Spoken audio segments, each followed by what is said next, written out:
but it was really it was lose momentum with the points and being able to stay inside that top four. We never saw a change. I want to see that contention. Yeah, I mean, I think that would be really, really fun. Certainly for us, it'd be really fun for there to be upsets and surprise twists and things like that.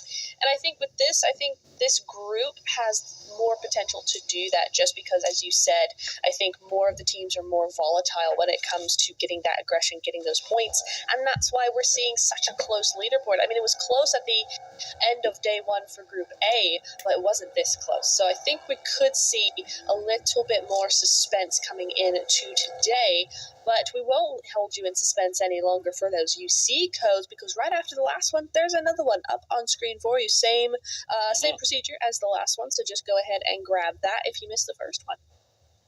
Yeah, I'm wondering if someone has grabbed it yet, because if you don't grab it by the end of the stream, guys, I'm totally going back to the stream and I'm definitely grabbing it. So make sure you put that code in. Same. Because you know for a fact Marlon Wolf is putting that code in his PUBG account later on if you don't do it. So make sure you get that code in your pockets while you can. We see a couple of rotations here on the map as Eagles are making their way through. There is one of Yakut holding that information on the bridge, which I think is a really smart thing from them, having that scout to keep an eye on those potential teams roaming around to the South Island, especially given the way that plane path initially did drop. So I think that will give them a good advantage of information, but they do have to be careful not to get caught again with Eagles. That could be a 1v1 that leads into the full Eagle squad coming and pressuring down Yakut solo member. You also see a big series of rotations from the side of Fenerbahce, $1 Million Babies. It could be an interesting two-way fight here between the two. Even Lakers moving one of their players, oddly enough, towards the edge of that zone to get some information on those rotating teams. But that is two of our top four. They could end up fighting. Yeah, they absolutely could, but really heads-up plays from both the Lakers and who's down there, Yakut. Really, really nicely played by both of them there, I think, just to kind of be aware of what the common rotational paths are in those areas, depending on the playing zone. And they've just kind of gone, you know what, there could be people here and there could be people here, so let's go check that out. So it's a really nice heads-up play from them. However, it looks like Yakut might be just only getting that info, because I don't see her anywhere now, and Eagle Esports able to just move across the bridge without any trouble at all. Yeah, and you know what I'm really enjoying is that we still have all of our players inside the game at near the end of the stage 1 mark, and I think that's testament to the improvement that the players are making. We've not actually seen all of these players survive. I know there's always room for 1 or 2 eliminations. You can see Eagle driving and actually crashing into Fenerbahce here as they will look for the fight. Melzi on her own, though, versus the two of Fenerbahce is a tall task to take up, but they won't even be able to find one knock so far. You can see Letty and Purple moving over to Fenerbahce as Fenerbahce actually herding around the backside of Eagle. And it will be, however, Fenerbahce, Alina losing their life first. $1 Million Babies, we mentioned them in the background, also having a third party in this fight, in a bit of an impact for themselves, holding down Fenerbahce's movement. Wow, that's a really interesting kind of crash that ended up happening there. We saw them over onto that eastern edge, but I didn't really think they'd be over here already. I thought they'd kind of stay over there and fight, but no, it's like a three-way fight over here. And somehow the Eagles have just poofed. I don't know how Melzi was able to escape that, but she did, and the Eagles have gone on their separate ways, leaving these two to fight it out. These three even, there's the Lakers. Yeah, Lakers as well here. You, of course, saw that solo scout, so they definitely know that there is some fighting. There is the possibility of a third party in the area for themselves. They also do have these upper northern eastern teams rotating in as well, so you can see White Esports was one of them we saw on the map earlier. There is another team, I believe, also that was rotating there too, ahead of White. So they are a bit surrounded here by teams. Again, they might have to be careful, and I do appreciate that hovering around the hillside here of Pachinki just allows them that information for now. They don't need to engage in one way. They don't need to force a fight necessarily just now. As that zone has moved in, it does actually itself cut off a little bit of the zone going into the water, which inevitably will be that it restricts some of the movements of these players. And as you mentioned in previous games, right, the beach now may be looking quite favorable in those compounds, those hills towards the western edge. Yeah, I really like this from Yakut. You know, as you were saying, those coastal areas are really, really nice when it comes to these zones. I think the Lionesses have a good spot, and Yakut have a great spot here. They got a nice little spread. It's a little wide. You start thinking about getting into those late games, that late part of the game rather. But at the moment, it's definitely a really nice info gathering, controlling sort of spread to have. The rest of the girls are going to have to fight it out a little bit. It looks like they might just end up taking pot shots at each other for the moment, but $1 Million Babies do want this compound from Onyx, and it looks like we're going to have a fight on our hands, Wolf. Indeed, and that will be the first knock, is that Nessa will go down to the $1 Million Babies. It's a 1-up for now, as Kitty going to prep the nade here. Will not be able to find the angle, but does find one moving around. Going to shoot through the nade past the window. Is Kitty still here, keeping an eye, and will find the second elimination knock here, as Suda will fall down. It's 2 up in a clean fight so far for $1 Million Babies, but they need to finish these revives potentially off before they come back up. As Kitty will fall down, Battle will be a second as they come around the corner, and immediately stand to 1 as Joker will be able to find a revive for themselves. It's now to a 2-on-2, but Onyx, this time that they've been able to buy for themselves, the revives will be coming up. You can see also Monica holding the line with the nade. Again, going to catch Yoko down to half HP as they move slightly further forward, lay down the smokes, but I believe they might just, go for a retreat here. We don't want to engage. It would be a bit awkward coming around the back. They will go behind the roadside. They're going to flip over. Oh, it's almost clean, but they fall back down into the gutter. Yoko and Rasper, I think that actually is better here for themselves. As you can see definitely before you as well on the right side would be a potential team that could take out a compromised $1 Million Babies here. Yeah, that's a very odd turn to that fight there. They looked pretty good going into it, but they just kind of fizzled out in the end, unfortunately. Onyx getting those 1v1s, looking very nice at the moment. And they saved their full entire squad along with 2 eliminations. So that's actually a really nice fight from Onyx. They're quite happy that DLR decided to go ahead and try and crash them because they have those points now and still the full squad. So that's really nice for them.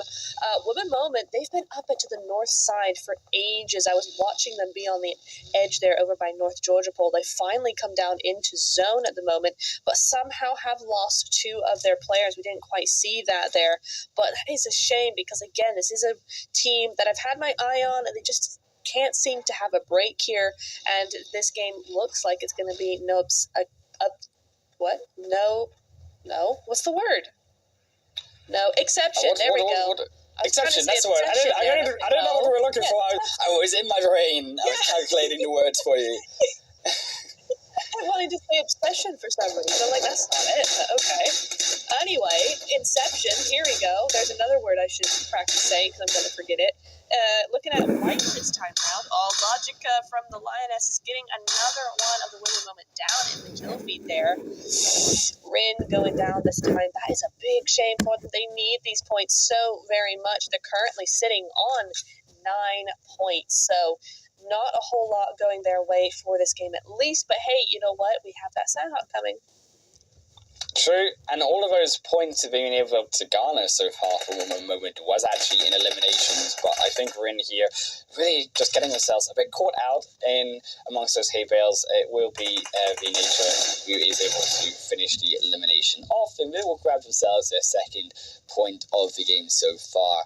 You can see as well a couple more of the Women Moments players roaming through. I doubt they'll be making the same mistake, and I assume they'll be making that wide rotation around to avoid KR Lionesses. Yeah, I mean, KR Lionesses actually have a really good spot here. We saw that coming into the next that circle. When we last saw the map, it was looking really good. Heads up play from Lakers here. We see the zone has shifted towards the coast again, so we're going to be looking at a fairly hefty ocean zone there. Never mind, we're going inland just slightly, but it is going to be hospital. So we are going to be seeing maybe the team of the Lionesses trying to get back to that hospital area, but they might be just a little too late because Yakut are already on the move and Galacticos are closer. Yeah, I'm not sure if I'm entirely a fan of the hospital side. I do get that there is some hillside ridge just towards the eastern side and the south. You have a bit of opportunity to take on teams who are approaching the more flat and open area, coming up towards that hill. But I really like the side of PNC here, or PNCR Destiny, should I say, who are making their way towards the mountain. And that high ground is really going to be so opportune for them. On looking at all of those teams rotating in through the east and those southern portions, and then you can even see now the Lakers even trying to contest this location for how powerful it is. Meanwhile, though, Fenerbahce are going to get one of the elimination feed onto the 4U as a little bit of tension breaks in on the south. Yeah, this is really interesting. As you said, PNCR have a great position here. As long as they can hold it, if the zone continues to go to the west side, that side of the mountain is actually, I think, a little bit easier to move off of the mountain there, just because you don't tend to have that many teams over there, and it's an easier descent, so you can just book it and have as little damage as possible. So it's a good mountain to be on when the zone is going to that side. However, if the Lakers take that over, PNCR aren't going to have much choice but to be sandwiched as they retreat back down the mountain. So this could go both ways for them. At the moment, Lakers Monarchy look to be kind of doing the right thing here, but this mountain is such a tricky place to actually, try and do anything with, especially when they're up at that point. It's so very open. I'm not sure if this is just not going to fizzle out a little bit. Yeah, I think we may be on a bit of a stalemate here. I don't assume we could see too much come through from these teams. We have to see how they'll be able to fight against each other, but Lakers definitely in a bit of a pinch if that zone does move towards more of that westerly end, where we then would have to look to contest either PNCR or end up having to move down to that south end. But as you can see, there is a lot of teams roaming around on that south side of upwards of Gatka in towards that hospital and that mountainside, as you said. There really is. I think the Eagles have a great spot as well, up by that Science Center, I think it's called, something like that. But Regnum Karya, I want to say, Team Kasich, or Kasich Limerence rather, they have a great spot. Regnum Karya have a better one because they're looking at Kasich right now. And so I think this is a pretty nice little bit of a rotation from Regnum Karya because you have that dip. They're in that kind of hill around the field. So it is very open. You don't really want to have anybody from the mountain looking at you. But as long as you don't, you are in a pretty good spot here. Unfortunately for Kasich, as good as that spot is, it's an excellent spot now, but now they could very well get sandwiched here as the Eagles potentially look to push into this compound, so they're going to have to be very, very careful. Unfortunately, the Lakers, they put all their bets onto that mountain. It's not going to work for them, and PNCR could end up taking some shots on this retreat. Yeah, PNCR, I think they are going to maybe avoid the Lakers here as well. You can see the Lakers try and make potentially this wider rotation for happen, and I think that is the answer here. You don't want to come across that road into the very open fields of Gatka. So although you do have these teams like KR, for example, on the top side of that map, you can still find maybe a bit of a better opportunity to fight and a better ground to fight on that northern end. $1 Million Babies, though, still stuck on the edge of this Gatka side. It will be Inception that has spotted them at the moment. They should be aware that $1 Million Babies, if they get one knock here, start to realize that, hey, this is a team that has already been damaged. We can continue to fight on them. And with that knock, they should understand that with Razva's name on the feed, it will be only one more player if they're keeping track that they need to take care of. Yoko, unfortunately, I think this may just be the end. Is Regnum Karya? on the other end, this is the defense, right? And you can see they have lost a couple players here, but Regnum, I think, have a very, very opportune spot here inside the zone. And as you said, with that dip, they can, if they can hold it from all of these teams coming in, I think they can really take advantage of that big, wide open space around them to shoot at people from. Yeah, absolutely. And my money's very much on Regnum for making it. Perhaps not winning. It's very, very open. You have to. A lot of things have to go right for them to win it from this position, but definitely to make top 5 and get a lot of elimination points while doing so. I definitely see that for them. Hard to Kill have done well as well to get into this position right up behind the Eagles. But guess who else is there? It is, Inception. It is Inception, so they're going to be coming up as well. This south side's gotten super duper busy. Hard to Kill going to try and fend off who they can, but it looks like, getting shot over there by Regnum, so that's a big, wide range that they've got over there in those fields, and unfortunately we do lose PNCR. They went from King of the Mountain to Queen's of the Lobby, unfortunately, so we are going to see them get out of here while we wait for the rest of these teams to sort themselves out. And White, now White in the north side, looking like, to the play zone no less, looking like they're feeling the pressure. And Onyx here as well. They have been holding up in this zone on the edge, but you can see that shift that's gonna force them up, and you can see even Kazakh Limerence, they are the other team here. They have the ability to hold on with a compound on top of, realistically, as we said, Regnum, having that other position that is really holdable in this final zone. However, all of these other teams, they're really going to want to be waiting as long as they can, because they don't want to be the first team to go forward. If you are that first team to make that move in, you end up being caught out by a lot of teams around you, and you are the target, the first one of them, all of these other teams. At the same time, moving in at the last moment, if all of these teams are, of course, doing it, it does create a bit of chaos that we're going to see in about the next 45 seconds. Yeah, definitely. You make such a good point. You do not want to be the first one out there, because at the moment, these teams have, quote-unquote, nothing to do, right? So they're not being distracted by anyone. There's nothing going on. So they can focus entirely on you. So that'd be a pretty bad move, just because you have 6 different teams shooting at you. And at some point, someone's going to get the killing shot, right?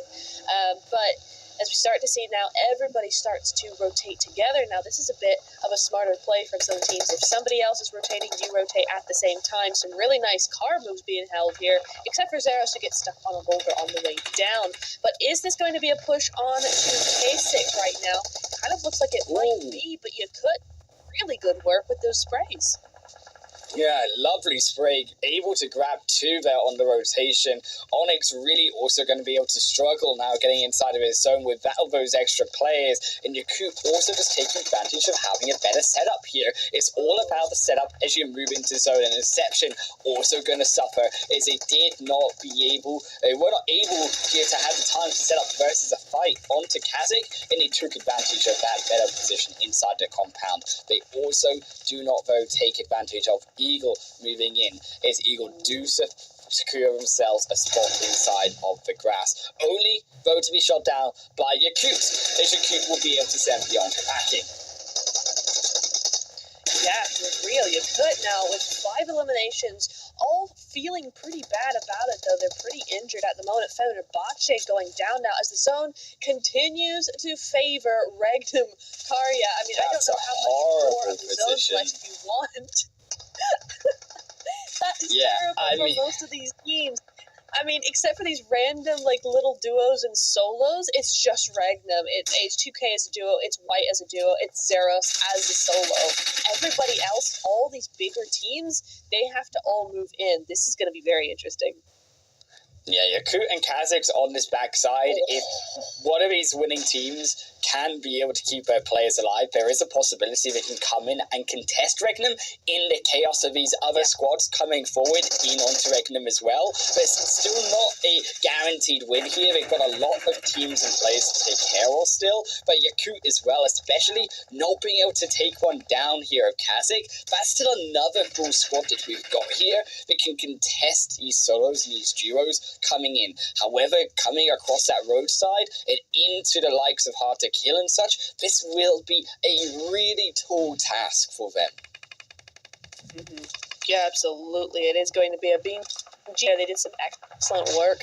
Unfortunately, just unable to keep up with that zone as it shifts away from them constantly. Regnum, interestingly enough, only 5 eliminations for as much as these teams have had to come to them. We haven't seen too much from them yet, although Catfades does go out in a vehicle blast there, so that's going to be another elimination point over towards them. But we did see White there. She got yeeted by a nade there for the one the duo did, so now it's just down to a solo, but she's throwing nades out of the vehicle, which is always really nice.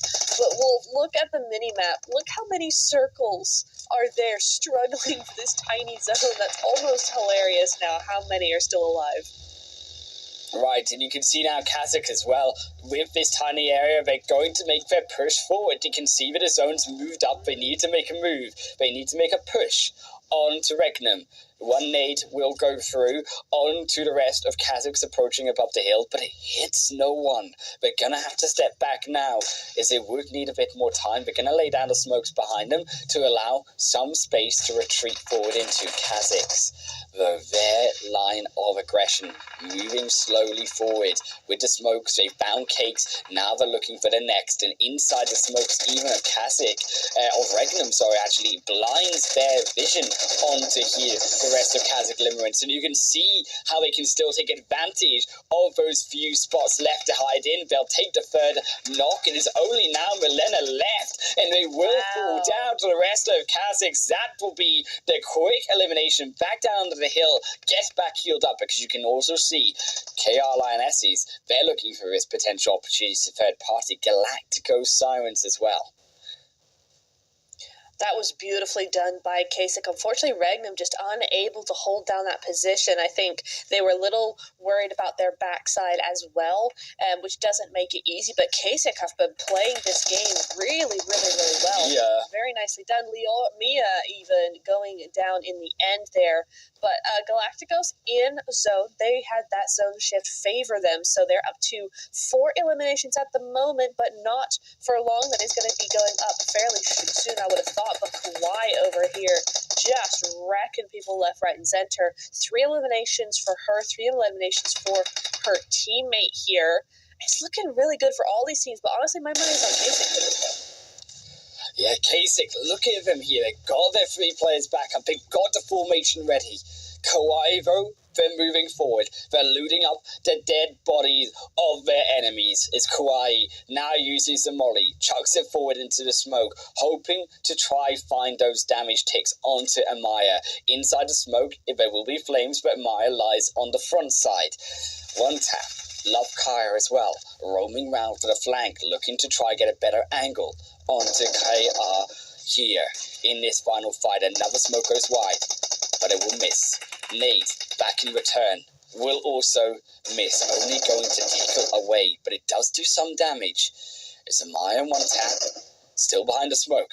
Kauai, looking for a new angle, moves round to the left, still no vision left, they spray through the smoke, find one, onto one tap, can they find 2? Kauai charging head first blindly, they do find 2 with the help there of Logica, and they cannot do it though, as Kazakh Limerence, the 3-man triple, are able to defend, and they will get the chicken dinner at the end of the day, and it's Kazakh going up on the board. And here in Neptura, that's a big win for them, because they were contesting that top 2. Now we're maybe looking at them in the top position.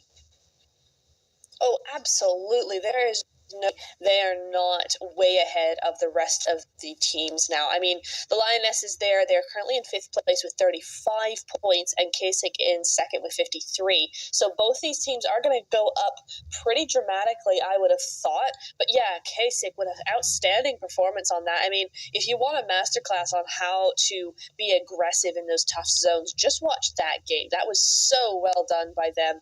And, you know, no wonder, because those girls are some of the top girls in their respective regions, certainly in Europe. Very, very recognizable names, and they just play so well together. So it's really, really nice to see them come back in this for to be under Kasich Limerence. And wipe the lobby, because that was really, really well played by them. Yeah, and I just loved the way that they pushed right from the edge of the compound. They were able to dispatch off Yakut, and then they moved in quickly and efficiently onto Regnum Karya. They were very careful, though, in the way that they didn't move right around too far to the left side to get caught by teams. They didn't overpeak past the fight to get caught by the likes of Galacticos as well. So very smart positional play. Rewards them with their 17 massive eliminations here in this first game, and a big 27-pointer. Not quite the biggest that we've seen. Digital Athletics still hold on to that 30-point lead in the biggest game, but it is still an absolute Goliath game for them. It really is. It's such a nice way to start, right? I mean, I know we had a really difficult zone for these girls, but at the same time, they handled it super well. And if that's the kind of aggression, that's the kind of determination that we're going to be seeing out of these teams, Wolf, I'm super excited for what, just Sandhawk has is a much smaller map, and Miramar is get me excited. Super excited. Yeah. Yeah, I am super hyped to see what these ladies can do later on tonight. But we gotta wait. We've got one still on Miramar before we get to that Sandhog juicy jungle matchup that I'm looking forward to in the middle of tonight. But the match summary still here. The longest elimination distance going still to KR Lionesses with Logica at the 275-meter mark. And again here from Group B. Now, we talked about it yesterday. A little more rescues here. And still amount of healing done, still edging very similar overall to Group A, but you can definitely see a bit of slower play allowing in those rescues for these players in Group B. We also check out the standings. Number 2 there for KR Lionesses at 14, Galacticos edging up in 9 points, and Regnum there with 8. Wow, that's a big difference though, isn't it? I mean, 27 to 14, I'm not good with math, but that's not quite 20 points, but it's close enough. I mean, that's a big, big difference, because KR did really, really well. I mean, let's face it, that zone, certainly the initial few zones were right in their neighborhood, so they had a very easy start to the game, and they handled themselves very well. So that's a very interesting thing that we actually have such a big gap of playing those two teams. But looking at the player focus, I mean, I think we could have expected that. Amaya, Lovkaya, and also Leora. I mean, and yeah, they're all top 3. Then you've got Regnum Karya, Cakes, not surprising there, and of course Kawhi from the Lionesses. So yeah, this is very, very kind of predictable after that game. Oh, yeah, definitely no Bell of surprise. 1,000 damage, Amaya. Oh yeah, that is true. That is true. Even 1,168 damage, not just 1,000. We're getting above those numbers, that's true, with Amaya at the top. But also Cakes and Kawaii, of course, there for Regnum and KR Lionesses. As we take a look at our elimination and damage chart, so from that game, 2,720. Again, not quite a top, darn, but still a huge amount of damage coming through from them. But look at also Regnum's damage, 2,000 damage, but only 6 eliminations. And you can see that from their position, of course, that they had. They were able to shoot so much on players, but with so many of the possibility of third parties, and also holding against so many different teams at one position, it was inevitable that we could see higher damage to elimination ratio. Yeah, it really is. It just tells you, I always keep saying this, but this graph, I love it so much because it tells a story of how everything went in that game, and you can definitely see Regnum Karya, their story in those damage to kill ratios. But looking at the overall standings, I'm surprised the Lionesses didn't do enough to actually go past Fenerbahce, because Fenerbahce went out quite early, but, I guess that's where that gap from day 1 comes in, and K6 Limerence way above everybody else now. That was just the game they absolutely needed to start off the day. Yeah, an absolute smasher of a game to open us up here in this day 2 for Group B. Fenerbahce, a big gap as well formed, as they really did struggle, I think, in this game to be able to garner any points, but KR as well slipping past Eagle into that 3rd position. Still a lot of work to do from those teams below, but we got to see now our top 5 eliminations from this game. Is Amaya up there with 23 eliminations, separating herself from Cat Baines from the KR Lionesses there with 18, Fenerbahce and Lovkaya there also from Kazakh Limerence herself with 12 eliminations, and the Eagles, Yakut should I say, sorry, with Fayano on 12 eliminations at the 5th position. A little bit of a separation. I do like that there are some players who aren't in the top 4, right, who are still also in that top 5 top 5 eliminations from the players doing the work, and I think that really shows some of the players, the standout players in our teams that we have. Yeah, it really does. And again, I'm gonna just repeat myself till I'm blue in the face, but it just shows you kind of the consistency across the lobby, right? So often in tournaments, we see basically the top teams be the top performers, but you're seeing game by game that there are individual players from multiple different teams, no matter how well or badly they're doing, that still are up there. So it's really interesting to see just the skill level that these girls have across the board. Look, I mean, the skill level definitely has been increasing, I think, as well through the tournament, which is really lovely to see these teams get used to each other and how they play, and be able to also take advantage, manipulate how some of these teams are playing to their own advantages themselves, these teams to their own success, and you can definitely see that with some of the ways that these teams have been playing.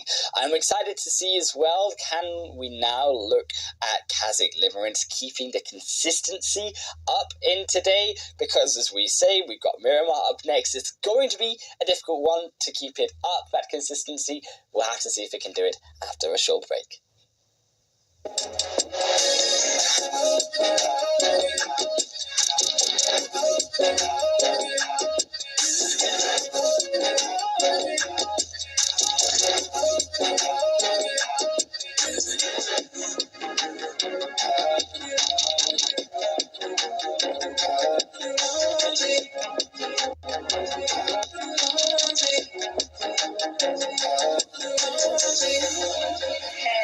So this is a little awkward. Things I haven't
Welcome back, everyone, here to the PMEWL Mid-Season Showdown. My name is Harvey Wolf. I'm joined over by Natura on the left side of me here, and we just come off a hot Kazakh Limerence win on Erangel, where now they'll be going into the even hotter Miramar. Can they get a back-to-back chicken dinner? Can we see that consistency, Natura? I would love that, Wolf. I really would. We've seen back-to-backs, I think, every day so far, if I'm not mistaken. I'm pretty sure that's how that's happened. So, true. Honestly, I want to see that today. Come on, let's give a full 4-day back-to-back. Let's do it. I'm really excited. Look, I want a back-to-back. I want a dominance, but I also want to see some of these teams who were on the lower end of the leaderboard be able to get their points. I'm so desperate for them to be able to get their points up, because I know that we can see some great things from the likes of Women Moment, from the likes of also Before You, who are a little bit down on the leaderboard as well. I know we've also seen the Lakers struggle, as we mentioned before, during the last game too, who can also be, on a good day, be able to show us that performance. We saw Lakers actually, I believe in also previous games so far, actually bring some fight to these top teams already so far. Yeah, they have. It frustrates me, right? PNCR and Lakers, especially in that game, in the last one even, they frustrate me because they had such good ideas. I loved the Lakers rotations. It was super heads up from them to be going around to that north side. You know, they know it's going to be fairly clear. It was really a nice play from them. They had multiple nice plays one at a time, and yet they still go out. PNCR are the same way. I think they did get stuck a little bit up on that mountain, so that didn't help, but they still had those ideas in place. Now, Women Moment, as much as I want to see from them, I haven't seen enough from them that kind of makes me go, oh, that was really cool. They just, missed out on this opportunity or whatever. It's just not been there for them. Certainly in the last game, we just didn't see enough of them on screen. So I'm really looking towards them for this game. I really want to see how they play, because I want to know why it's not working, because there's obviously, if they're here, if they've qualified for this, they're obviously good enough. They're obviously skilled. So what is going on there? definitely. And perhaps it's also the rotations. They have struggled a little bit when it comes to the rotations, particularly in the early game to the mid-game rotations. Moving in from that stage 2 to stage 3 mark does seem to be a bit of a kryptonite. We also see on the rotations of the drop, should I say, on this map, we see a bit of a contention on the Los Leones side, but it has gone very northerly, so a fair number of these teams, about half the lobby, going to need to make a little move up towards those hillsides of the south end of the zone and start to rotate at the end of stage 1 after the looting phase. I have one word for you, Wolf. One word. Oasis. What's your word? It's there. Oh yeah, it is there. It is there. You know what's also there? Honestly, Crater Fields. What? Crater 2 Fields for 1? Let's do it. I know, right? It's like a freebie here. You've got Crater Fields as a backup. We've got Oasis, and do one better. I'll also give you an extra bonus, buy 2 get 1 free of Death Valley. Yeah. Death Valley is also there. So you've got your water treatment, Death Valley sort of area too. This is a spicy zone. It may not look like it to the average eye, the eye of a new player. But I tell you something, it's got a lot of danger in this zone. There's quite a few pockets where this zone can go to and challenge these players. Yeah, absolutely. I think no matter where the zone goes, it's going to be a hard place for these teams to actually fight in, especially when you kind of take into consideration there's only like 3 teams actually inside zone at this point in time. Yeah, you got a couple outliers over there onto the edges of those zones, but mostly they're going to be coming in on that south and eastern side, and it's not going to be pretty because look to the south side, very open around by Picado. You look to the east side, very open around Hacienda. So you are looking at very open rotations for most of these teams. That is, of course, if we can get any of these teams out of Los Leones, because it looks like very soon there's going to be 3 of them. Yeah, I think actually there are some really opportune rotations, but before I get into the rotations, you guys at home need to get in-game. Get that code into your redeem section. Get 300 UC for yourselves. There is one every single game. So you better be watching every single game and get every single opportunity to get that new fashion look that you've been waiting for, because the UC is available if you get it. First come, first serve. Now, those rotations, though, Neptura, Regnum Caria, I think could really benefit off of that wide roadside coming up into La Coparia onto the northern end, where it is still that city. It's absolutely unlooted. They could really take advantage of that. Equally, I think Women Moment could do the same. You saw them at the top, and as you mentioned, those open spaces, they could definitely also make that rotation. So there is some opportunities here for these teams, and especially Regnum coming off of what could have been a win for themselves if only they could have defended that last game. I think this zone is giving them certainly a chance to redeem that last game. I know obviously it didn't go the way they wanted, but if they can just be kind of heads up enough to get a position that's not necessarily high ground. I mean, there are a lot of little hills and dips that are great for rotational third partying when you're coming off of the north side of Hacienda. I mean, you could get somewhere like that and start trying to gatekeep some of those teams coming on in, get the stragglers who have already gone through the first round of gatekeeping teams, all that sort of stuff. If you go kind of mid-zone and try and get what teams or what players got through from the first round of gatekeeping, you could pick up a lot of points there. So definitely something they need to think about coming into this one. Yeah, definitely. I think also something to think about. Look, if you're not got a code, it is still there. I think it's still available if it keeps showing up, I assume. And if you're not going to pick it up, as I say again, every single game, I'm going to be going into this stream later on, and I'm going to be putting that code into my pocket if you don't do it yourselves at home. So make sure you get it. Make sure you get it now. Look, you got the last it's still, one, Wolf. It's my turn.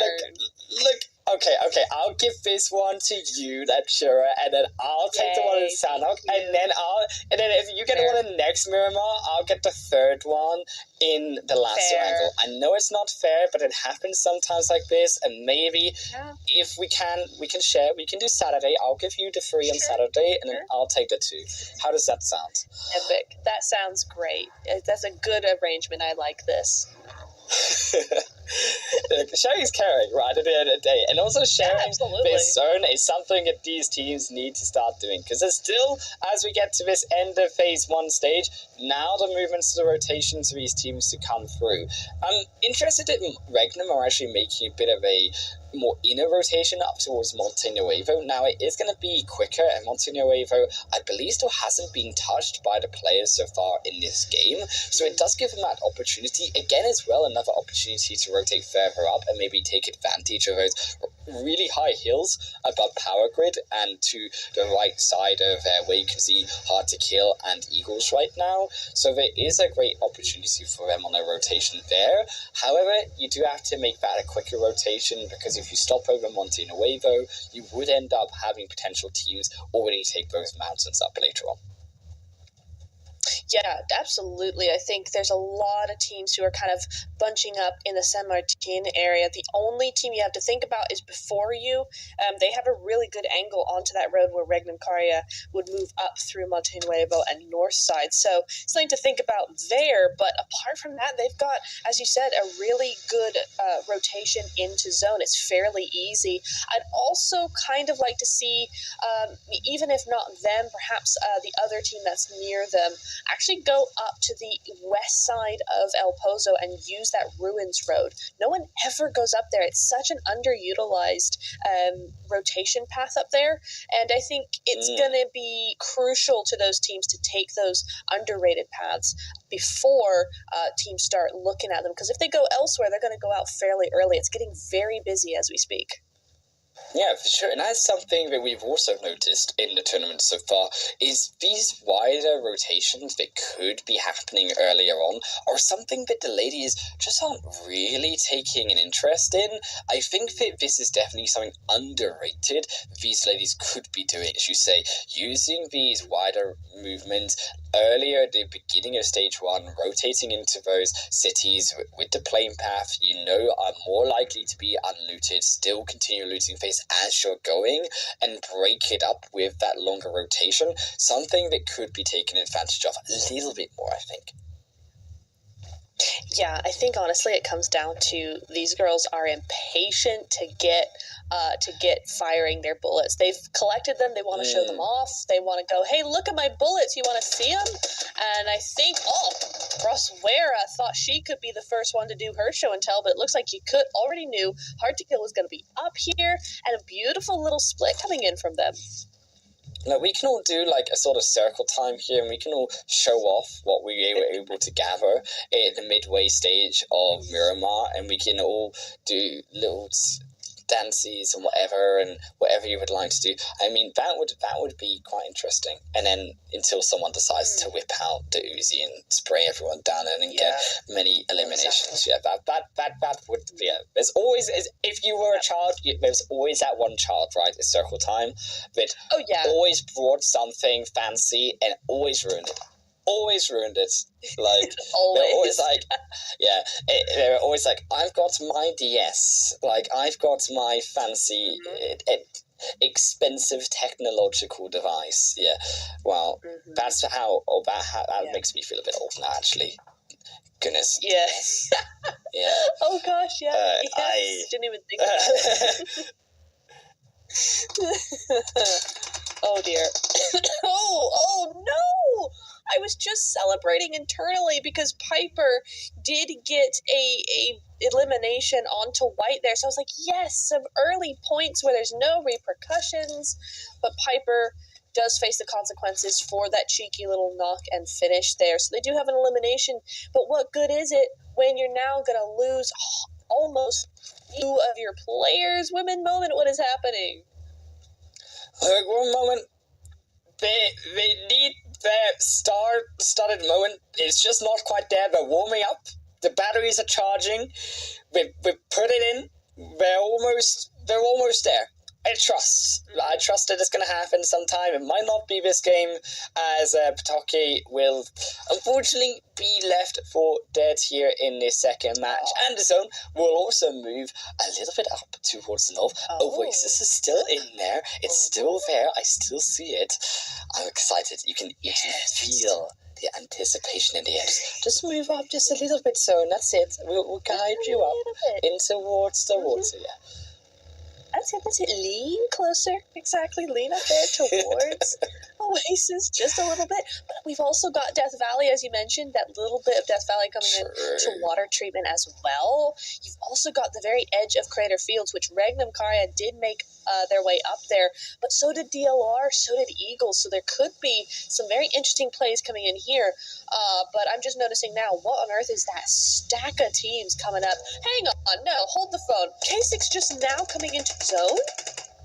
Where have they come from? Yeah, I mean, K6, they're taking a nap after their last chicken dinner. You know, they're full after a big dinner. They need to rest after eating. That's the emphatic system there working out. It's been about shape. I'm going to take a few shots here onto it for you as they will make their movement. One will, I believe, be knocked there for the meantime and will be, I believe, bled out. I don't believe, therefore you are going to be for that revive. Lakers as well going to be making their movements in. But you mentioned that big cluster. Unfortunately, there's no one in that car as well. Yeah, that's a big shame. I wanted someone to be in that vehicle. Regardless, Yakut still versus H2K here elsewhere will also fall down. Finally, this fight going to be starting off with a knock for once, as here comes Nomeli through looking for the search, but only will be able to find the bullets in from Rosa, as that will be a 1-for-1 trade for now. Yakut wrapping around and a fight on two fronts is Fayano looking to find that first through the elimination. Will be Onyx as well. In the elimination feed, you can see losing their lives to KR Lionesses. Meanwhile, the fight's still on Yakut. Gosh, is it what? Oh, hang on. Oh no, I thought, gosh, that's an awful lot of person that you can see there, but that's because their teammates need to hide from each other there. But nice little Molotovs kind of just pushing around, and Akami. I love this angle from them. Yakut.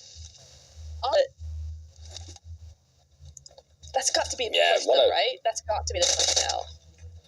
Yeah, that's a beautiful angle. That is the one now remaining that you're looking for. Yakuve should be able to push this cleanly as a team. But again, they go in one by one. Dismi will fall down, but can they keep it alive? Yes, they will be able to keep her alive, and they will finish off hard to kill.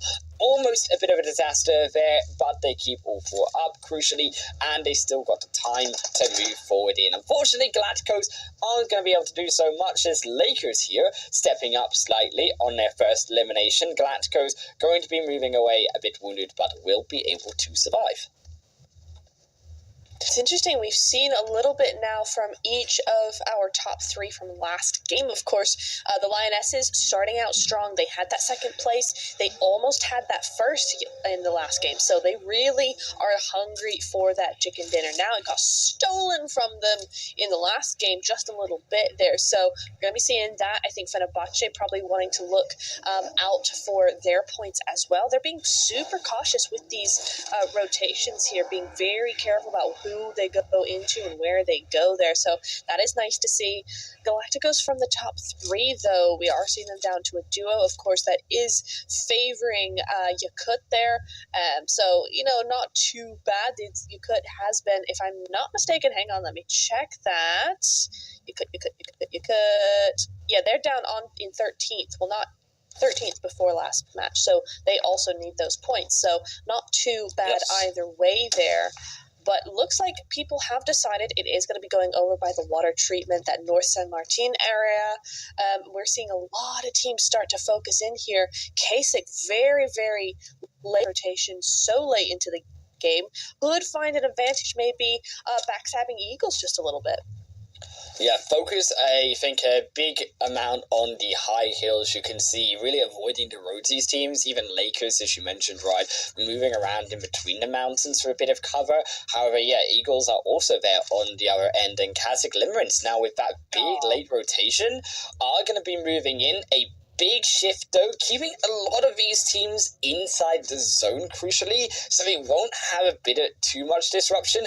However, these other teams coming from outside will be affecting those coming in from the water treatment side, and that Death Valley really is going to be real difficult for a position to navigate past.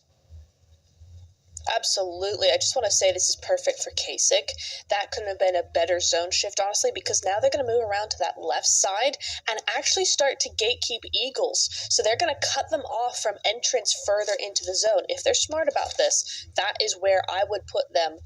If I was, going, hey, heads up, girls, this is what you want to be doing in these kinds of situations. And that does look like what they're going to be doing there. I would love to see where this one goes. But unfortunately, yeah, everybody else, we don't get an Oasis drop, or not zone even. That's a real shame. Inception going to be here. I mean, you've got this hill, PNCR hungry before you, ready to go. This is going to be really hard for her to get in zone here, Wolf. Yeah, really hard to pass through this Death Valley side here, past water treatment into the zone. I think you're really looking at, as you said, those wider rotations down towards past San Martin, using the cover of the city into the mountains on that very bottom southwestern point of the zone. Also, I think there's definitely an opportunity for these teams to wrap around north, right? So I think you can probably see that with Regnum and Galacticos both fighting here and matching each other. Galacticos going to be, unfortunately, the loser out on this fight, so Regnum getting away with this engagement.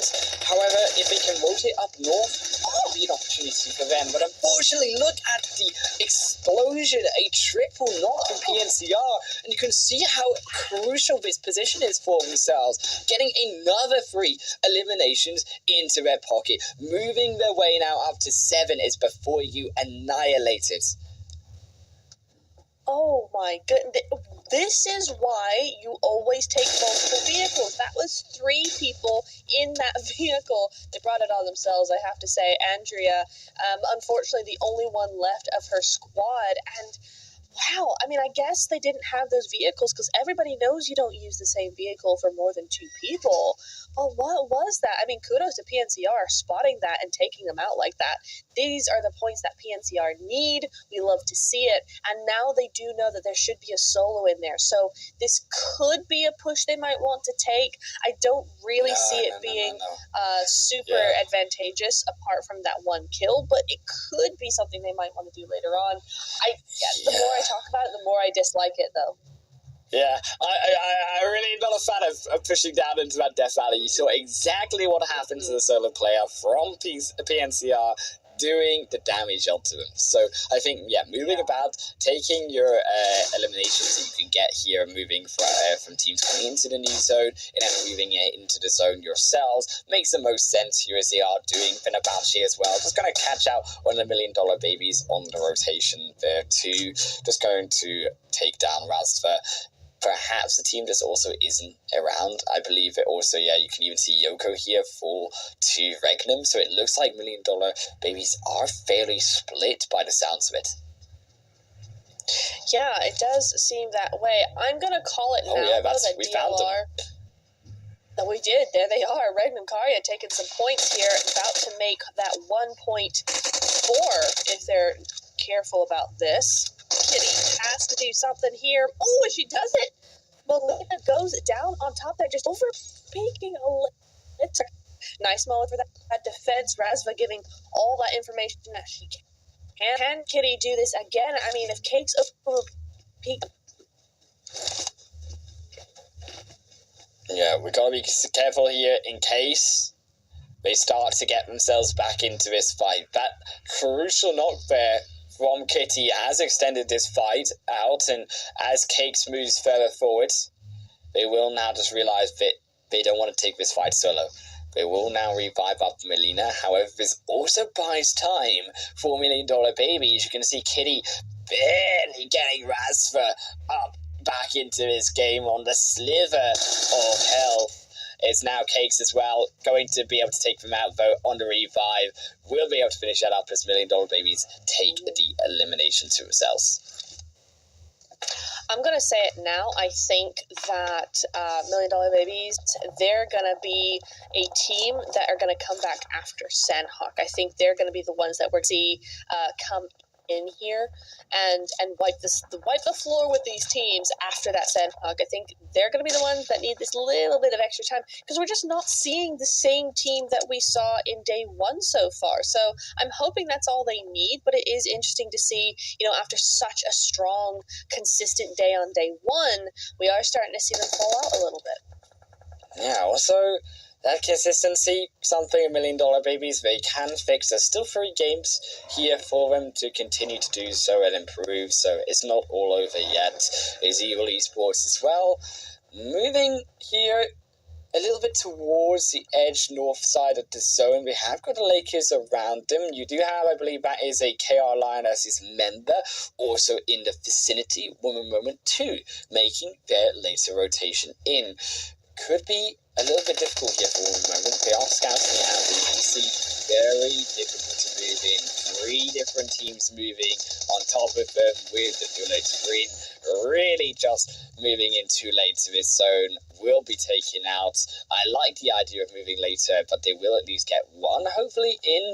As you can see, they are still making a wider rotation on the west. Yeah, that's a shame that they are going to go out, as do Inception there. Yakut again coming in with these high elimination points right now, 5 for them. Lakers and PNCR though, again, battle of those slightly down teams. The Lionesses having to fight with the Lakers, of course, because the Eagles are up there as well at the moment. But Monarchy, they're not pushes out into the open with that third party going all going wrong for the Lakers right now. Wolf.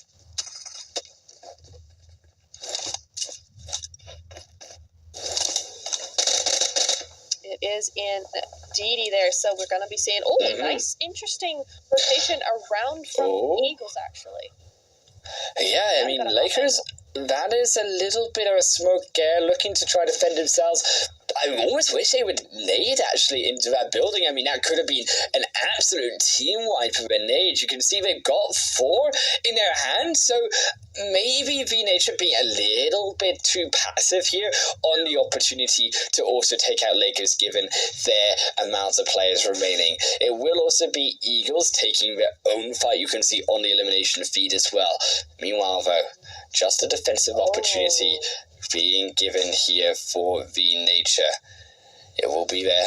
I believe the Eagles being able to win out there on that fight. Yep. As unfortunately Onyx will be going down.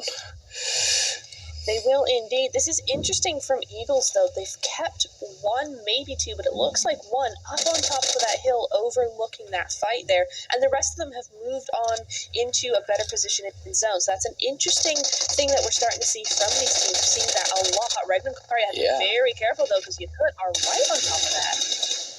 You're going to be able to slip away, though, from Regnum Kari for now, but look at the zone coming in. They're not going to be able to slip away from that. They have to keep moving. Milena now engulfed by the blue, forced to heal at this stage of the game. The zone also going to shift much more this time into the open, but you can see how many of these big teams have been caught inside of that blue on this rotation. Yaku going to be reduced down to a solo player as well, as that zone will shift once more into the absolute open space. There is very, very few opportunities here for these teams to move about in the zone without being easily picked off. Yeah, and now we're starting to see all these teams really start to drop like flies. I mean, PNCR, Lakers, and Regnum Karia all at once there, all with very decent points, though. So a great game from all 3 of those teams. But we're starting to see Fenerbahce now starting to move in 8 eliminations. Yelem is down, but hopefully should be able to get that back up, or maybe not. Looks like Eagles pushing in on that. Really nice from them. And we're going to be seeing Alina now trying to defend that duo, because, of course, there are 2 of them over there trying to get that row 5. The nades over the top. Not quite going to hit, though, Wolf. Yeah, and just not quite on target as Kazakh Limerence. They also have a position here, and so they also have a full squad. Fenerbahce are going to be down to 3, so it is Eagles realistically here who should have the full squad. They are going to be able to actually make that revive happen, but at what cost? You can see, meanwhile this is happening, Eagles are closing in. Bianca Malzi are on the horizon of Alina, so they do have to look to take this fight. You can see them pop over. Alina's going to try to buy some time. We'll be looking to put some smokes down on top of the Eagles, but they can't get too invested into one team. There is still a third here. There's still also Kazakh's Limerence on the opposite end. Yeah. Full squad of Kazakh, I might add. So they've done it again. We've got 2 out of the 3 that we saw last time here. No, that's wrong, because Fenerbahce were not top 3. But anyway, it doesn't matter. They're here now. They've got 8 eliminations. They're really looking for potentially that win there. They were able to get those that revive up, and it's a really interesting play from Eagles. They've actually decided to pull off from Fenerbahce, move over towards Kasich, closer to zone. So now I think the ball is in Kasich's court here. Yeah, Kasich's really beautiful work controlling that ridgeline, but immediately as I say that name, it's Letty's grenade. It finds 2 of them. Fenerbahce will look at that and start to make their push round. Very hesitant, though, to make too much of a play forward. Are going to let Kasich's and Eagles fight this one through. It's Lavkaya is going to be the final one to fall in that nade, just the beginning of the end for Kazakh Limerence. It's Eagles now have to get though back over this ridgeline. Fenerbahce trying to stop them from doing so, get their way into zone. The big drive in as they will look Fenerbahce sealer for that move into zone. They've got the actual airdrop there to help protect them. A bit of a praise down from the gods in the central zone, some form of defense. Oh my god, that was insane. Goals doing great work there. I almost wonder if that was a bait from them onto Kasich. It's looking like it really worked, but hang on, Letty has 6 out of their 7 eliminations. That's a fantastic result. Yeah, Eagles here as well, getting 7 though in total with the help of Bianca. Fenerbahce are going to lose 1 ALM on the side. Caesar getting shot down. Purple's going to be able to find them, and that will be 2 all the way dispatched for Eagles side. They're slowly making their way and being taking control of the zone, and now the onus is on Fenerbahce. A big nade in, a big molly, and here comes the dive as Eagles looking to take their chicken dinner win, and they will be able to do it. Eagles come out with a second game victory. That's incredible from Eagles. I'm so happy for them. They've been doing such good work and not necessarily having the results to show for it here and there. I mean, yeah, they are 3rd place or 4th place currently, but still, that's such a great win for them. I mean, beautifully handled, honestly. I was like, okay, what are they trying to do here? You know, then they backed off, but they actually ended up choking Kasich's rotation into zone. They actually blocked them from getting any sort of control, almost in sort of a bait move to kind of get close to them and make Kasich think that maybe it was an easy wipe there, something that was close. Maybe they were being a bit silly, but they actually really played that masterfully. Very well done. Beautifully played by Eagles there. Very nice. I could go on. Oh, yeah. And also, I mean, we're starting also to see here too, Nigeria, a bit of favourites of teams coming up into the consistency part of our leaderboard at the top, right? I mean, we've got Kasich, we've got now Eagles, we've got Fenerbahce here, minus Fenerbahce's. A bit of an iffy first game, but over if we're looking at the first day of games as well, these 3 teams definitely looking strong. Eagles, so the way that they were able to take advantage of a Kasich's Limerence, who had that advantage also with the ridgeline, right? They just got that 2 knock onto them, and from that point on, they fell apart, I think, a bit. Eagles then, that nice rush, a nice pick they got onto Alem to start the fight onto Fenerbahce and be able to finish him off.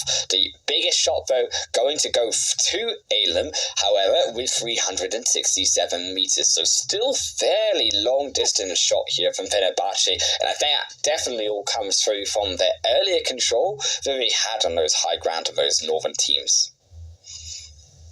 Yeah, it really, really does. I think honestly that last zone messed up a lot of players coming in there. That final zone, you saw so many teams just go out immediately to the zone, to whatever they had going on. But yeah, very nicely played game from Eagle, of course, 21 points. But honestly, Fenerbahce not as far behind as you might think compared to certainly the first game, 15 to 21. Not that bad. PNCR, a brilliant result from them as well with 10. So it is looking good for some of these lower placed teams as well. Yeah, for sure. And I definitely think these lower placed teams, especially right as you mentioned, PNCR, an absolute great performance in terms of the eliminations for them. It's just a bit of a shame that they couldn't quite make it in the placement points department. Yeah, Lakers as well. 8 points for them. I think, to be fair, even KR Lionesses, in terms of the top, they are making a bit of a consistent performance here for themselves. That first game and now still 7 points this game. They're maintaining this position inside of the top 4. We're going to take a look now towards our player focus here, Nevshura, as Willie Letty on the top of our top 5 players charts, 880 damage and 8 eliminations to pop, alongside one of each of the other teams around the top side of this game. It's again nice to see one from each team kind of come forward. But I gotta say, Eagles got 11 points, 11 elimination points. Letty has 8 of them. That unheard of number. Like, that is so good. And not even 1,000 damage. So she's efficient with those bullets as well as. So very, very nicely done from her. Looking forward to seeing what they've got going on for Sandhawk, I gotta say. But it just well that like Jay, who had a lot of points there, you're not seeing that same amount of eliminations per player immediately dropping down to 3 or 4. So it is kind of interesting to see what these kinds of bits of the slides actually tell us about the game. Definitely, and also here, like to see the players of PNCR as well, Yakusheva being able to make their move into that top 5. The Eagles, of course, no surprise, right, to see them at the top of that damage charts. Another 2,200 points from our top team, heading up past that 2,000 mark, 11 eliminations for themselves, but also very welcome, as we said, to see some of the rest of these teams making their stand on the damage, as PNCR and Lakers they're making equally both over 1,000, and even PNCR almost at 2,000 mark, just behind Fenerbahce in the elims and damage department. Yeah, looking very, very nice. Again, though, definitely one of those games that was really skewed towards the top teams there, because generally you're seeing a little bit more of an even graph across the board, and we're just not seeing that, from the bottom of those teams, is much lower. You got seeing 300, 200 points there of damage. So very interesting to see that. But as we head over to the overalls, it is getting a little bit closer. I mean, Kasich are able to maintain that top place with their third place finish, but a win would have been better because Fenerbahce are now right behind them. Yeah, definitely Fenerbahce catching up. They're still going to need a big game to be able to top K6's mighty performance and mighty amount of points they've been garnering from these 2 games so far. Eagles not far behind also Fenerbahce's, and with KR Lionesses too, they have a couple of tails as well behind them. Galactico Sirens, it does drop a bit towards that 5th to 8th position, where you really, I think, are fighting maybe not so much for the top 4, but more so for that 5th to 8th spot with those teams later down the leaderboard, because it is a gap, as we say, forming. There really is, and I think Regnum Car have been doing pretty good, but it's not been quite enough. They need to continue that. And $1 Million Babies, it's hard to see them actually slide down after day 1. But like I said, hopefully Sandhawk will change all that for them as we move over to top 5 eliminations, Wolf. And we do see Amaya still up there, but Alina catching up pretty quickly. We got 2 here for 18 eliminations, and actually Alina has surpassed Cat Beans now. Indeed, and this is a fight. This is because of all of those potential eliminations we were also seeing from Alina from that last game, right? And also Amaya still doing work from that first game. Cat Veins, I think, has been a little bit subdued with the big performances that we've seen from the other teams so far today. So really hoping that we can start to see KR Lionesses be able to perform, also show us those big games and those big points that we were seeing in that first day from Group B here. It's also no surprise still, as we said, to see Fiona and Letty there as well inside our top 5 eliminations from our players. As now we kind of move away from Miramar and onto Sanhok. Natura, what are we feeling in terms of the potential favourites based on what we saw in the first day, right? Both these teams in Group B. Based on day 1, that's a difficult thinking. Million Dollar Babies definitely have a shot. I think the Lionesses were very a formidable force in Sanhok the other day, so I'll be looking at them. But also teams like PNCR, I think they could make some big moves here. So standings, I'm thinking Kasich. They have been super consistent. They could definitely take over Sanhok. But Wolf, before we go to break, I want to know what you think. I'm going to flip that question right back on you. Look, I'm thinking we're going to see another consistent big performance here from either Kasich, from Eagles, from Fenerbahce. They're all looking equally strong. We're going to see who's correct out of us after a short break, and we'll be right back with Sanhok.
Welcome everyone back now for Game 3 and the middle of the game, Sandhawk. It is my favourite time of night, Neptune. My name is Handwolf, of course, if you are just joining us. Neptune is Sandhawk.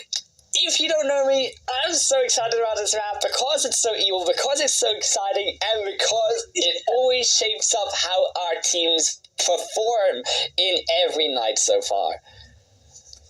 Yeah, it really does. It's my favorite map as well when watching competitive, just because it's so crazy all of the time and so quickly as well. It really is switching up how our teams perform here, though, for this particular event. I don't remember quite seeing this on such a consistent level, like every single day. There's 2 or 3 teams that step it up right after Sandhawk. So really excited to see who those teams will be tonight. I'm really hoping for PNCR in particular. They've been doing super well, so I'm hopeful. But Wolf, who are you looking at? Come on, predict. Let's go. I think if we're going underdogs, I've got to say Lakers. I've been saying them so far twice now today. I'm going to go for the hat trick in terms of mentioning their name. I think Lakers have been a little bit on the rise today compared to... well, day one, you can't really get much worse than second to last place, so they are doing well. They are on the rise, and that is what we want to see from the Lakers. So can they do it in this next game? We will have to see. It's a tall task because there have been 3 outstanding teams today, and I will mention them again in terms of Eagle, in terms of Fenerbahce, and also, oh my goodness, nothing was slipping me, Kazakh Limerence, that's the one. As those 3 teams, they have been on fire when it comes to their performance on both, I think, rotations and also definitely eliminations so far. Yeah, absolutely. A brilliant performance so far from so many of our teams here. Oh, but this is an interesting clash here coming in from Team 18 Women's Moment. Why is there always a clash with this team? I don't know what's going on here, but it is against PNCR, so let's see how they will handle this, Wolf. Yeah, this could be a big opportunity for PMCR, or a big opportunity for Woman Moment to strike down the first elimination moment of this Sandhawk match. And it will be the first blood for them, but they do go 1-for-1. They will lose now a second as PNCR are striking back. So PNCR are not quite out of it just yet. You can see them also moving up towards the high ground, trying to get a more advantageous position inside of this fight. The zone has also shifted down for our first phase here, and it will split between all 3 islands. So also a bit of curiosity here in Neptura on where the zone is going to be going today. It is indeed, and again, just like the Miramar, we do have quite a few kind of hot spots here. We got those mountains up onto the island. You also have boot camp. You have the trifecta area, and you also have the quarry. So lots of really difficult zones that this in time. But for now, it is a really nice zone just because being only 4 teams outside of zone at the moment. Yeah, I think everyone going to be very comfortable here in Salon. A bit of a smaller map as well, so rotations can be done, of course, naturally quicker. Still a bit of a stalemate here on the side of One Moment and PNCR, as they will just hold, I think, both positions fairly well for now. I would like to maybe see PNCR move one of their players a bit more to the right side of that building if they are going to push, however, onto Piper. I think they have identified a solo player and they will be able to eliminate them down. That was good work and good slow informational play, and now they can look to clean up the last, and they will be able to. Unfortunately, Woman Moment gonna be eliminated first, but PNCR, this is another of their rise, keeping all 4 players alive too. Yeah, that is it really, as you said, really nicely played by PNCR. That was very well done. A little bit slow. I'm always for the, go-getter style, but as you said, really nice, slow, informational play coming in from them.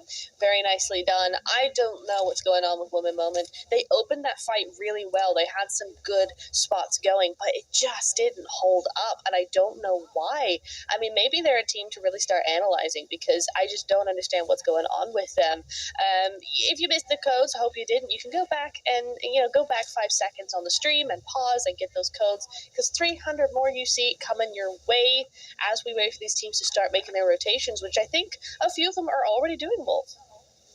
Yeah, for sure. I think also some earlier rotations coming out here from Eagles. Looks a slightly earlier move outside of Paradise Resort. Also, though, this time Eagles don't have someone to fight this time. Hard to Kill, who I believe were the team who were contesting Paradise Resort last time, have now moved down a little bit towards that kind of junction, that Y junction in the road, where they're going to be looting up those smaller compounds, those houses just outside of it. Also allows them some nice rotations and options to Paradise Resort again, if they need to, but also boot camp and even down towards quarry, so they will be able to make multiple different options for themselves. Down towards boot camp here, though, I'm surprised the teams haven't initially decided to drop down and have that kind of signature lobster building fight that we often see at the start of boot camp. However, they have been, these ladies, a bit of tension around the end of stage 1 here. As you can see, Inception are going to be one of those teams. There is a third there of Fenerbahce in the distance, so KR Lionesses are going to have a bit of a challenge coming outside of this compound. Yeah, they are just a little bit, but so far they've been doing fairly good work in getting rid of Inception's positioning here. White, love this from Shira here. Could be an excellent little cheeky angle up at the top here. But it isn't looking too fantastic for either of these teams, honestly. This is not really a spot you really want to be fighting too long on. Onyx sure do have the compounds, but White have the outside area, which makes them a little bit more liable to those third parties. So it's not really a great spot either way. At this point, it does look like here, was that Mia? Mia over there is the only one on that side. Little bit dangerous. They're just a little bit too far split, but definitely a risk they're willing to take to try and get that surround sound on them. Yeah, you can see the disadvantage of that as well. They've already lost Bera, who was alongside Mia on that backside. So with that weakened back half of their team, it makes it a lot harder, as you can now see, to make that move and make that engagement, that pincer onto the one solo player of Onyx without struggling with the other 2 players wrapping around in some form to also defend Onyx and be able to provide that cover fire as those players of White would want to move down. So that one knock in that one elimination at White suffered, I think probably would just call off to play a little bit. If they can't realistically get Onyx easily, it doesn't make sense to keep going for the play. Spend a lot of time, quite frankly, in the stage of the game where you could be looting as well for these later engagements, and also save your players still for later as well. Yeah, I agree with that, especially when you're in a position like White is without too many points going into today.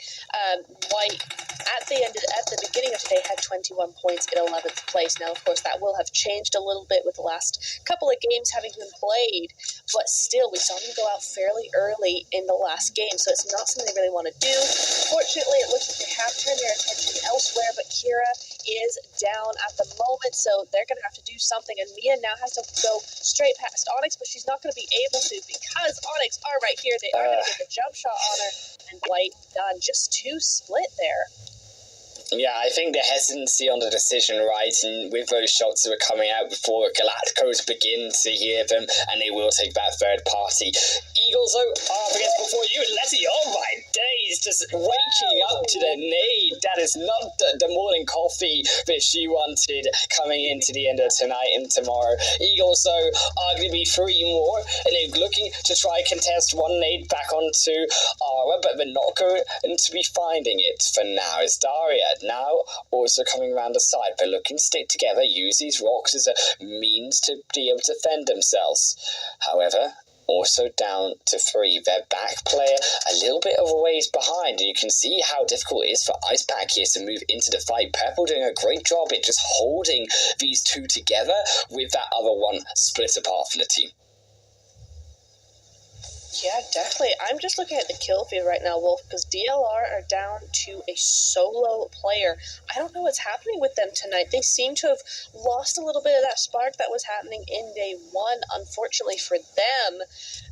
But yeah, Regnum Kari going to be taking all those points for them. Yummy, yummy points.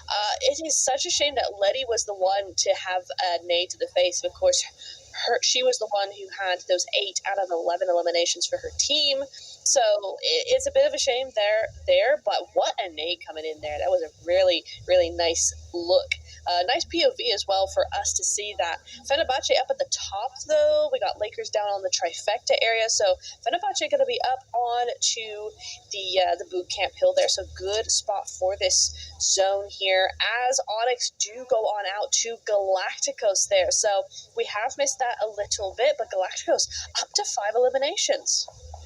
Yeah, Galacticos, I think, really taking advantage of an Onyx that were then out of position. We've also taken that kill onto Mia, White, and Galacticos just being able to get advantageous positions here for themselves. As you mentioned, the Lakers around this L compound, I think Lakers have a really great position here, as well as a couple of these teams especially going to be looking to move now down from boot camp and further perhaps into the stage 2 zone, depending on where it will shift. If it does shift to these islands, Lakers will have that opportunity to sort of gatekeep those teams coming down from boot camp, also perhaps the Lionesses as well, if you want to make a move across that river. You can see Eagles, though, they are still in the fight versus before you. Icepack still held here from this long-range position of purple. The zone has gone that way of the northwestern island for the most part as well. However, there is still some space here, Nebtura, on that south and on the mainland. Ooh, it really is, isn't it? And this is where Lakers have a great position here. They have to be very careful that they don't lose out to some of those higher placed teams like Fenerbahce up on the high ground like that. Kazakh, yeah. Team Kazakh, they're looking really, really good there. They got an easy rotation. They've made that a quick rotation as well. PNCR doing the exact same thing, but on the northern side. So it's looking like those boot camp teams are actually going to be the ones hurting here. Yeah, here before you, though, hurting as well as they did lose 1.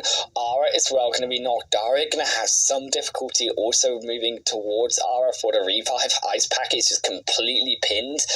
They can't even move away, because if they try to move away, they come onto the road, right? So they have to take this fight, and unfortunately before you, just caught in a really unadvantageous position for themselves. On the map, though, as well, Galacticos have been moving really nicely. I really like, actually, their big wide rotation they're doing on the edge of the blue, down towards the South Island and coming back up, assuming that there could be teams roaming on that northern bridge. They don't want to get stuck there later on in the game, so they are making that move to avoid the teams, avoid even Painan, while they still have some time with the zone moving in now quite slowly, and then be able to move up into the zone through the South Island. Yeah, absolutely. I mean, yeah, the zone is going to be moving in fairly slowly, but there's a lot of teams on that side. I think they've really, in some ways, not so much got to get their skates on when it comes to the rotations, but to clear a path for themselves, because it's going to get dicey pretty quick. But will you guys be able to clear a path for yourselves to the redeem page on PUBG Mobile and try and grab those codes before anybody else in chat? It might be pretty heavy.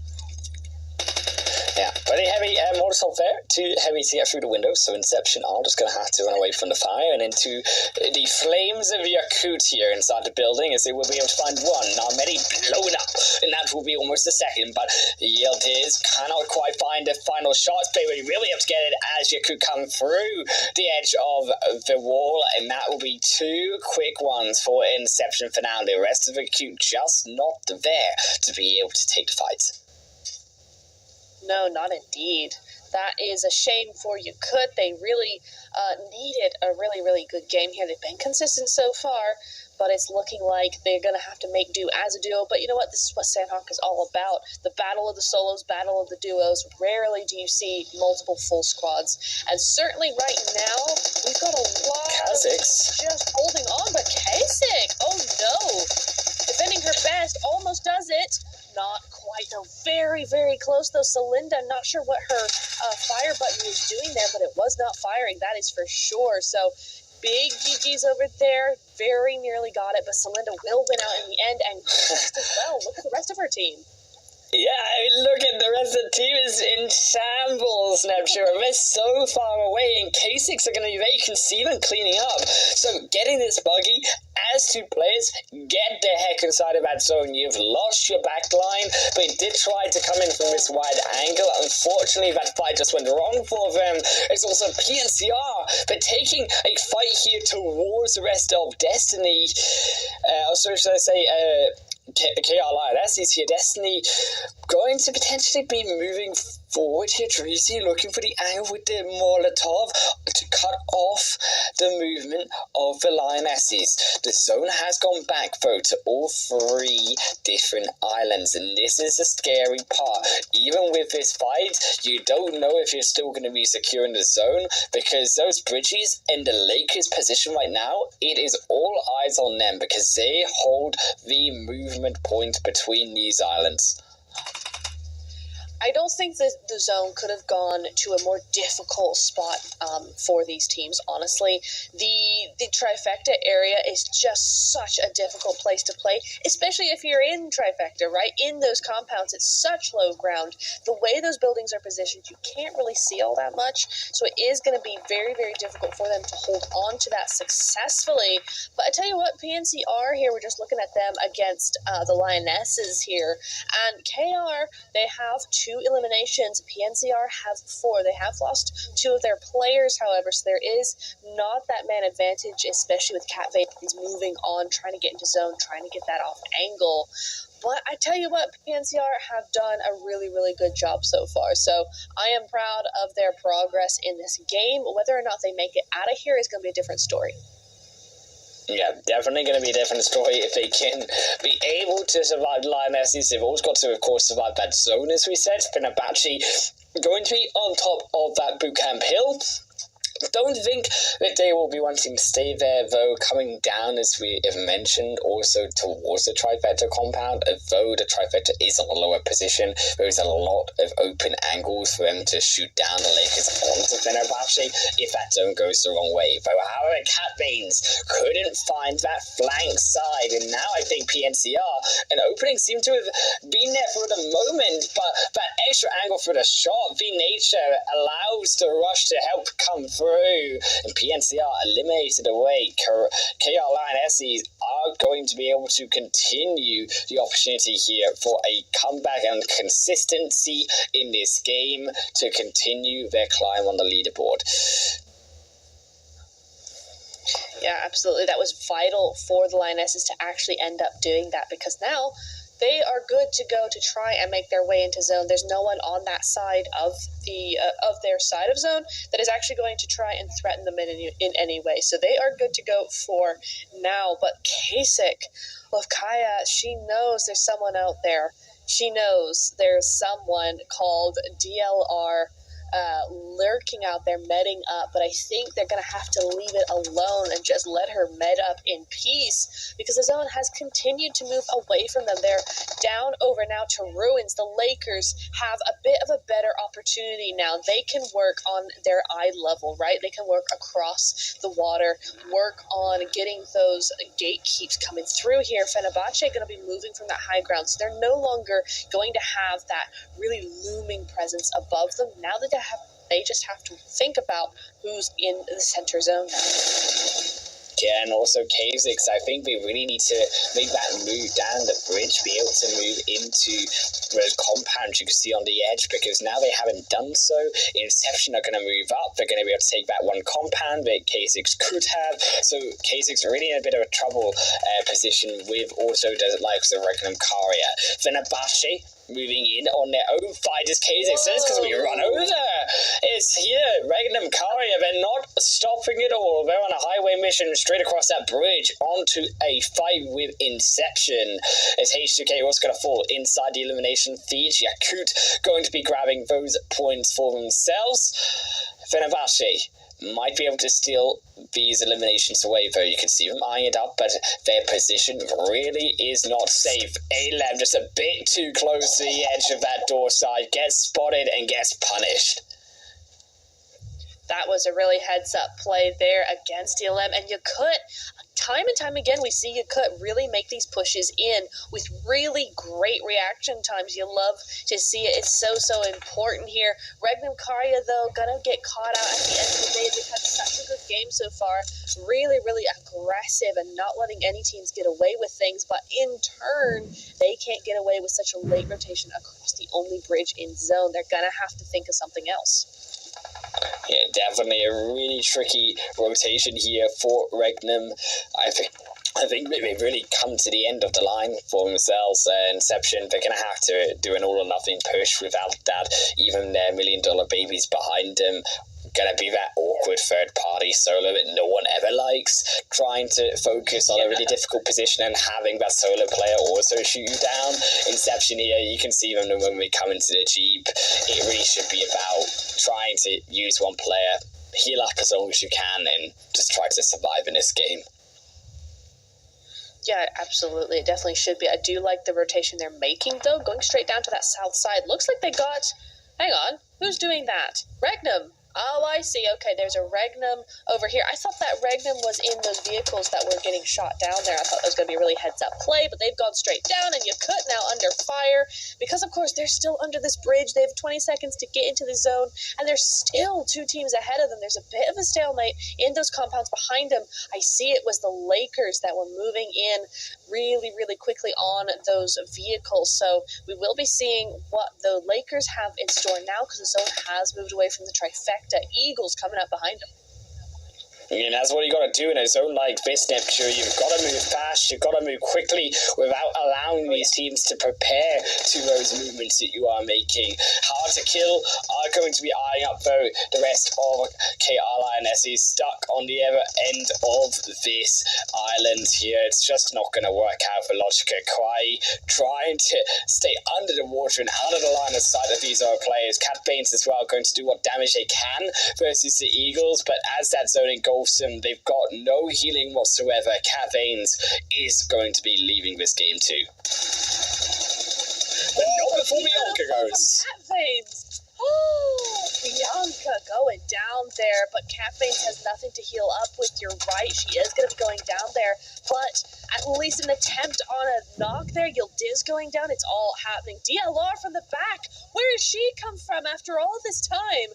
I thought she was dead to the world all the way up there, but no, she is here, she's ready. She's not going to quite be able to fight both the zone and Growl here, but she does get that knock, and that's crucial for Inception.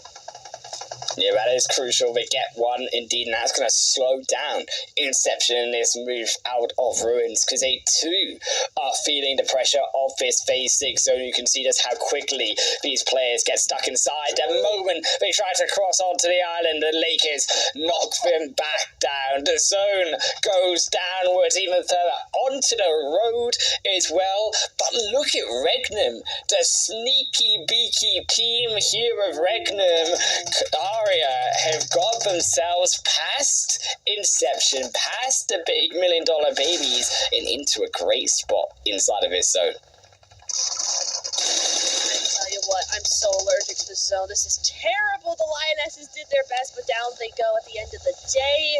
The Lakers now moving in. The Lakers have had such a great day so far. Just 3 eliminations, but they've played so heads up, I think. The zone has blessed them a little bit. They've been able to do some good work here. And now on the Fenerbahce.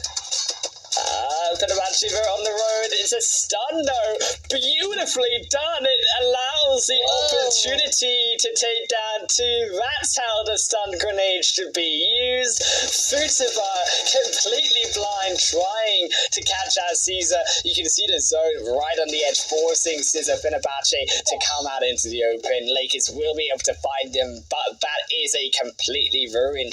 Also, Lakers are going to look for the revive. They've got some time, 30 seconds. The smoke still will cover them, but Regnum Karia, you can definitely see their eyes are set on those smokes when they dissipate.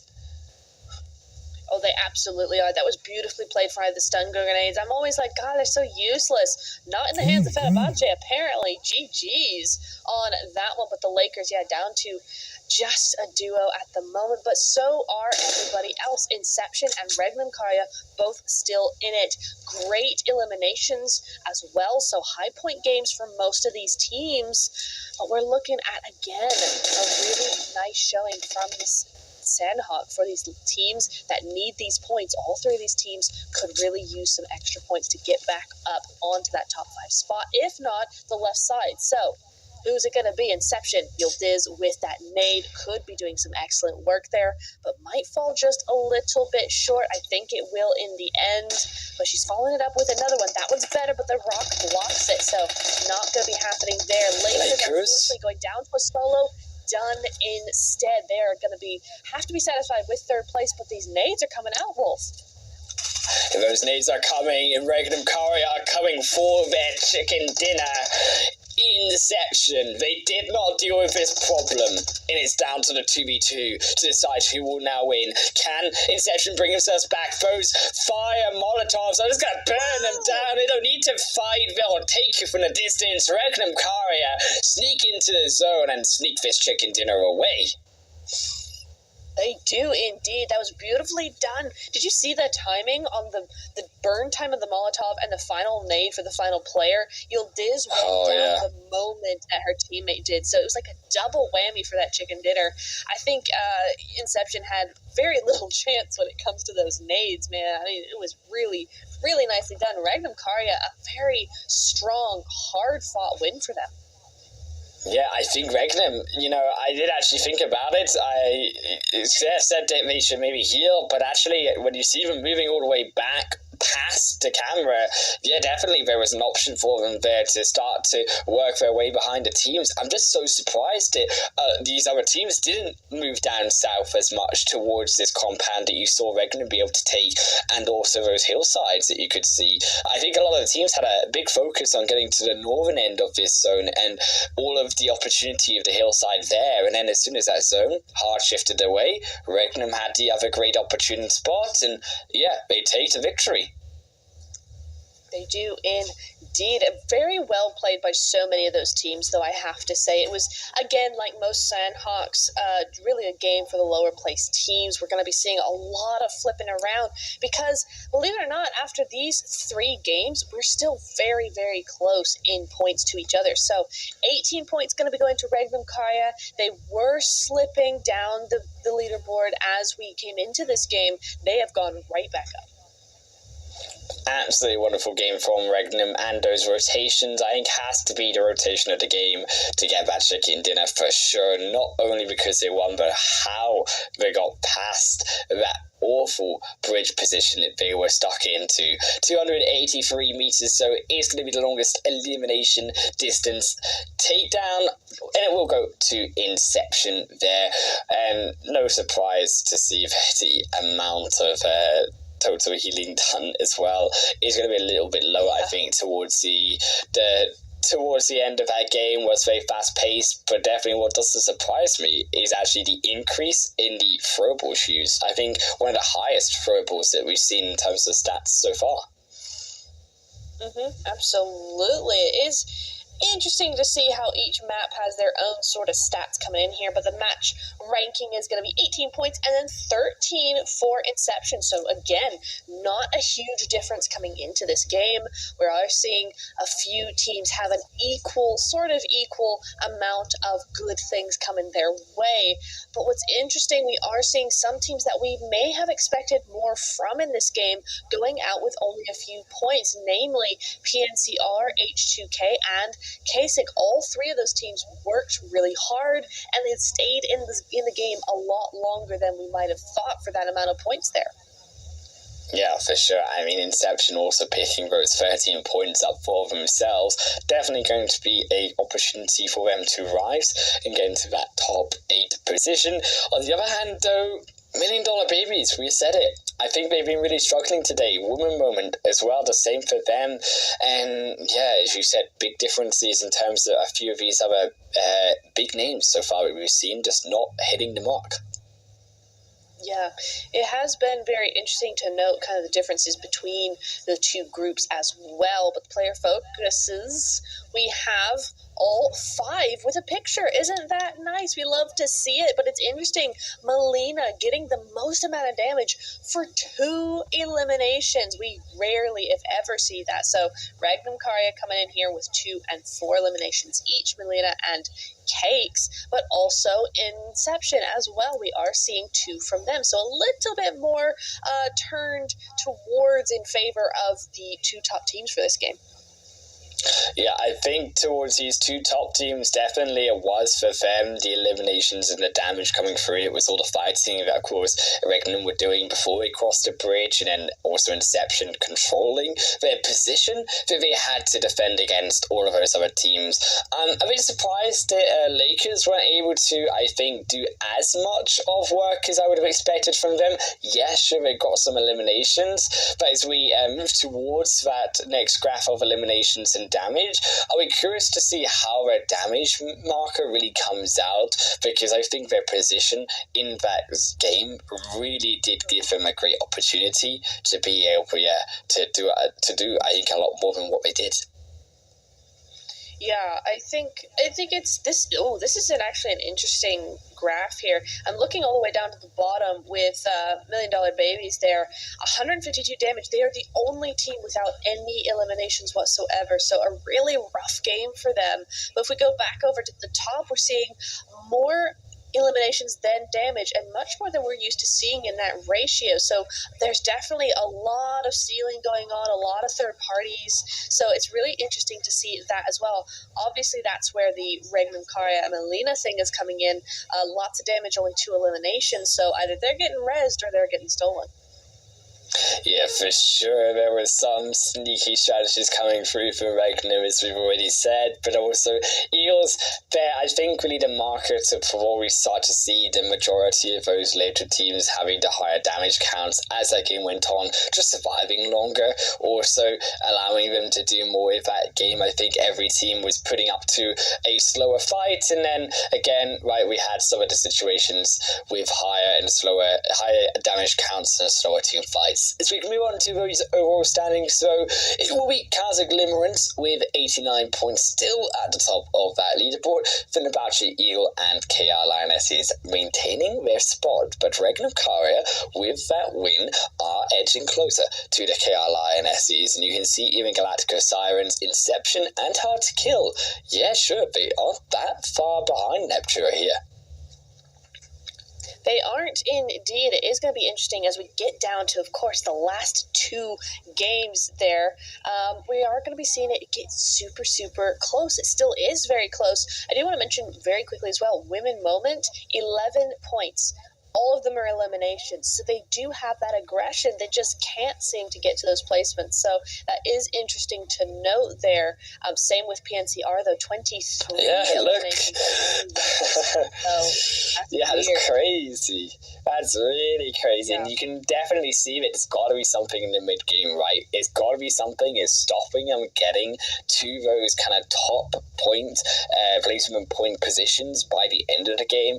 There's something that's going wrong there. Yeah, sure, they can get the early game. Yeah, sure, they can start to get through the mid-game, but there's a problem through that mid-portion of the game for these teams.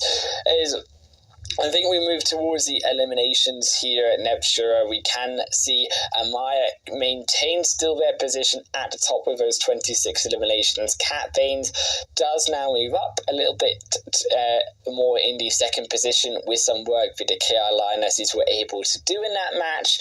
But also there you see Cakes now also with those 15 eliminations in that fifth position too.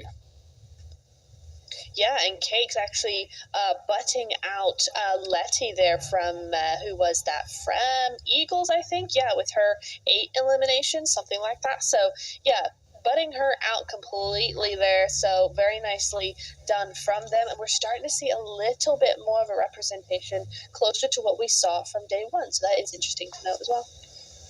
Yeah, definitely more closer together, and these teams definitely also more aggressive, I would say, than our counterparts in Group A. Yeah, there was aggression there, but the eliminations so much higher when it comes to our top 5 in here in Group B. Now that Sandhawk's over, we're moving back towards Miramar for our last opportunity in Phase 1 in Group B to perform here on the desert. How are we looking, shaping things up from the results of Sandhawk?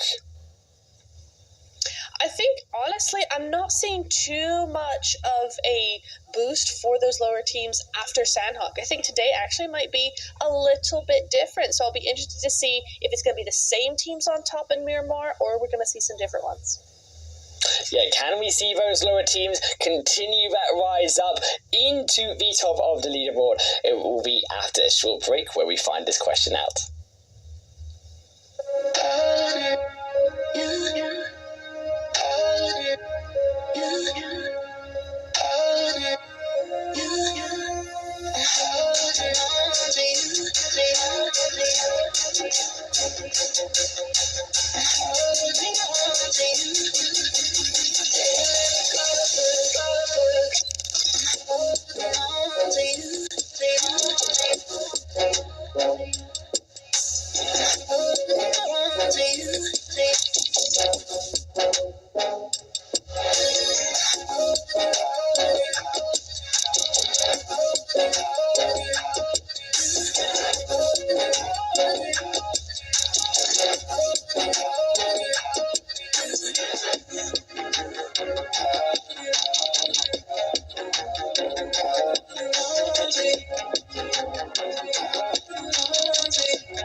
So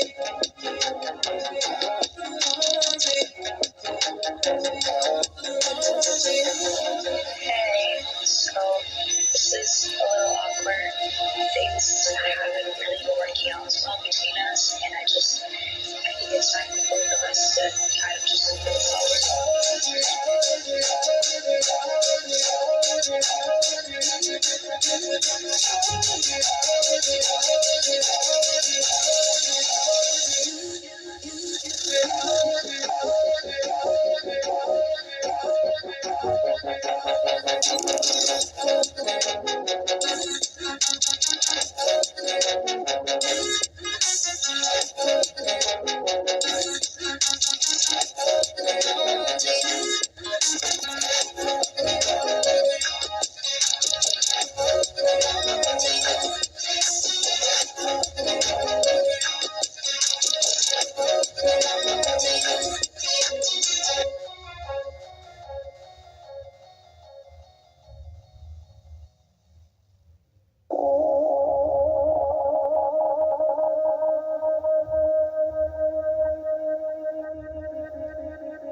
Welcome everyone back to the PMEWL mid-season showdown. My name is Highland Wolf, and of course Neptura is beside me as always. Now we're moving on to Miramar, our fourth game of Group B here tonight. Neptura, we had last time we were on Miramar just a game and a bit ago, where Eagles, where Kazakh, where Fenerbahce are favourites of the top of the leaderboard so far, did perform so well. However, in that Sunol game, it kept consistent, where the lower teams brought themselves up. Now, you're telling me here, Neptura, that the lower teams could use that as momentum. Do we still believe it after the break, after a bit of a think about it? Honestly, I'm not sure. I'm really not sure. The teams that have been consistent so far are really consistent. I know, and I think it's really still very much up in the air. Look, I think definitely we're looking at Kazakh being that kind of outstanding team from the rest so far today. I mean, yeah, they had a massive win so far in Game 1, but Game 2 they continued to show, albeit minus an awkward grenade, taking out 2 at the end. A very good performance in finishing in third place. They still didn't do all that bad in Game 3. It definitely could have been better, but it wasn't completely horrible, and now we're back onto a bit more of normality. I think that Kazakh could shine again. Oh, absolutely. I think this is definitely not the end of the road for them. They still have a long way to go, though. Those teams are starting to creep up just a little bit. Remember, there's only 14 points between them and Fenerbahce. Fenerbahce have continued to make their kind of comeuppance back. That's not the phrase either, but you know what? It's fine. We'll go with it. You know, Fenerbahce, they had a little bit of a decline in first and second games. Now they're back for blood, honestly. So yeah, they're going to have to be careful of Fenerbahce. Eagle as well had a really good game, that one game, but then they fell off just a little bit in the Sandhawk. So we're going to have to see a little bit more from them. I think the real storyline here is the Wolf, you know, fourth, that really third through to, or ninth place even, probably eighth more likely. Super, super close. Less than 20 points between them. I mean, who's going to take those last two spots? Yeah, but are we also maybe looking at, on the top end of the leaderboard, over that 100 points mark? Because there's still 2 games to go. Now, we reached 100 points Exactly. We've decided of Group A at the top of the leaderboard, but now can we see over 100 with maybe Kazakh, maybe also Fenerbahce here? I mean, even if we don't talk about the top 4, you've still got a big kind of pile of teams very close on points around that 58 mark. Oh, yeah, absolutely. I think with 2 more games, the way that Kasich have been playing, definitely 100, more than 100 most likely. Fenerbahce, probably the same. Some of these teams are going to have to be much more consistent in the last 2 games. They're going to have to be consistent with higher points, I think. But it is entirely possible. I mean, 40 points in 2 games is not unheard of. So the Lionesses, even Regnum Karya could still do that. But I think it really is very much in the ballpark of Kasich and Fenerbahce to both get those 100 points. Yeah, definitely, and we've got to see if they can continue that possibility of staying consistent and staying at top, as the zone did go down towards the south, of course. Not going to see too much, I think, of the south fighting, because we didn't get to see too awkward of a plane path this time around on our 4th game, so teams are still fairly split and continuing the looting phase. We did see, unfortunately, a couple teams not make all players into the lobby, so Lakers and Women Moment, I think, yeah, Women Moment have been struggling, but a bit disappointing for Lakers, considering that we definitely saw them start to have a bit of a rise up here in the beginning of today, but yeah, I think after that 3rd game, the momentum did get stopped a bit. It did, but I have to... Oh, well, hang on. I have to correct you just slightly there, because Women Moment and Lakers actually had a fight against each other and traded eliminations there. But it looks like well, my bad. Lakers are now... Well, yeah, I mean, they decided to all gang up over in Minas Generalis, so very interesting play from 3 teams to all go over there, but now Lakers have lost 2 because Onyx have gotten involved. Yep, sorry. As we all know, Wolves cannot count to 1, so that is basically what happened right there. My bad. Is Onyx, unfortunately, are looking to reduce the Lakers down to 1 and to an absolute none, as they will be looking over onto the other building. One moment still in the vicinity, though. Also looking down the Lakers, so a bit of a pinch here for this team. Piper on the bottom of the building as well. Kolka maybe could have had the opportunity. I bet they wish they would have shot right now, because Kolka going to be able to take them down to that solo, and unfortunately for Nosty, they really are at the mercy of both of these teams. Piper is hunting them down, but what you can hunt down along with Piper and Nosty and Lakers here are your UC. You can get it in that code that you just saw on screen. You can get it in game. Go to the redeem section and put that code in, and if you are first to get to that code, you'll get 300 free UC. So make sure to be the first to do it. Lakers are, as we said, in the meanwhile going to be able to pick up 1, defend themselves for now against Women Moment, but a bigger threat here. Onyx lies ahead. Yeah, a weird play by Women Moment. Had that backup. Any push upstairs in a house should always be at least 2 of you up there. But I like the aggression. I like the intent there, the attitude that says, yeah, I can do that. That's really nice. It's better than hesitancy, but, that's just overdoing it. There's over-aggression in play there, especially with that corner right there. That was a very easy pickup for Lakers. So I think a lot of teams losing out big here, but I guess Lakers the most, because for only a solo in a world of hurt right now, they only have 2 points to show for it. So not the best start for them. Yeah, I mean, also a moment seeing the Onyx move into the building, gonna not go any further onto this fight, going to allow Onyx the full abilities to take down Lakers Monarchy here. They will set up what smokes they can. They've got 1 nade in their pocket, 1 first aid kit. It's not a lot, but they're trying what they can. The nade's gonna be utilized down the staircase already. I think a bit of a preemptive nade, maybe trying to hear out onto the footsteps, but they're definitely not close enough these footsteps yet. And now that they've lost the nade, that's a big tool that would have been definitely able to help out in this 1v4 to explode a couple of those members. I tell you what, though, this is fantastic from Lakers here. Really heads-up play. Look at the smoke she's thrown into that building, making them think that she's actually in there, but she's not. Oh, no, it doesn't work, though. She just... that was a mistake. I think she should have stayed in that room she was in the beginning. That would have been such a good play. Get them while they're looking the other way, because that was such a nice bait move.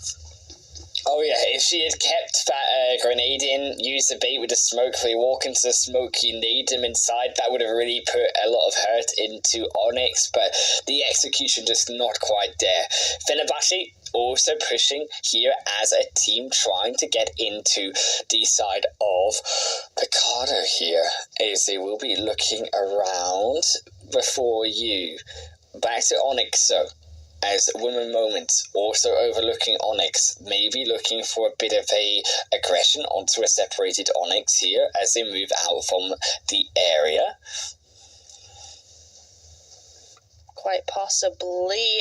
It's an okay split they've got going on here. I just like to see them playing a little bit tighter together. It feels a little too split, and that's where they're going wrong. Basude does go down there, very nice, but no, they can't get knocked. They keep getting knocked when they need to not be. Rin is the only one left. Is she going to try and get this res? She might just do that while this team gets their other res on, but there's 3 of them to 2 of themselves, so it's not going to be nice made over the top though to try and stop that. Yeah, I mean, also look at that though, 1800 UC. That's a bit of a, I don't know, I hope that's right. I mean, I'm not sure if that's right, but hold my mic here, Neptura. I'm getting into the action. This is the code I've been waiting for. Never mind the 300 UC numbers. I'm stealing that 1800 away. It's Woman Moment, they're stealing back themselves. A bit of a retreat into the fight as the rest of Onyx will be slowly making their way up. But 1 knock will be revived. I don't think Onyx want to push over this hill, knowing that there could be a trap set up, so we'll now move back down and continue perhaps on another direction around. I have 2 points to make, Wolf. Number 1, I think they've moved down because they've seen PNCR. They're right behind Women Moment here. This would not be a good to get into. Number 2, I hate to tell you, Wolf, but that 1800 UC is mine. You said I could have the Miramar codes. So. Darn! What are they doing this to me? Yeah, but you can get like the free maths, Jake, but Neptura, she's definitely getting the 1800 UC on that other one. Darn. Okay. Yeah, Trickno, you better be listening to me. I want 1800 on a wrangle next game, please. Please send. Yes, do it. Oh, I tell you what, this is interesting. Right before we go into this fight, look at K6's split down here. Big split down there. Leora all the way almost to Puerto over there. Not sure if that was just getting a vehicle or she's just straggling behind trying to loot a little bit more. But an interesting spot nonetheless. PNCR still up there, but now I think this push is about to happen in Picado.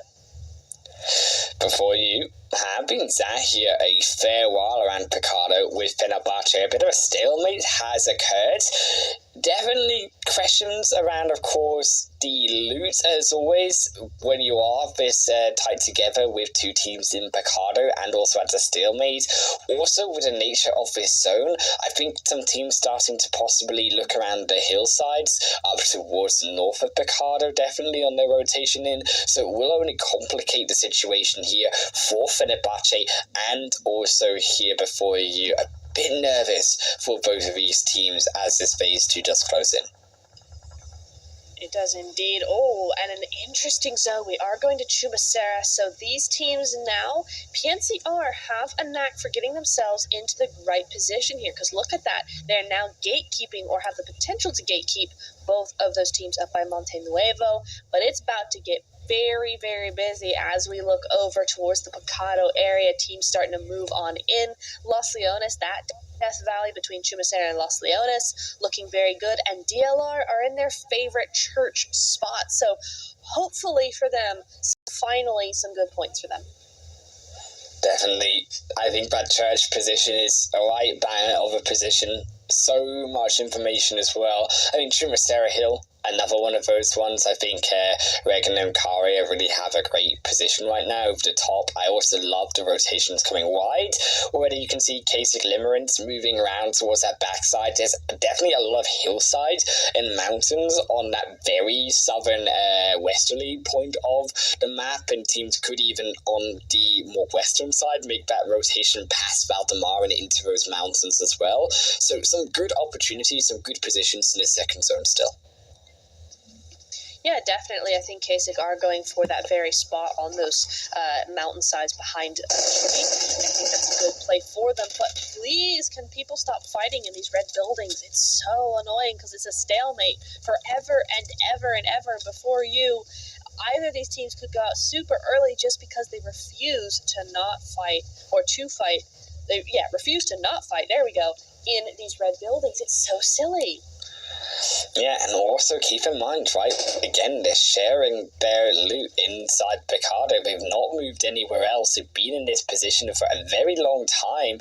I like that Alina is moving around, continuing to try also loot up and find a good position for Fenerbahce's squad. It is very vital that Fenerbahce look for maybe an out point at this stage in time. They are also at the mercy of the edge of this zone. So unless stage 3 would ping back towards Picardo, very unlikely to, they are going to be at the mercy of lack of equipment and lack of ability, vehicles even, to rotate into the next couple of phases if they survive this fight. Yeah, absolutely. Not to mention teams that will be starting to take positions around Picado, especially in this kind of zone. They're going to get gate kept pretty heavily if they're not careful. So it's just all kinds of bad, these kinds of fights, because they just take so very long. They're a drain on all those things. But I think it's the end now, Bond. Before you've had enough, they're about to push on Anwolf. Yeah, I think we've been looking at the information on the first steps, trying to find a few isolated members here of Fenerbahce, and if they have caught the eyes of Alina, if they have caught the other Fenerbahce member over inside of the casino, they may have realized that there are only 2 members now compared to the 4 inside the building, so looking to potentially make a push. $1 Million Babies also eyeing up the position of White. Here you can see just over the top of the outskirts of this ridge here, looking towards Los Leones, I do believe, but Whites are just going to be a bit far away from $1 Million Babies. They're also just keeping information on this church, of course, of H2K. Nothing really I expect to come through with the distance and not fully confirmed information from all of these 3 teams, but still just taking it slow inside. Yeah, and fair enough. You know what? Slow and steady. If you're a team that haven't been doing as well as you might have hoped to have done, slow and steady is chill. We're good with that. You can just take your time, get that position set up nicely. PNCR might be one of those teams that are trying to do that. They've got a pretty good spot up here overlooking Onyx. I think this is probably up towards Monte Nuevo, but we haven't seen him in a while. It doesn't really look like Monte Nuevo, so I think there's been some rotations going on here. But yeah, Onyx in a bit of a bad spot here, honestly. They can take some shots over on to the side, to their north, but as you can see, Ezzy doing some good work onto those vehicles, so they're in a bit of a pickle. They will know that with those shots there is a team above them, so I'm hoping that Onyx will utilize that information to actually move a bit towards the other end of the compound, so have some cover and use those buildings as natural blockers away from Ezzy's bullets. However, I want to also take us back to the chill, and this got me thinking, my random thoughts as I have at the end of the day. You know you're saying about chill, right, Neptura? Do you play PUBG Mobile in your bed, nice and chill, like me, cough, or do you sit on the desk and play from the computer? Because I think it depends. If you're in a voice call, then you sit at a desk, but if you're just also on your phone, it's sometimes nice to be chilling. I go in between that. I have a really big, comfy chair, like an armchair, that I've molded specifically to me. I'm jealous. And I just sit there. Yeah, that's what I do. My goodness me, I didn't think of the chair. chair. Yeah, it's great. Yeah. It's really nice. Oh man, I'm so jealous right now. I didn't think of the chair. I need to get a good chair. Yeah, I've been looking at chairs. Great. Yeah, my chair's a bit falling apart right now that I'm sat on. So definitely the chair. This is what we're going to be looking at. And I've got some ideas. You know, I think we do have to be careful here, as before you are also getting a bit more antsy about getting a position onto Fenerbahce here. Fenerbahce also moved all of their players inside the building. They are still inside of this fight. However, they do have the likes of Moment coming in. That one player or two, two players, should I say, moving in to the Picardo location. Only going to complicate things and slow them down here. It's the zone phase 3. 1 minute to go. Look how far they are. 1,200 meters. Something needs to give, and you can see Fenerbahce, they've tried now to do that give, try to do that push further in onto before you, knowing that something needs to happen in this minute. They're going to be walking up, but before you they have this position, they've kept strong, and they're forcing Fenerbahce into a bit of a panic here as they need to come to the staircase. They've already found one. For now, another of Fenerbahce will stand behind the staircase again to give cover as the revive comes through, but you can see these outer locations. Clever. Definitely a nade here would be great, but you can see Ara doesn't have one in their inventory. So a bit of an unfortunate occurrence here in the midst of this fight. Yeah, it is. I'm not sure what Fenerbahce are really doing. They're stomping around, making a big old noise, but they're still going up one by one. Unfortunately, Regnum Kari going to be taken out. Women moment there, so that's them out of here. But GG's out of his way. But yeah, it's weird. Fenerbahce just going one by one up those stairs still. It seems odd. They're making a big old fuss, really without any bite at all. But Yoko going down there. Kitty, I think she's just going to have to try and get out of there while she still can, as is Razdva. Oko is going to be Fenerbahce here at noon. Gone. Fenerbahce doing work now. Here we go. Yeah, they do so much work here. They're able to clean it up through, but look at the health bars. They're inside the zone. I know, we been there for so long to warm up, and then we missed it. We missed the fight. I'm so sad. $1 Million Babies beating us in again. Yeah. See, that's because they got the money to slide under the table to put the camera on them. I know the strategy is in the name. I know what they're doing, Kitty. I know what I see. Is Regnum Karia are going to be overlooking them. Also, taking a look at the $1 Million Babies, who are struggling. To be fair, today, but it hasn't looked like the $1 Million Babies we saw in the first day. It's like night and day for this team. It really is, and I'm not entirely sure what the deal is with that. I mean, we just haven't seen much of them at all to even compare their strategies and kind of what their rotations are doing. So interesting to see that. I continue to love what PNCR are doing. I mean, this is a very bold kind of split, but it's working, and they're getting that rotation in. They're they're getting all that information, and that zone favors them, but it also favors Inception after that great game on Sandhog. Are we going to get a consistent result from them? Yeah, I mean, zoom in. Goodbye, Fenerbahce. They are really not getting into this zone. They're not. Just get rid of them off the screen. As we do see, I think these mountainsides towards the left of the zone, I think really is the high point here. PNCR have is going to be the most beneficial part of the zone. Campaigns around KRLI and S's is a little bit of a rich line there. It could be utilized. Also allows you to kind of dip back between the mountainside as well and avoid a bit of the road, avoid the mountainside of where Inception can shoot from. PNCR, there is some cover if need be, crossing over. You can see that Eagles are going to utilize some of that cover to be able to move into the zone here as well, but it looks a very aggressive, very chaotic zone here. It really is. These are the kinds of zones you love to see in PMPL and PMGC, because it means all these brilliant teams are going to have to be super close quarters, and it is a difficult moment of silence for Caesar Fenerbahce, the first to go down to the zone. I think we're going to see the first of many that direction. Yeah, look at their health on the right hand side there, not good at all.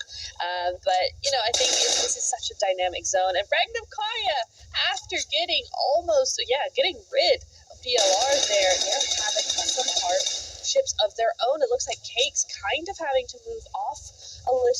trying to dodge and weave between Cat Fades' bullets there, and Cat Fades has a brilliant angle. She's trying to gatekeep as much as possible here because the zone is behind her, so this could look very good for them.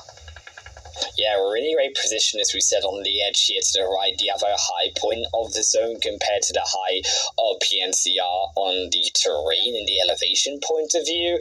Regnum Karia also going to be eyeing up here the side of Hard to Kill, who really are struggling on the edge of zone, and you can see that Solo going to be now moved back up, try to assist with the KR Lionesses. However, they do have to be careful of Hard to Kill still alive, and a couple players there definitely could upset a fight between not only, I think, the side of Regnum, but also KR Lionesses.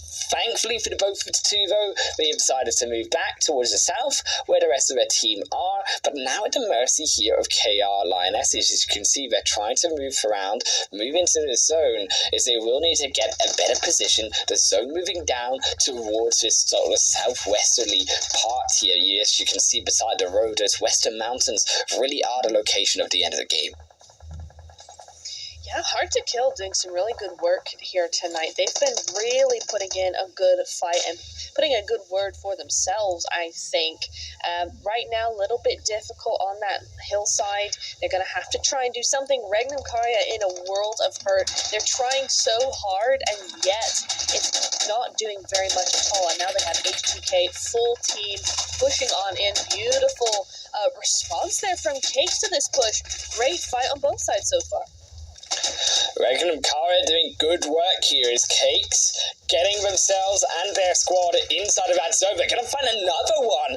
Brilliant work from Cakes to keep himself alive here. There's elimination possibilities all around for H2K as the last one should fall here so low. Kasich limerence as well. But you can see Inception behind him taking elimination onto Love Karia. So it is also that potential third party that's keeping Kasich busy.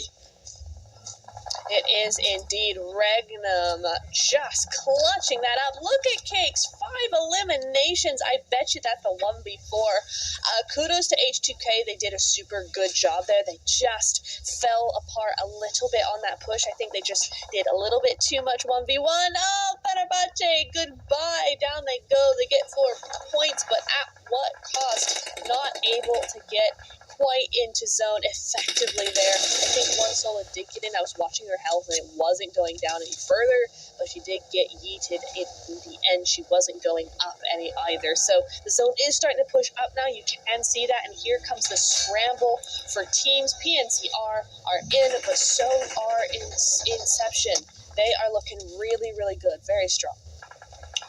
Yeah, Inception really do have a great position here. I think PNCR were the other ones with a strong position. You can see, though, Onyx now coming behind PNCR. A bit of a contention here on the northern side. It's Onyx, so the pressure on them. You can see this zone has now started to attack, and it is pincering them towards PNCR. And unfortunately for Onyx, that is just a bit too much pressure. They are starting to fall, and they are now down, and it will be out. PNCR able to pick up the eliminations. They will be able to keep all 4 of their players crucially alive, which gives them the time now to move into this zone. Another minute before it shifts once more. Galacticos also trying to step further in onto the zone, but PNCR, they might just have found Eagles out of position. They weren't already, and they will lose one. Now Melcichi, the only one remaining for the Eagles squad, going to have to sit outside. Actually, I do correct myself, there is one inside of the zone, but they are insanely split and would not be able to take a fight against a 4-man squad realistically. PNCR doing such incredible work. What is this, like back-to-back-to-back fights and back-to-back-to-back wins? 6 eliminations so far. Regnum Karia doing good work as well. I gotta say though, Kasich are out, so that is our most consistent team so far out of the game. There's no more chance for points from this last Miramar of the phase, and now it's Inception. The way this zone has moved away from them, they have to go downhill. Can they actually move against these teams inside zone? You do see a couple of solos around them, but it's who is on the other side that's the worry. Right, it is who's on that other end that can make it in. Inception are the ones driving forward. They're trying to establish their position in this zone, but look at where they've gone. Right down into the middle of the death trap of all of these teams. You can see maybe a bit too hasty moving into this zone. They could have let it stand a tiny bit longer as this next stage moves further in. Eagles, that crucial one player, putting a lot of pressure there as as Elena G is able to continue to put some more pressure down on their movement in. They get a couple knocks. Now they're able to potentially even move their way further forward. Is Galacticos going to be looking over their only 4-man squad remaining in this game? Still alive, all 4 players can move in. Inception, meanwhile. Eagles still on a solo, still outside zone. Zone isn't really on anyone at all, but it is definitely looking good for Eagles. Another consistent performance on Miramar. Remember, they won the last Miramar of today, so they're back in the top 4. They are a solo, so far less strong, surely, than last time, but you never know. Looks like she might have gotten a knock on to one of the Inception girls there, so we could be looking at a few more points, but no, they do go out 4th place in 4th eliminations, though. Fantastic result for them. Very, very consistent. pmsl. Now is PMSL's turn. Look at this. Oh, maybe yeah, not. they're shooting down. Look at the amount of smokes, though, down by Galacticos. They got so much cover down, so many different spots. You can see if PNCR struggle to find a position. Inception will take advantage with Galacticos, but Galacticos take the eliminations, and they will be up, though, Inception to 8. Galacticos up to 5 as Inception moving their way in, but this looks like a very dominant Galacticos looking for their chicken dinner. They have the team, they have the utility left. 5 nades for Inception. Better start chucking them down because they are running out of room. 30 seconds until this blue engulfs them, and that's what the Galacticos are waiting for. They just need to survive, but Inception grabs one. For now, Lotus is down. Galacticos to 3. But Zeros needs to find more than just one if they want to move in. They need to find a second. They need to whittle down this squad and get an angle inside. They will be continuing to heal up the rest of their team behind them. It's only the 2 together. Zeros providing some support. It's Yildiz on the left, continuing to edge their way forward. Snaking, still with the backpack on, spraying through the smoke, but finds no hit counters just yet. Getting on the tractor for the high information, and they find one. They almost find a second, but it's not quite quick enough. It's Yildiz now. The information has been given away. The nade is being coded. Can they find a second? Can they blow him up? Yes, they can. They will get the double, and now they need to look for a cylinder. They look for another as the information of cylinder has been given away. They move forward. Yildiz back under the ridge line to protect themselves, avoiding the shots for now, looking for the second, but the body won't be enough, and they fall. Galacticos still come out with the win, but boy, did it get close. It did get so close, Wolf. Oh my goodness. I honestly thought Inception had that at the very end there, but Galacticos rounding back up last minute, getting that final 1v2 done and dusted. Big GG's on Galacticos' side. They fought very hard. I mean, all those teams fought super duper hard for that win. Inception did a fantastic job. I just want to know, Wolf, in what world does the team with the high ground end up losing to the teams below? I mean, that should never happen, but somehow it did this time. Well, you know what? When you have a tractor and you can comms the exact position of every 4 player, and also you get that low ground, I think it was really beautiful play of utilizing the low ground to make the angle so that the shots couldn't quite reach onto Yildiz, and also using the body, of course, of their teammates as well. It was a valiant effort to try to block as many shots, but there was just too many players of Galacticos by the end of it. Yeah, it was. There was just too much open ground. You know, the ridge only does so much until they get too close to, and then it doesn't really do much at all. So a great play coming in from them, but they just didn't have enough cover at the end of the day to make it work. And that's going to be Galacticos with a phenomenal chicken dinner. I think that was quite a few points. I didn't quite catch how many they had. Here we go, just on time. 7 eliminations, not the most we've seen so far today. Certainly not the most we've seen in the group, but certainly going to be enough. They had started to slide down those placements just a little bit. This should solidify perhaps that top 6 at least going into the last game. Yeah, for sure. I definitely think Galacticos here are going to be very happy with their position. They were contesting that kind of top 4 position, right? But we saw they were edging their way up in that top 5 to 8 spots. I believe they were in 6. So now with that win, really, if they can keep up another consistent performance, we may be even seeing them inside of that top 4, sneaking away a position in. Its Inception.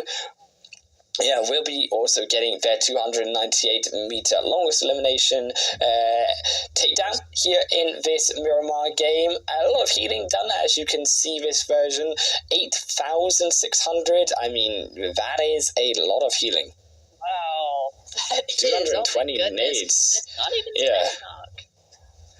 Yeah, I know, right? As well as Forever Shoes, 220, a big number more. And I think also catering to, I think, those longer teams fights that we saw, Koth in Picardo, and also with the way that the zone worked out, right, there was a lot of time to, I think, loot up, and then the fights already only broke out towards the end, so that's when they had a lot of more utility to be able to use. Inception do take out the second position, and NCR there in the third. Yeah, very nicely done. Very few points between them as well. Again, we're seeing that a lot today. And yeah, we could be shaping up, well, we are shaping up for a very intense last game because these points are still so close. There's only really a gap between first and second, and that is sort of closing little by little. I mean, we look at Kasich and Fenerbahce both got equal amount of points this round, so definitely looking very close for a lot of these teams. Yeah, for sure. It is all to play for in this last game, particularly for those final spots. That first to 4th place, remember, you get there by the end of this next game, you're going straight through to the finals. And if you get to the 5th and the 8th position, you go to phase 3 for a chance to get to the finals next week. And if you don't, if you're still in the right side of the leaderboard, don't worry, because you still have a chance in phase 2. Nobody's getting eliminated, so we will be able to see all of the opportunity for these teams at least by the end of this week. And yeah, Women Moment are out of the standings. Off they go. They've left the room. Right. Yeah. Yeah, but look, it's just an empty spot.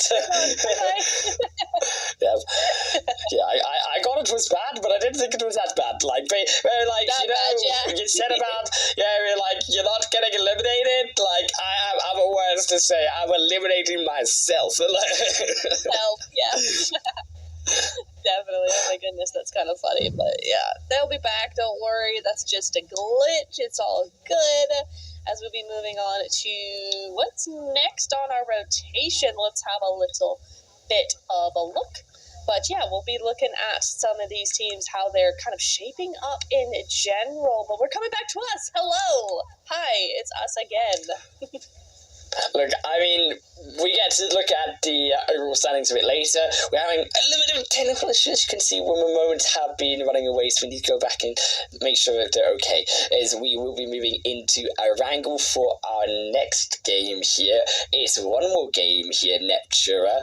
We do have a bit of a tight leaderboard that we can understand going on here for that top 4, as we've mentioned. Do you think that there is the rise for this upset where potentially that top 4, especially with $1 million babies, right, falling down, there's now an opportunity at a spot for these teams to fight for? Oh, absolutely, yeah. There's definitely some wiggle room there for some of these teams to go, hey, we could do that, and just really come in and steal the show. I think already we're starting to see a few teams edge their way closer to this, but I think, yeah, it's definitely on the charts for them to do that, definitely. Look, I think also Erangel has been an interesting one for these teams. We kind of mentioned it at the start of today. I think also Kasich definitely were able to pull out a good win when it came to that difficult positional play by the end of our first game, but also the rotations, right, in terms of what we saw in that first game were definitely quite interesting. So I'm curious to see what they were able to pull out, but we're going to pull back in towards these stats as we do get back to our player focus. We're back on track here, everyone, for Yildiz and Top with 5 eliminations. No rings to the 1,000 damage marker yet, unfortunately, Neptura. We still got one more game, bro. Don't worry, we still got one more opportunity left. We got one more left. Nice to see Yildiz up at the top here. She was definitely a contender for this last time in Season 2, the beginning of this year. So nice to see her back on top there for this game, at least as we go to the overall standings. Oh, the gap is widened just a little bit, it feels like. But Eagle Esports right up behind Fenerbahce here. And look, tied for 4th and 5th position, but the placement points coming out for Galactico Sirens, which is what's giving them that edge, as well as what a chicken dinner, should I say, as well. That will be also the one that allows them to be above KR Lionesses.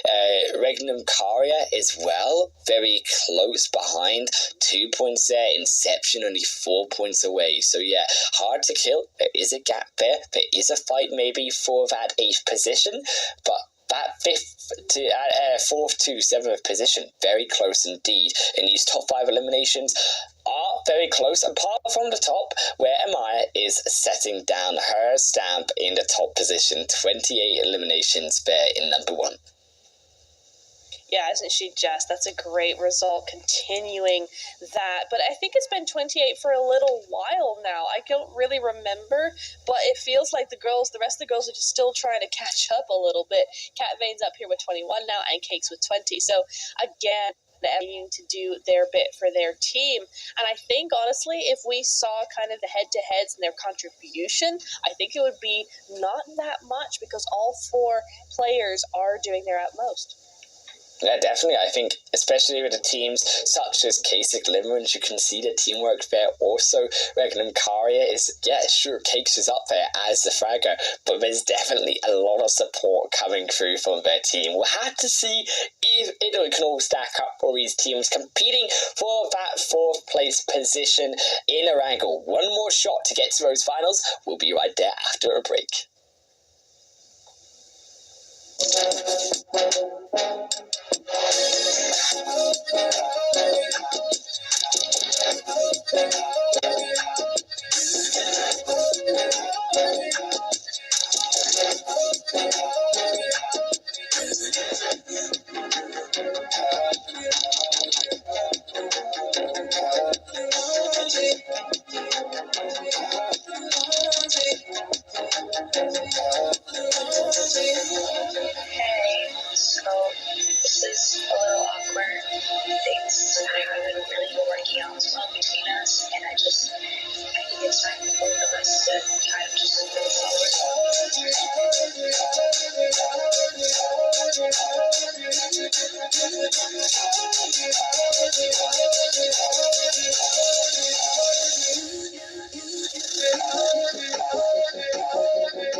things kind of haven't really been working out as well between us, and I think it's time for both of us to kind of just move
Welcome back, everyone, to the final game here of Group B and the first phase of our PMEWL mid-season showdown. My name is Harlan the Wolf, and I'm joined by Netshura, of course, to the left of me. It is a wrangle time, Netshura, and the stakes could not be higher for the finals.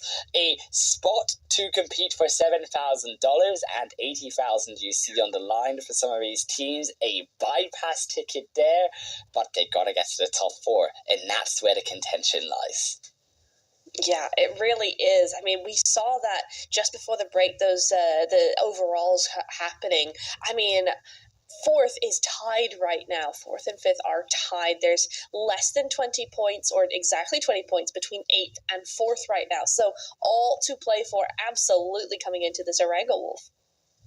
Look, it's very close indeed, but the tiebreaker is that chicken dinner, and that could be something that also breaks that fifth position, because remember, that is what they do not have, that chicken dinner on board, whereas the teams opposite them, such as Ragnum and also the likes there of the fourth team, do actually end up having that chicken dinner on board, so that is the difference maker that we need to keep in mind.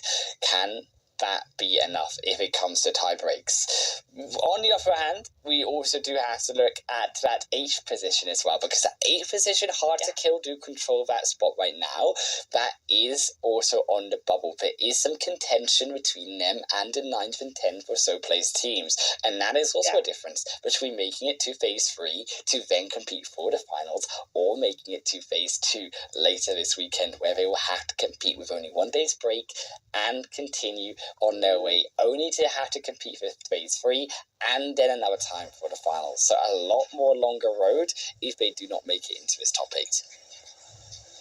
Yeah, absolutely. It is a very much longer way about these things. The flight path not going to make this journey any easier, though. They are looking at a little bit of a skewed plane path, I'd say, Wolf. I mean, it's not really going over to that western side very much here. Right. But we do see PNCR moving over to the military base area. So this will be interesting. Eagles, of course, are going to Novo. Is there going to be a hot drop for this last game? I don't think that's a really good idea for PNCR, considering how well they've been doing so far. Yeah, so I will elaborate on my lack of knowledge here in the moment. It is KR Lionesses and also Galactico Sirens. Galacticos have the chicken dinner in 4th position. KR Lionesses are the one is in 5th, and it is Inception, I believe, if I'm not wrong, in 6th position right now. Might be mistaken on 6th, but that is definitely 4th and 5th position so far.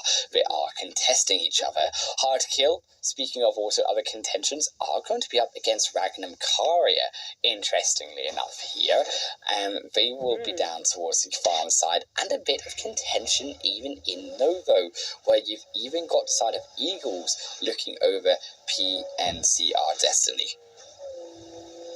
Yes, indeedy. Oh, honestly, Wolf, I have to say that's the most basic, best zone we've seen so far in the last 4 days. I mean, it's really giving these guys a break, huh? Okay, look, we said this, you can say this, but we had a very similar zone game 1, and just remember it, next year, that's true, where it went up. So, like, it might be baiting us in to the false allurement of a nice, easy zone where it could go anywhere, and then it drops you down into Gatka Fields again. That is true. That is very true. I mean, it could just be baiting these girls into just breathing a little easier and then getting them in the end. So you're quite right. We cannot relax just yet. We got to see where this zone goes in the next couple of phases. At the moment, I am seeing a couple of interesting spots here. Kasich over in Lipovka, very much boxed in there. They got a couple of teams around them, so they're going to have to wait for them to start rotating first. And it's the same situation for Women Moment. Look at them in Melta Power right behind. I think that's DLR there. So I'm going to have to be very, very careful. I would expect to see them actually wait for a very late rotation through the blue, as we see some teams do. But Lipovka actually, I guess I was mistaken. It's not just one team here. We got a couple, Onyx and Kasich. Now, Kasich cannot go out here, but Onyx, on the other hand, currently in 12th position so far. They need these points too. Yeah, Onyx could still put in a bit of an upset to Kasich's century mark on that 100 points that they are still going to be looking for here, as Onyx Esports, a team that I think had the potential in the first day, but again, one of those other squads there sort of fell short today. I think they've had glimpses of power moments, but nothing's really came through when it comes to full team fights.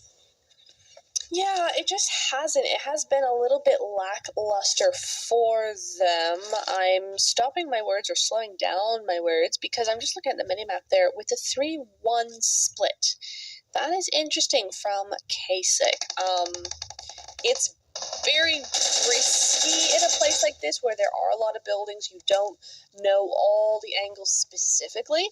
But it's definitely making sure that Onyx can't have as many angles, and it's making sure that Kasich have as much information as possible. So it's definitely one that has a lot of pros and a lot of cons at the same time. I'm not entirely sure how I feel about it, but for so far it's working.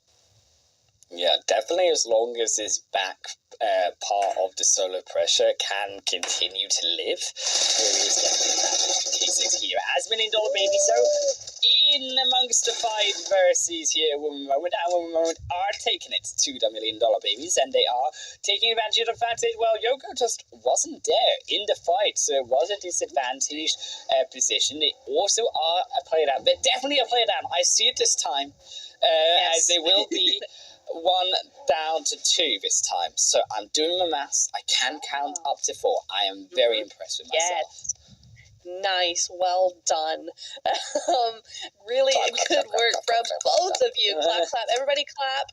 There we go. I can count great to 4. work from both I passed of you. my first grade. Yay! Let's go. And women moment, though, I really didn't like that push initially. You know, they go against completely what I was saying about really taking it slow and having a long rotation. But they targeted a solo there. So while $1 Million Babies can spray all they want, as long as they don't get knocked, they are in the advantage here. So this is a nice play from them. However, the fight over in Lipovka is still ongoing, and it's heating up, Wolf. Onyx are making a move over towards Kha'Zix, but I'm not sure it's working here, as, they will just, there's nothing else to say about that, and there goes the last one. K's Limerence will be able to take down all of Onyx so far. It is going to be 4 points towards them, and as I think we move back towards the rest of the map here, you can start to see these obviously rotations coming out at the end of our stage 1 as the blue zone does begin to move in, teams starting to settle themselves a bit deeper into the zone and their next positions now that we are ending the beginnings of the losing phase towards the mid-game. Is rest of, as you can see in Pachinki, there is before you here, looking over Lakers on the church side and on that high ground. But look at Lakers in the back here. Kolka, a bit of a split. Let's say we'll go right through the middle of before you driving in. But do they realize that there is more players on that far side angle? Is White Esports as well looking over the rest of their own opponents here, deciding not to go for it and keeping control, I would hope, of this center island. I think a very powerful center island position, and can still use this against Galacticos to slow them down. Yes, indeed. Now, this is an interesting play from before you. Another team we have seen kind of struggle today, especially compared to certainly day 1, where we saw before you a lot in those end games, in those end fights. Nice play from women moment here. It's a good rotation. They were just looking a little bit too stationary there. It wasn't really the best spot for them. So they have held on, and they have moved on as 3. So that is nice to see from them. However, $1 Million Babies, they really desperately need this last game to do something. But I think at this point, it's safe to say they probably aren't going to make that top 4 position. They've currently got 37 points. And as a duo already, just when teams are starting to get really antsy about keeping their players and being super defensive, super aggressive, then I think $1 Million Babies really have their work cut out for them. Yeah, it's just really unfortunate, because remember, at the start of the day, $1 Million Babies were in 4th. They were one of their teams that looked at and expected them to continue to be on form, but they really just weren't. They even, of course, remember, took a game to a chicken dinner, so it just is not the $1 Million Babies that we expect to see, and they will not be limited, as we say. We can only hope that later on, I assume, being phase 2, that they will continue to improve and kind of amend the mistakes of what is going on today, because I'm not sure what it is, but it needs to be fixed quickly. It really does, and that's the good thing about phase 1 is this doesn't mean adios, right? It just means you have to be back in a day, so you better get on that right away if they do end up going to phase 2. So, yeah, it's a shame, but it's not the end of the road for them, so it's nice to see that we may be able to get that $1 million play from the $1 Million Babies once again. You could, though. I'm not sure what happened. It looks like maybe up against Regnum Karya, perhaps there, but they're down to just the 1. That's very strange. Yeah, it is Regnum Karya. There you can see the bloodbath of vehicles on the outdoor side. Look at this. This is just ridiculous, you guys. Get your cars in order. Definitely happened. Something definitely happened there. The parking is not on. There is going to be tickets issued if they did not fix those parking mistakes. Absolutely. We are coming in. And I tell you what I'm also looking for is $1 Million Babies, if they can still stay alive as a duo here. Now, I said they may be out. There is a possibility still. I can't mathematically eliminate them. Wouldn't it be amazing if we now say, look, we hope them to come back, they're not here, and they just prove everyone wrong, and they say, you know what, we are still here, and they 2v4, or 2v everything, I guess everyone else, the entire lobby. That would be something. Yeah. And you know what? That would be amazing. I'm here for it, and I wouldn't be surprised in a way if they did it, because we know what these girls can do when they're on form. Yep, absolutely. I'd love to see that. That would be just the plot twist of the tournament. I would love to see that. Oh, yeah. But we'll have to see. We will have to see. Eagles have been looking very strong so far. They've got a pretty nice rotation going on at the moment. Little bit split from my taste at the minute, but that's okay. They know what they're doing. They still got all 4 up and going. And it looks like they're going to be switching direction there a little bit. Going to be going more over towards the Pachinki Hills. This is a good spot for them. It looks like they may... No, they look like they're in zone after that new change there. Yes, they are.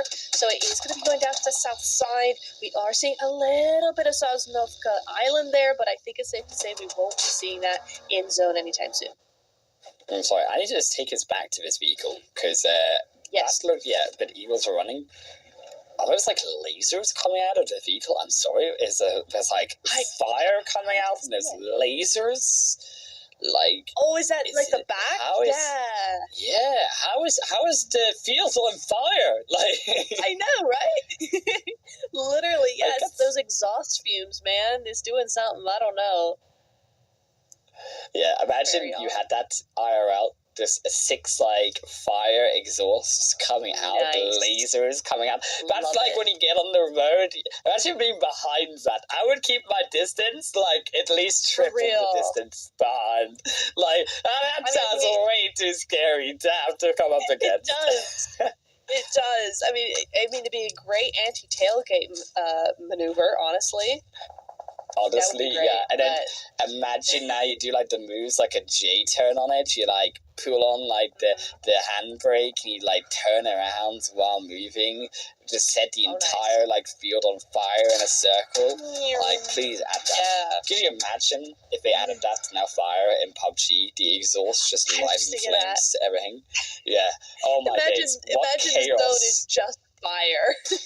I need a better zone to handle all those fire graphics. That's what I need. Yeah, my little XR is not going to handle it very well. But White are not handling this nade. My goodness, Regan Kara do not back down, do they? White, unfortunately, right behind this vehicle, not looking too good. They're trying desperately to get... Oh, hang on. They're trying desperately to get these knocks, but it's just not working until it does. And Regnum Karya going to get rid of White in 15th place. Unfortunately for them, they're just not going to be able to get any more points on the board. And for Onyx and for White, that is going to be the phase 2 situation happening for them. So we'll see them on the weekend, but GG's. Yeah, unfortunately for White. Got to see what they can do to continue to perform. Lakers as well in some difficulty. If they fall here, it might just be phase 2 for them as well. It's Inception, looking to control their own fate and make their way into the finals with a big game. They will need the points. They will need to take down Lakers here and start that elimination point climb. There goes their first, as they will be able to take down University.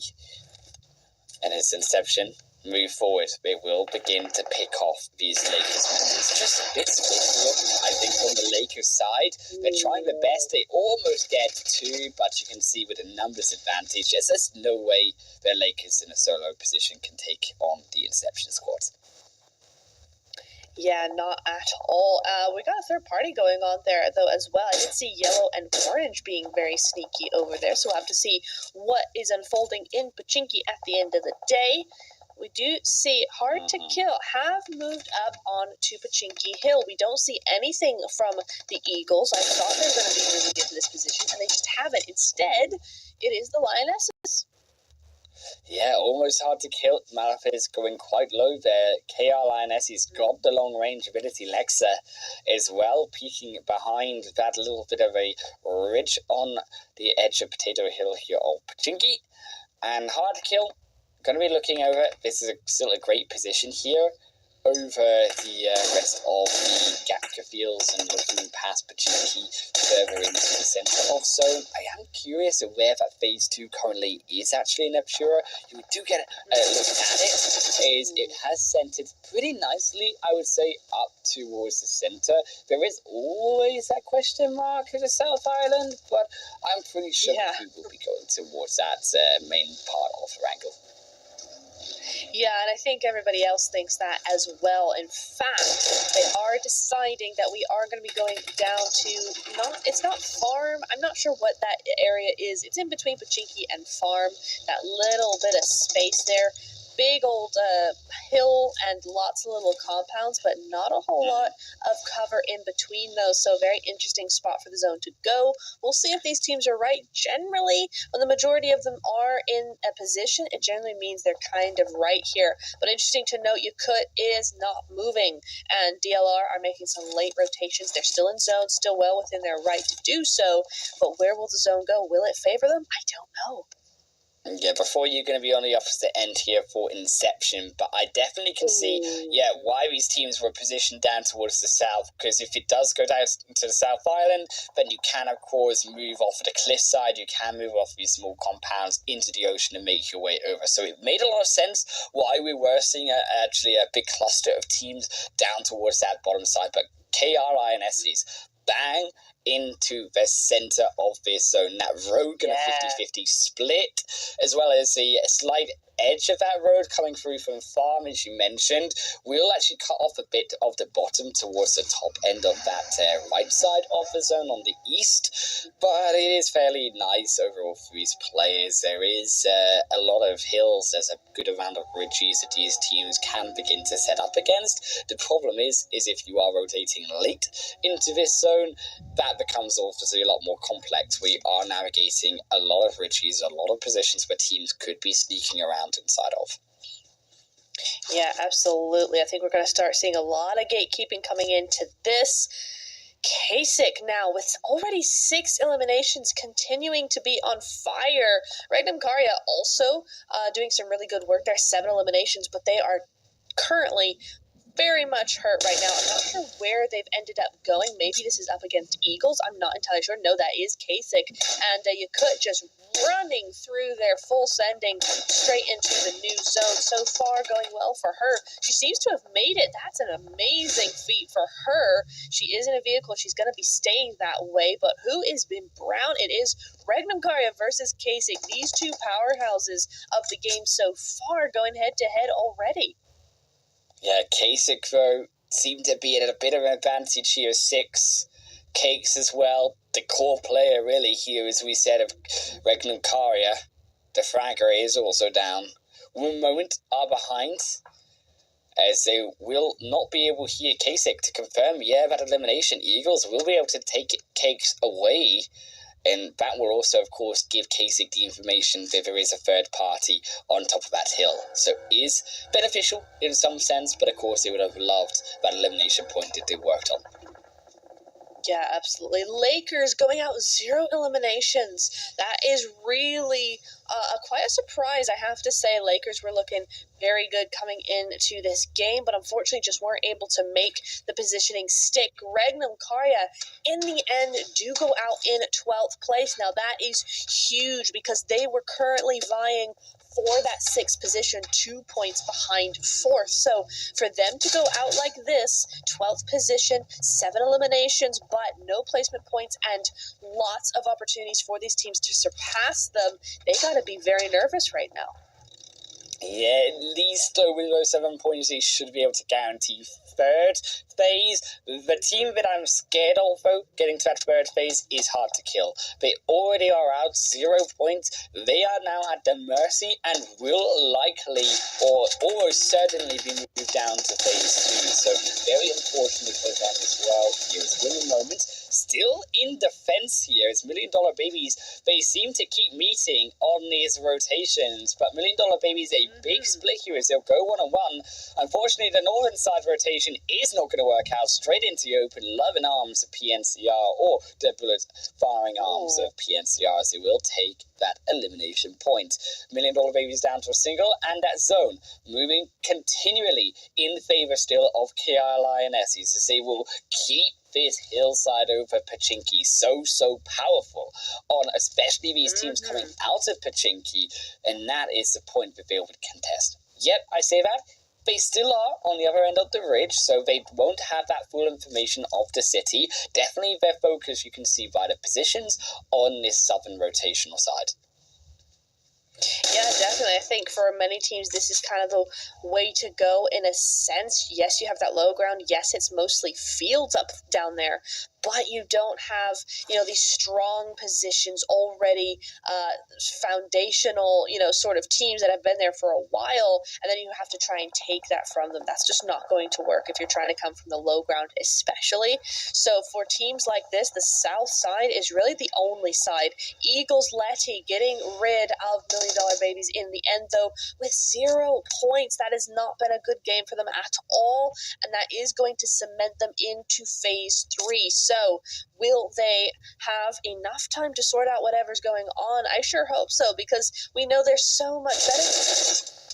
Yeah, they for sure are as well. Women moment, definitely some mistakes coming through from this team. We have to admit it. Starting though in this last game, there's only 3. It was always going to be difficult. You can see now Eagles eyeing up this final elimination. I think this will be close to the end. They should be able to get this final by more time, perhaps. And no, they don't be able to find purple though. And women moment will fall down. That will be them also outside of this game, but 2 elimination points to their name. Eagle back up to 4 though elimination points now with purple on 2, and they'll continue then move back into the zone once more. PNCR Destiny inside the zone, a complete battlefield in the trenches fighting against Galacticos as they will chuck the nades across. A bit of long-range warfare onto the side of Rhea, and they will be able to find it straight into the mouth of Galacticos, as that will be another one of them going down to the solo on the edge. And Galacticos, they were also this team, right, inside of the top 4. But with them falling out soon, you've got to believe, can they just stay alive long enough to withstand what these other teams contesting him can do? That I don't know. That's very interesting from PNCR. It's such a difficult spot to really defend, I think, in some ways, especially if a team like PNCR just full send it like that. So if you're even a little bit split and you're not expecting that push to be happening, there's really not a whole lot you can do. So Galacticos had a great game, yes, last game, but they only have 1 point and a solo left. They are outside of zone, and it's 200 meters across the field to get there. So unsure if that's going to be happening for them. Yakut with 1 point and 1 placement point. So GG's to Yakut for making sure that they can get into that placement points range, even if it is just by 1. PNCR down to 1, but they are going to be able to get that knock up. We are looking at Kasich. I'm looking at Eagles, to be honest, and Before You are still a full squad, and they're in Pachinki. They have to move, but they're looking good. I don't know, I've got my eyes on KILINS though, because they were also the ones contesting this top 4 in Eptura, and they have had this zone all the way into the game for themselves. They've still got the full squad. They've got 4 eliminations also crucially already, so they are looking fantastic to also contest that potential final ticket. No, absolutely. You're quite right. I kind of forgot they were over here. We haven't seen too much of them in the kill feed at the minute with the east side popping off like they are. But now Bonfire are looking to actually threaten this position. And I like it from Bonfire. Bonfire? No, before you. Sorry. Before you. They're looking really, really good here. It's a great position for them to have. Now they just need Inception to not third-party this. Yeah, Inception are coming in, but looking for those elimination points themselves. It's definitely all for one here into the squad. They have got a knock, so they are going to need to get back onto their feet with all 4 members. However, KR looking a bit worse for wear. Also, 1 down on the retreat here is also 2 need to position a very aggressive Inception. Zeros, even on a very wide flank here, being supported by the other 2. Will be able to continue to push up their position onto the edge of his zone. Fenerbahce, the solo, will finally fall down now in 8th as PNCR Destiny might just be the next ones down into 7th as they are struggling to get out of his blue side. Inception, all the while though, still pushing up. Aren't they just? It's really just Inception and KR Lionesses. They are the ones with the most players. They are the ones with the position. But the zone messes them all up in the end. It really just said, psych, have fun getting into this one. And it's actually, oh my god, gone to Kasich? Yeah, Kasich here. Potential opportunity. I mean, it's really hard for Kasich to control this. The advantage they have is that they're all going to be fighting here to get down the hillside, as well as Kasich have this free reign, right? While they're fighting these other teams to also take advantage of them and shoot up the hill onto them. So Inception, they do have to take this slow. They have a bit of advantage right now, being on the edge. It really is up to KR Lionesses to hold this position. However, they also will want to be moving forward, and that will also naturally allow Inception to do just the same as well and continue to move forward into this zone too.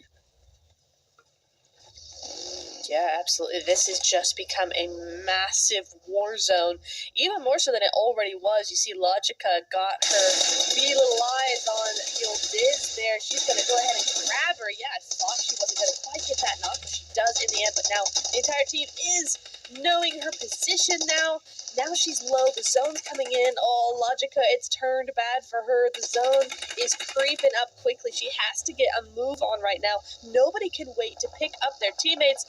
And Wolf gets 1800 UC. Woo! I do. It's not on the code right now because it is before you block in the code, but if you are able to find it, then you will get it. 1800 UC as much as Inception. Gonna fall down to KR Lionesses here in the fifth position. Yes, Galacticos will also fall down in 4th. There's your code. Pick it up inside of the action. Eagles still firing down though. The nades on top of KR Lionesses here is they both look to contest this zone, but look at K6. They are still in 3rd. They still got 8 elimination points. They might not win this game, but they could sneak 2nd if they can keep themselves in it. Yeah, absolutely. A few pot shots right as the fight starts ending would be phenomenal from them. And I just love this. This is the most intense we could have possibly had this. Kasich fighting for that first place. Eagles and KR Lionesses both looking for that top 4 spot. The Eagles do have 3rd at the moment, but with everything that's been going on, I don't know if they still have it. So this is just about as good as it gets here, ladies and gentlemen. We are looking for our winner of this final game. It might even be Leora, but I'm not going to jinx it. Don't even think about it. No way does the solo do it twice walking into the zone after they all fall down. I saw it in the angle already. No way does that happen a second time. Yeah, that'll be Leora falling down to Eagles. But the Eagles, they give their position away. Leora might have done enough damage for KR Lionesses to give the positions of Eagles away now to know where to fire upon. Yes, they do. Purple is on their own alongside Letty. They are stuck behind one tree. That is all to their name. The blue zone closing in, and this looks like KR Lionesses taking our final chicken dinner of Group B home. They just got to close it in. The vehicle's there for one last ditch attempt to look over the smoke, but it's not going to happen. Purple is going to go down, and KR Lionesses will take the chicken dinner. I want to say congrats to you, Wolf. You actually got your prediction right. You said, I'm looking at KR Lionesses, and look what they did. They've won it.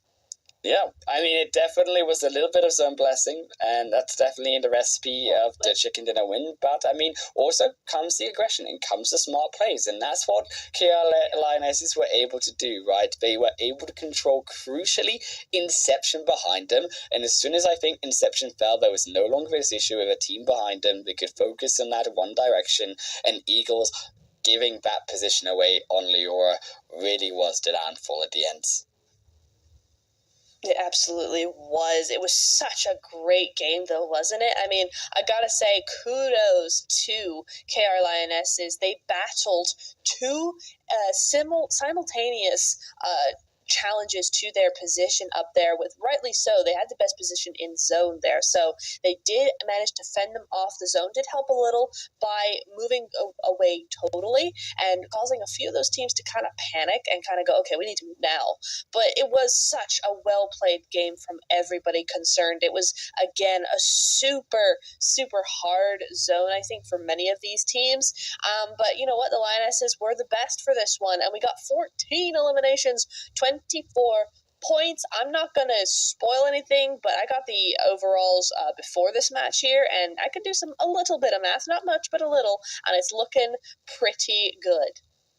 Yeah, we'll put our two brains together and we'll combine them to make a super brain.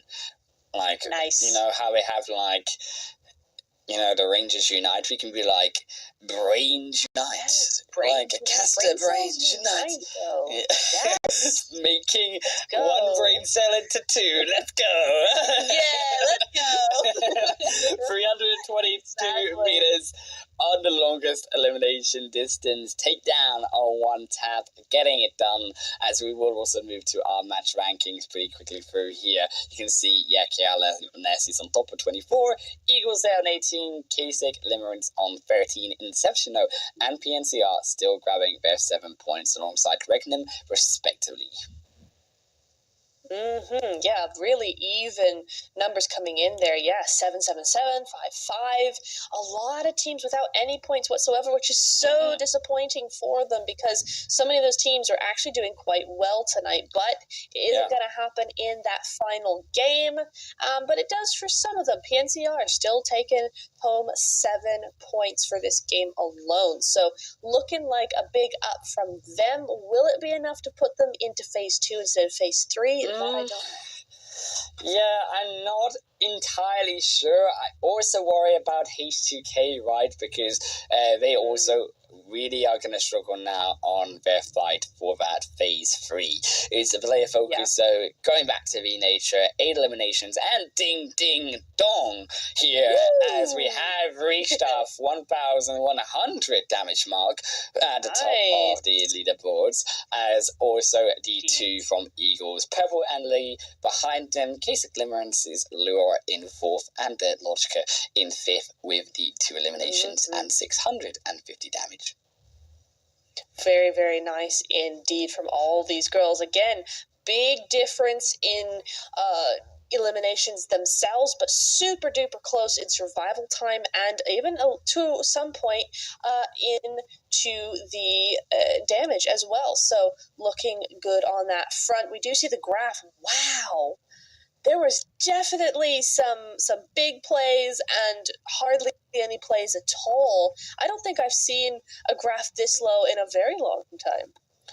Yeah, a very low graph. I think White, the exception, getting caught out there in amongst the early game and Rock. They seemed to be taking that long fight, but got coerced together, did end up falling down to those utilities, and that's why they are so low. Lakers, I think, also struggling around that Lipovka fight right earlier on, but I mean, KR Lioness is at top. A fantastic performance. This is what you want from a team who are looking to contest those finals to prove themselves that they deserve a spot in those finals.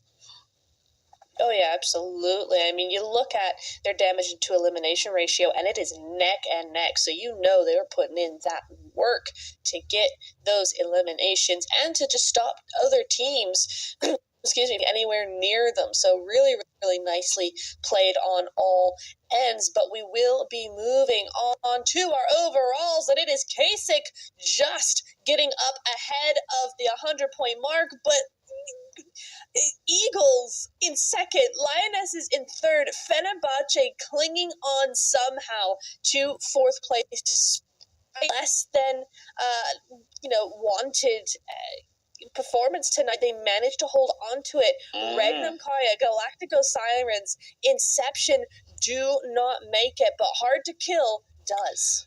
Darn, 0 points in the last game, but it does not matter. It's Hard to Kill. Wow. Stick into that phase 3.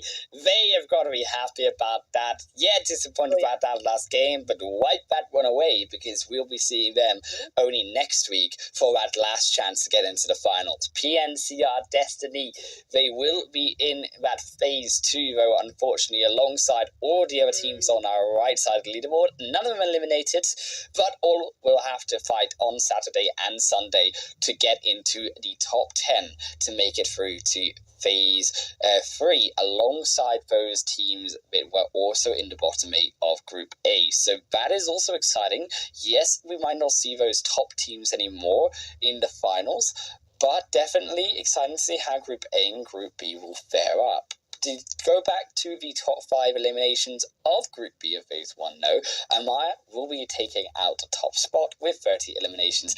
Cake's been moving her way up all day long to 24 eliminations now in that second position. Cat Veins with 23 elims in third. Letty and V-Nature taking up that 4th and 5th position for Eagles and KR Lionesses with 21 and 19 eliminations each. Yeah, really, really nicely done from everybody there. And Regnum Karya did such a great job tonight. I'm really excited to see where they're going to be going into the next phase. And Cake's just sneaking that second place there as well. I got to say, commiserations, though, to PNCR. They played so well tonight just to be 3 points short of phase 2. So while it's not the end of the road, it is still super disappointing for them. But massive GGs to all these players. What an upset for the final 3. Yeah, what an upset indeed. Of course, our top 4 teams from each group again move through to the finals. We'll see them at the end of the month in 2 weeks' time. The phase 3 teams, 58 positions from each group. We will see them next week and the weekend. And for our bottom 8 teams of tonight and last night, we will see them Saturday and Sunday, same time, same place for phase 2, where it gets heated, where eliminations start to happen in our tournament. It's all been from me, Holland Wolf and Neptura for tonight and our phase 1 on PMEWL Mid-Season Showdown. We will see you on Saturday night. Have a good evening.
just, I think it's time for both of us to kind of just move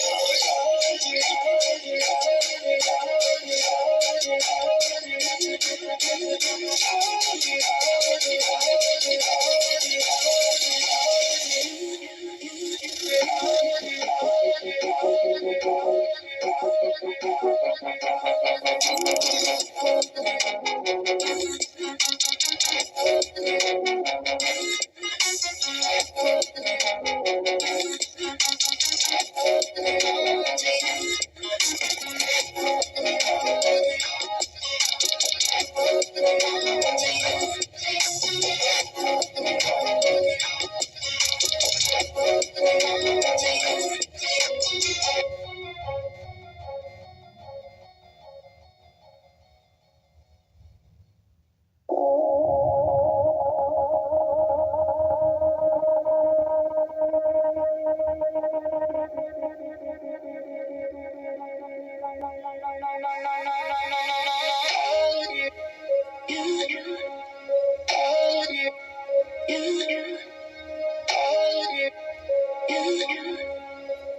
Hey, so this is a little awkward.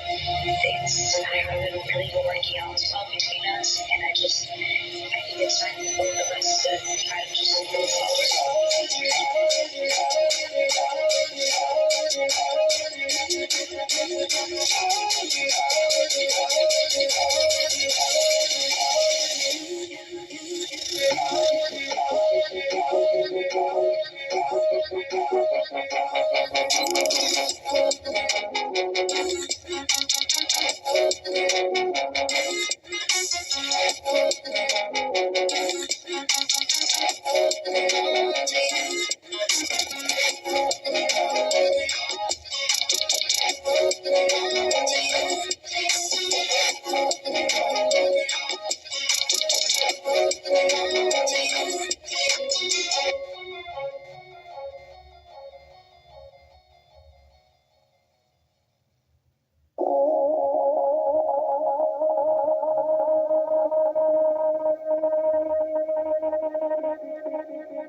Hey, so this is a little awkward. Things haven't really been working out well between us, and I think it's time for both of us to try to just move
To you.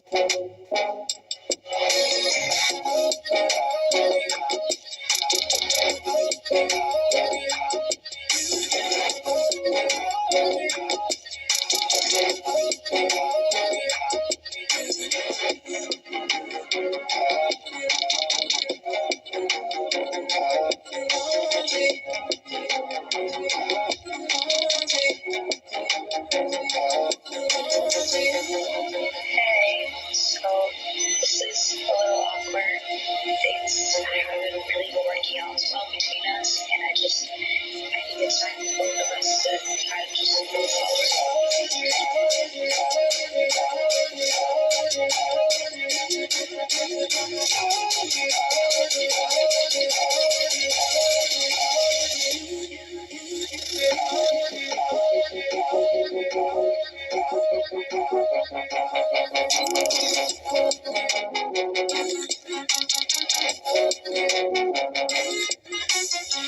this is a little awkward.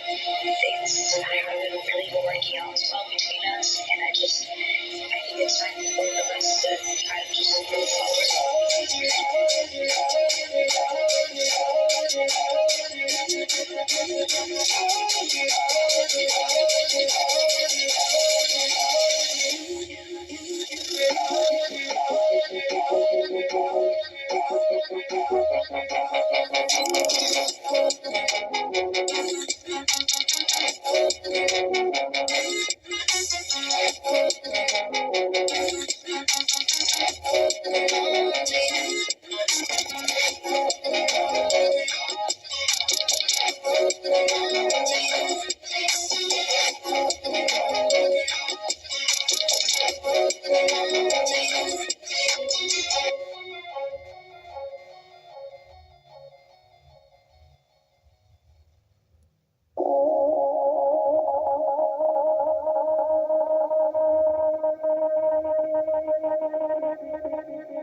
So this is a little awkward. Things haven't really been working out as well between us, and I think it's time for both of us to kind of just move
Welcome everyone here to now phase 2 of the PMEWL mid-season showdown. My name is Highland Wolf and I'm joined here by Neptura to the left of me. Neptura, it's the weekend now, it's phase 2 and we get to watch another battle, but a battle here, the culmination of Group A and Group B. We do indeed, and we've got such a great night ahead of us. I think, we've kind of gotten rid of some of the big league, the big names in the regions here. They're out of the way now, so we can really start to see these teams play, I think, a little bit better, perhaps. Hopefully the zones will be nicer to them this time around. But yeah, I'm going to be very interested to see what some of these teams end up doing. Wolf, particularly some of the teams that we saw really struggle towards the end of, or really throughout, but more so towards the end of their respective phases. Yeah, so if you have just missed it, on the first stage of our tournament, we were playing Monday to Thursday, where Group A and Group B, there were 32 teams. We moved half of those teams through to our later phases in the future of this tournament, but the bottom 8 teams of Group A and Group B who were competing are now going to be competing for their last chance opportunity to move on in the tournament here, Neptura, where they will be competing together, the bottom 8 teams. As you can see on our schedule here, this is only 2 days that they will get 5 games each, and then they will be able to move on to Phase 3, our top 10 teams out of this Phase 2, to then fight with some of the other teams who moved on to Phase 3, and then the last opportunity there to move on to the finals at the end of the month to compete against our best teams that we saw in Group A and B, who have already been able to advance to the last stage, and also compete for our $7,000 and 80,000 UC credits at the end of the tournament. Goodness me, yeah, a lot to play for, to be honest. I'd be really ready to start getting a team together for that kind of prize pool. But yeah, the girls have got plenty of opportunities to get to those finals on the 23rd and 24th, get a shot at that prize money. Yeah, I think so far the girls have done a really good job. I mean, we saw towards the end of those respective days for those groups, we really started to see them do very well and get very close to each other. The last last couple of points were really just 1 or 2 points away. So a really nice result from them, even though they didn't make it maybe to Phase 3, or the finals even. But as we look at these maps over here, we can see Sandhawk is in the middle again. And what we've seen from Phase 1 at least is that Sandhawk really is a turning point for a lot of teams, Wolf. Yeah, turning point for these teams, but these are going to be the maps that you can see as well. Miramar and Erangel, I think we've also seen their fair share of action. And to look back, I think here also, Neptura, you mentioned the rise for these teams. Group A, Group B, it was very close towards those qualifying spots. But I want to start off with, I think, Bonfire Female, who were the closest, right? They were 1 point away in Group A, and they now need to prove themselves and pick themselves back up again. Mm-hmm. They do, and it is disheartening for them that just won that 1 point away, but it means they have more opportunity to play again, more opportunity to practice against these teams, and with a win from Phase 1 already under their belts, I think they can come into today feeling quite strong and feeling pretty good about it. So I think we're going to see some really interesting things from them. I'm not super worried about them, but yeah, they're probably a little bit annoyed they have to play tonight, but I think they'll do well anyway. Yeah, and also speaking of teams who were picking up the momentum, TPES, I think, are another one here. 49 points, right, also in the same group. And again, picking themselves up on that second day alongside Question Mark just behind them. I think the one team that I really wanted to pick out, though, from Group A was Slytherin. And I think that was a team that really caught my eye at the start of Day 2 for their respective Group A, where they had this really good start. We saw Slytherin have always been this aggressive team, and I'm curious to see how they'll be able to continue that aggression coming through, because at the end of Day 2, it sort of fall apart for them, didn't it? It did a little bit, yeah, it did, and it was very unfortunate because they were looking pretty good. They had made leaps and bounds from Day 1. They had made a lot of improvement, but to me that kind of says that we can look forward to even more improvement from them. If they can improve that quickly, what are we gonna see today with 2 more ahead? With all that sort of improvement that they're able to see. So I'm looking forward to seeing what they have in store for us. Because, yeah, you're right. Slytherin in Group A and Group B, rather Phase 1, did actually have some really good stuff there. So I'm excited. Yeah, and in Group B as well, it's not just our bottom 8 Group A teams who have to compete. Group B, as we say, pmsl, they were also the closest in that 9th position, 43 points. Yakut there and Babies just behind them at 41 and 37 points respectively. However, Million Dollar Babies, I think, were the biggest surprise out of the teams competing today. They started, I believe, day one with 35 points, and then they only got 2 points when it came to that second day of games. They look like a completely different team here. What happened there, Chira? It's really hard to say, because you're right. It was night and day between the 2 days. So I don't know. It almost feels like there's some internal stuff going on, maybe a little bit of, a bit of argument, bit of kind of maybe one's off and the others are annoyed about it. I don't know. But if it is that kind of thing, that would be the best possible outcome, I think, because that means a couple of days later, they're back on form. So hopefully that's all it was.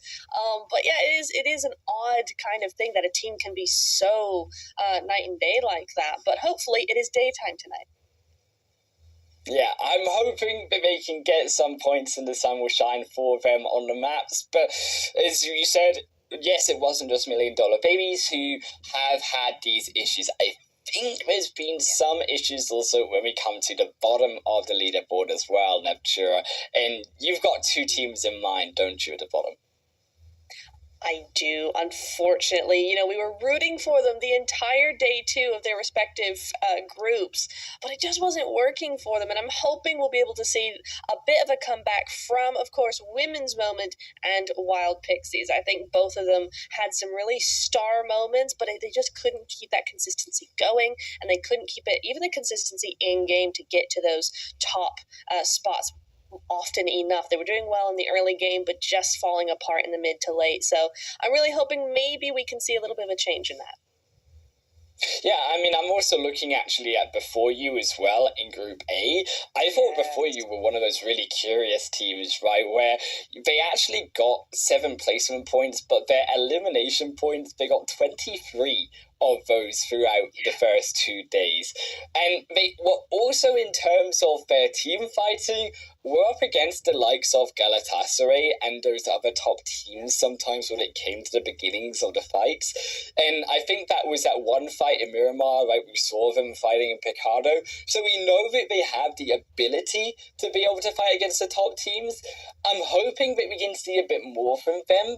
And hopefully we can see a bit more of their mid-game rotations and their ability to also, as we say, move around the map and make it to that late game. Because I think that is generally the consensus, right? When we look at these teams at the bottom, it's their mid-game positions. And it's their mid-game ability to make their way into the placement points. Yeah, it is. You're right. Before You is definitely a team that surprised us in the second day just because they were doing so well, as you said, against top teams. They've got that kind of forward thinking. They're taking fights in Picado and other places like that. And then it wasn't working day 2. So another team I think we've got to see more from coming into today and tomorrow. They can't be a one-day wonder unless they want to win all the games tonight, and then they're free to do whatever they want tomorrow. But in order to do that, they've got to show a bit more consistency in this phase. Yeah, that is a crucial thing to note, right? We've only got 2 days here in the Phase 2. It is a bit of a fast track through these Phase 2 moments. And also, you've got to remember that with only 10 spots going through, I think momentum, as we mentioned, but also fatigue coming through in this week could be a factor. I noticed that there were some teams when we came to day 2, by the end of day 2, they were struggling, I think, a little bit more, and they were tiring out. I'm hoping with that day that we've had, they come back now Phase 2, they can be a little bit rejuvenated and be able to compete, because it's a long journey ahead for all of these teams if they want to make it to the finals. Yeah, absolutely. I think the way that the tournament is formatted, I think we're seeing kind of this is the end of the long haul, right? Next week, they have several days to prepare for that, and then several days after to prepare for Phase 3, or for the finals, rather. So I think a lot of this has come in where it's that first initial week of so much going on at once. And so we might see, hopefully after a day, 2 days rather, that it's going to be a lot nicer. It's going to be, everybody's relaxed, everybody's back on form. But I think they can also look at it a little bit of light at the end of the tunnel, right? Where it's kind of, this is the end of this week. This is the final bit that we have to do. And then we can relax a little bit longer. So I think, it's going to be an interesting weekend to kind of see what the mentality of the girls are and how they view this. Yeah, and I'm also curious in one sense to see on the other end of the spectrum, now that we've also not got our top teams competing, and yes, we will see our 5th and our 8th teams, as a reminder, next week in Phase 3, we have alongside our top 10 qualifiers from this phase in this weekend, and then our 1 to 4 place teams from Group A and B, they will be moving all the way to the finals if you are just joining us, so we will see those teams, if you're wondering where they are, later in the tournament this month. But to go back to my point, and that was that now that we don't have these top teams, right, we do now have an opportunity for these other lower place teams to be able to stand out. Are you maybe expecting to see the 100-point mark reached again like we saw in Group A and B? That is a good question. And my answer was no, but actually it has to be probably yes, because I was thinking, we had 4 days in Phase 1. We didn't. We had 2 days of group, so there's that. In terms of the outstandings, multiple double-figure eliminations per game for a lot of these teams, I don't know that these teams are be able to do that consistently enough to get that 100-point mark, but I do have my eye on a couple that may even do that. $1 Million Babies would be one if they can be back on form. Question Mark potentially, and Bonfire Female definitely would be a team that would probably be able to do that quite consistently. Overall, no, probably maybe a little bit shy of that, maybe 80s or 90s I would expect. 100-point mark is probably pushing it a little, but I still think they could do it. Yeah, and I also think that definitely, the opportunity is there to push it. I also am just really curious about how, as we mentioned, these teams are going to rotate through that mid and that later end game mark, because this is a thing that I think for many of these teams, in the first 2 days, they may have been swept aside by our top teams competing in this tournament, and now they get the opportunity. They get the opportunity to be able to show us what they can do in the mid and the end games. And I'm hoping that this will be a good learning experience or a good opportunity, as we say, for these teams to be able to prove what they do have. And I think practice in terms of what they, as we say, they can do for moving back into those later stages if they can get there with those top teams again. Yeah, absolutely. It frees up so much to not have these top teams competing right now, because you're going to have teams, they're not going to be there to block any rotations, as you said. They're not going to be there to get those third parties. Some of these teams are new rosters, kind of. So you could be seeing teams that may, kind of make a mistake here or not be as proactive there or something like that. And so they're not going to get target those teams that do have that sort of idea, to third party this or go over here and gatekeep that sort of thing. So you may see a little bit more freedom, a little bit more forgiveness for mistakes. And so you'll be able to see what teams can actually do without, being punished too heavily for, small mistakes in that mid game. So I think, we're definitely going to be seeing how these teams can actually perform despite all that, and how much they can actually shine when it comes to playing without that kind of pressure. Yeah, and I think that's going to be the really exciting thing to see through these 10 games that we've got for you this weekend. We're going to be starting it off, though, as always, with a wrangle, and I'm really excited to see how also the drops are going to change on these players, because there were a fair few, I think, similar locations where these teams were dropping, and especially around, as we mentioned, those bottom teams in Group A and B, which are now here. They tended also to drop around some similar locations. It also, I think, frees up some opportunities where the likes of Georgia Pole was home to, for example, some of the top place teams in some of the groups here, and then now allows those teams who are now such as $1 Million Babies or pmsl to move a bit more free around such locations as well. Mm-hmm. No, definitely. I think that's going to give them so much more relaxation. I think a lot of pressure is going to be off them. They're going to breathe a little easier now that these teams aren't really ganging up on each other or hot dropping or challenging those drops. I do like that Sosnovka is in pretty much fully just that tiny little spot in the east side is out there. But yeah, most of the island is in circle right now, which gives me much hope for maybe some bridge finishes, Novo finishes, military base finishes. We love to see it. But it is very much a difficult zone, I think, Wolf, because in relation to that plane path, we're looking at a lot of teams to the north side, a lot of teams to the middle. So if the zone does continue to go south, we're looking at some early action. And I think that definitely when we're looking at these teams, I do like the initial drives coming through from the Lakers and also Onyx, these two teams moving towards that kind of shoreline of the Erangel mainland and getting also a preparation in case that zone does decide to hard shift towards the Sosnovka Island. I think we will expect, as that end of the stage 1 looting phase does come through, more of those teams will move through to those bridges. Even Lakers, you can see they're opting to actually go to Sosnovka, and I also like this because it is an opportunity, given the plane path was up further higher, they will know that they will be the first to cross the bridge, and they will be guaranteed first access to this island as a whole.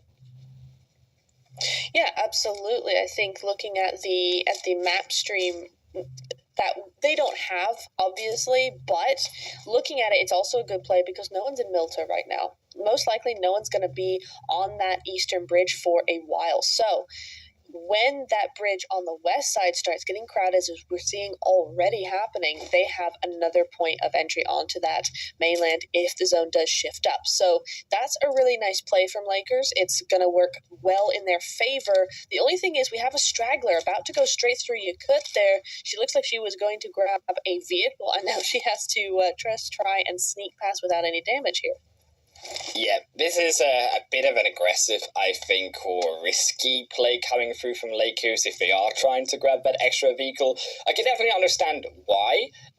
Obviously, given the situation coming back across the bridge, if it does shift back up north, you want that ability. However, there are the opportunities, as we do see some fighting between Question Mark and KMG. Just going to be one to fall, I think, for now, is it does kind of look like Question Mark a little bit split here overall in terms of their positions. But to go back to the Lakers, I think, yeah, definitely will allow them that opportunity to rotate back in multiple vehicles. But yeah, I think there was also the opportunity for both to rotate, as you said, across more of the western or eastern side, should I say, of the Sosnovka Island. Yeah, as you say, sure, there are opportunities where teams could later rotate through towards Milta side and that more eastern bridge. So again, it does offer that less risk on moving further into that direction on the South Island. Yeah, that's true. Honestly, I'm not sure why they went for a vehicle over there at all, to be honest, because plenty of vehicles on the island. If you know you're the only team, and certainly the first team on the island, there's plenty of vehicles for you. You didn't have to do that. So I think that was slightly unnecessary of a risk to take, but you know what? It worked out, so it's fine. Just like in future, I'm not sure that would be the best move going forward. I am seeing, though, Wolf, just looking at this leaderboard here, we do have quite a few teams with only 3 up. So Question Mark did lose one, so they came in as a full squad. KMG, on the other hand, did not, and if I'm reading this correctly, Women's Moment didn't either. So a little bit of a disadvantage coming straight in here. Yeah, I think, though, to be fair, there's nothing really much to say about it. If they don't come in at the end of the day, that's their problem. They're going to have to deal with it as best as they can as a trio. I think in terms of some of these teams, it has been an ongoing mistake. But, we'll leave it there and we'll move on and see how we deal with it. It's Question Mark. Also, as you mentioned, down to 3 players. They have lost one, though. So it is going to be a little bit of an interesting rotation through from them. I'm glad that they've come back together and come back onto the hillside. I would have liked for them to move maybe forward onto another one of these southern compounds or buildings. There are a few still available, and it is somewhat likely that you could get a bit of loot there, but I do understand that, again, it's fair enough moving into these small little shacks and whatnot on the hillside, grant you that high ground, and also grant you a little bit more loot on your way towards these compounds and buildings shortly.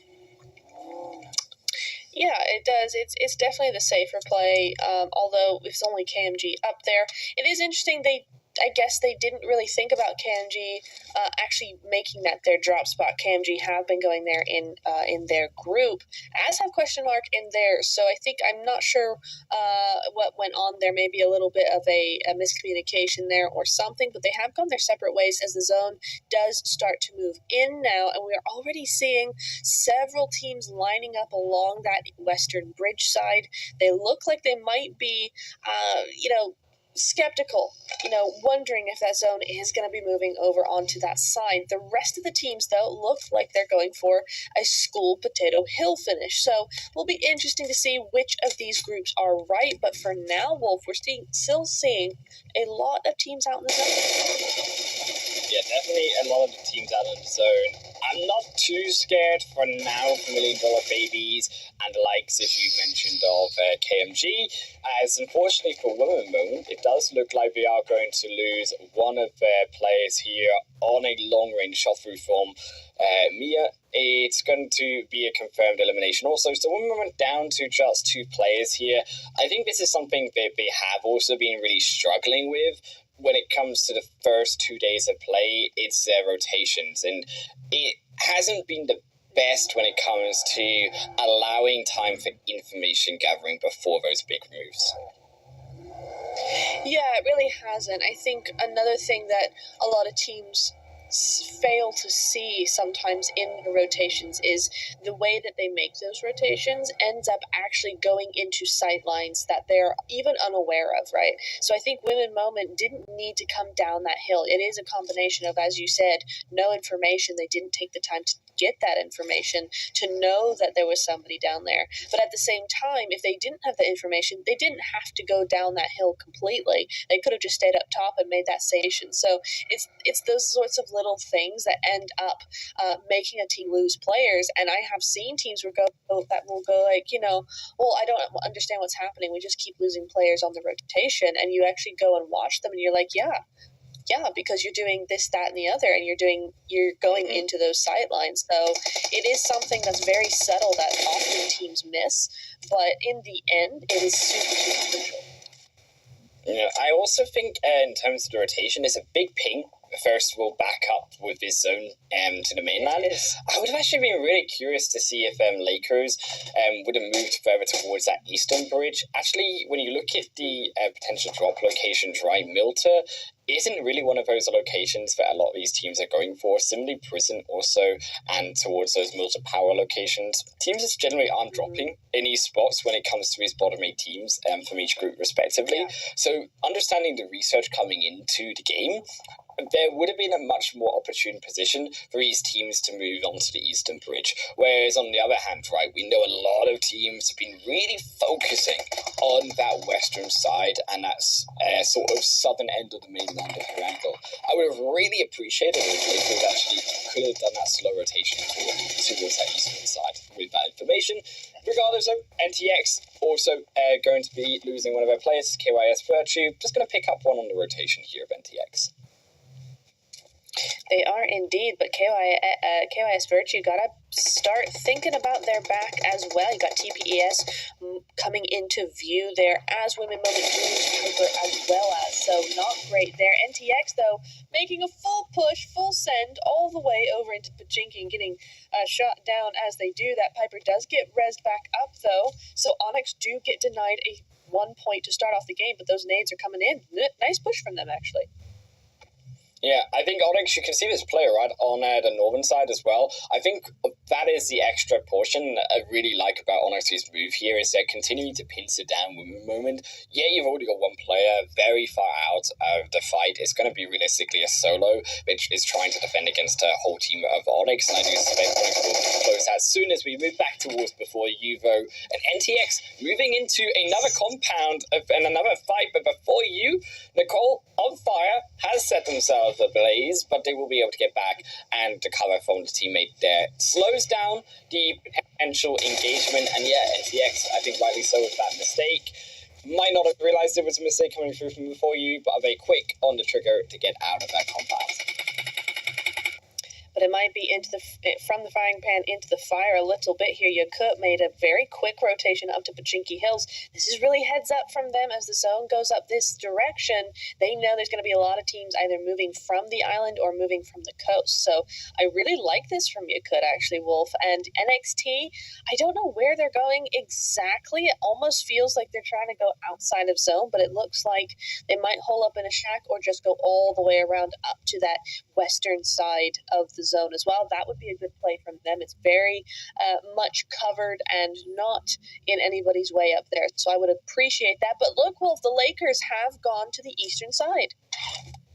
Yeah, and I think that's true just from, I think, looking and gathering the information, and again, that patience that we've been hoping that a lot of these teams would be starting out with, and at least hopefully learning through this second phase. But yeah, you don't have to push further and fast. Yeah, they might have gotten away through that western bridge. They could have got there, but the eastern bridge, they've guaranteed themselves that they get all 4 players back. They are absolutely, I hope, stockpiled with loot from the South Island all to themselves, while Pixie are in front. To be fair, I think while Pixie have been a bit of a vulnerability when it comes to the teams inside of their own group, I'm curious to see if they can pick themselves back up here in now phase 2, but it definitely isn't one of the scariest teams. But I think the Lakers, who have been showing some dominance when it comes to team fights, they can break through them. Yes, indeed. I'm looking at Onyx, because now you see, Onyx are in a little bit of a gatekeep position, just slightly. Now, it's good that they have half the team inside at the moment, and I think, unfortunately for Women Moment, they're actually down below onto the sea level. So I don't think there's much opportunity for them yet. There's not much opportunity for them to do any gatekeeping, but it's a shame because that would have been a really nice play from them. Interesting to know as well, Yakut actually went down to NTX, almost as if to flush them out before moving on, which would be a really interesting play because it's such long distance, but I haven't seen anything come of that just yet. Meanwhile, KYS are just keeping tabs on PNCR here, this rotation coming through. Looks like they might have wanted to fight, but decided against it, which honestly is the right call here. Yeah, definitely. I think also maintaining this Potato Hill as question mark are also going to be maintaining their unfortunate series of events in this first game at PNCR Destiny. They're trying to grab this last one. They will be able to find it, and that will be another 2 going down. Marley might have just put themselves into the line of fire of PNCR. I'm not sure they might have also wanted to take those shots, but it is a bit risky again for PNCR to move back in that same direction. They knew that there was a team in that area or general vicinity, so PNCR are going to move also a little bit closer to the zone as they wrap around here towards the east.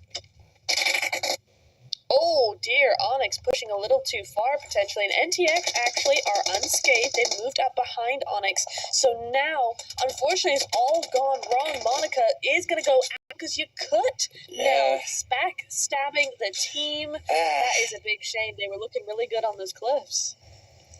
Yeah, I just don't know why they didn't push down Women Moment more. I mean, yeah, Women Moment clearly were in some trouble. If you're going to take a fight in that open space, you need to take it fast, because as you can see, as soon as that zone pings back towards that northern side, those teams coming from very pier, of course they're going to be rotating in. It's not quick enough on the first team, and then end up as naturally, of course, getting third party, fourth party as teams start to close in on that smaller space of land inside the zone. That zone is going to move to the eastern end, it's going to be a bit of a wide shift for those teams coming in from the west. I think $1 Million Babies, a long journey that they've also been having. Keep in mind, they're coming still in from the zone as well. But TPS, the first of those teams to make it in.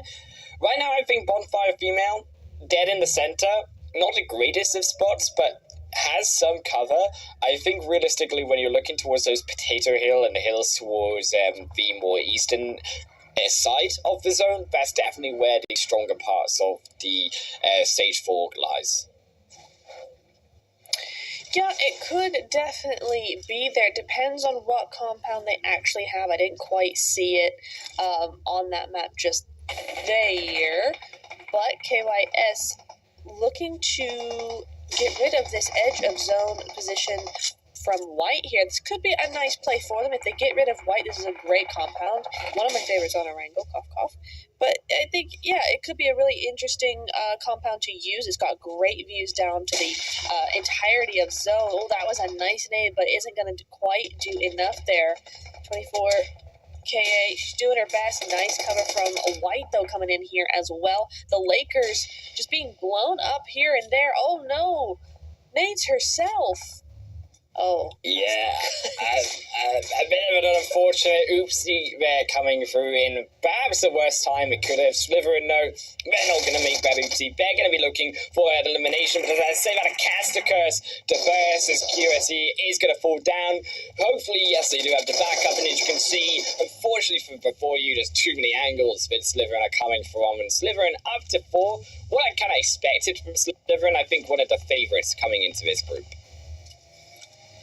Yeah, really, really nice. But another favorite does go out, Wolf. That's going to be $1 Million Babies in 14th with 1 point. KYS is pushed, though. Yeah, unfortunately, $1 Million Babies. We're going to have to see if they can come back, show us what they did do in that first day of play. Unfortunately for KYS, also going to take their big hit is they're looking onto the compound. White going to also find 24 KA, finish them off, as you can see in the elimination feed. And unfortunately for KYS Virtue, it just isn't looking like their game. KMG also looking to defend their position, and Molly coming through the window is going to move Sesha further forward. It is going to allow PMCR here a bit of an opportunity to continue to merge themselves closer with the building and be able to have a bit more cover as KYS somehow they've still been able to find it. I have no idea how, considering that white they looked like they had that, but as you can see, the two at the back have just fallen apart. There was only 2 inside the compound, and they will also completely be removed. Oh, there we go. Women moment. Not going to lose that duo, but white do lose everything. Down they go, 12th place, 3 eliminations. KMG falling up right behind them with a great nade from PNCR there, and the zone does favor them, so that was a really nicely timed fight. That was well worth the effort there, and they have 4 eliminations to start us off. But looking at the leaderboard, look how many teams have squad wiped right now. 4 of them. Yeah, right. I mean, PNCR now with Bonfire Female in the center. I think Bonfire Female, they're going to be a really hard rock to be able to push here. A lot of the teams, a lot of those that could contest with Bonfire Female alongside this kind of farm side outpost that they've been able to get for themselves, haven't been able to. That hillside that PNCR have, I think, yeah, the solo with question mark. Maybe they can do something. They're more likely just going to be healing out on the edge here. Are the only ones that could do anything from the high ground. It is also very open space around before you, so it is going to be particularly difficult, I think, for a lot of these teams who are still yet to come into the zone to be able to do so successfully. Yeah, definitely. We do see quite a few teams still trying to make their way into zones. Let's see how many have decided, didn't quite get behind the rock in time, unfortunately. Question mark, good effort, but just left the buggy a little bit too far. But it is interesting to see how many teams are still outside of zone right now that have decided to make that late rotation. Yakut being one of them. She is a solo, of course, and honestly, kudos to her with 3 teams on this south side in this compound, all looking for an entry in. The Lakers, though, losing one, just trying to get that back angle, wasn't able to do it. Wild now in a little bit of hurt as well. Yeah, again, and this is why they can't leave that position, because they've got that solo behind them, we can shoot on them, because they have Wild Pixies in front. Wild Pixies do fall down to Bonfire Female being naturally closer to the edge of that zone and BF. However, Lakers, with that bit of opportunity and with that time, have now got themselves a position inside of this zone. Albeit, it is very much only a rock and a couple of smokes. They are clearly obvious to Bonfire Female here. Bonfire Female, though, yet to also take care of a lot of these other teams. TPES, another one of those, edging their way in along that more western end.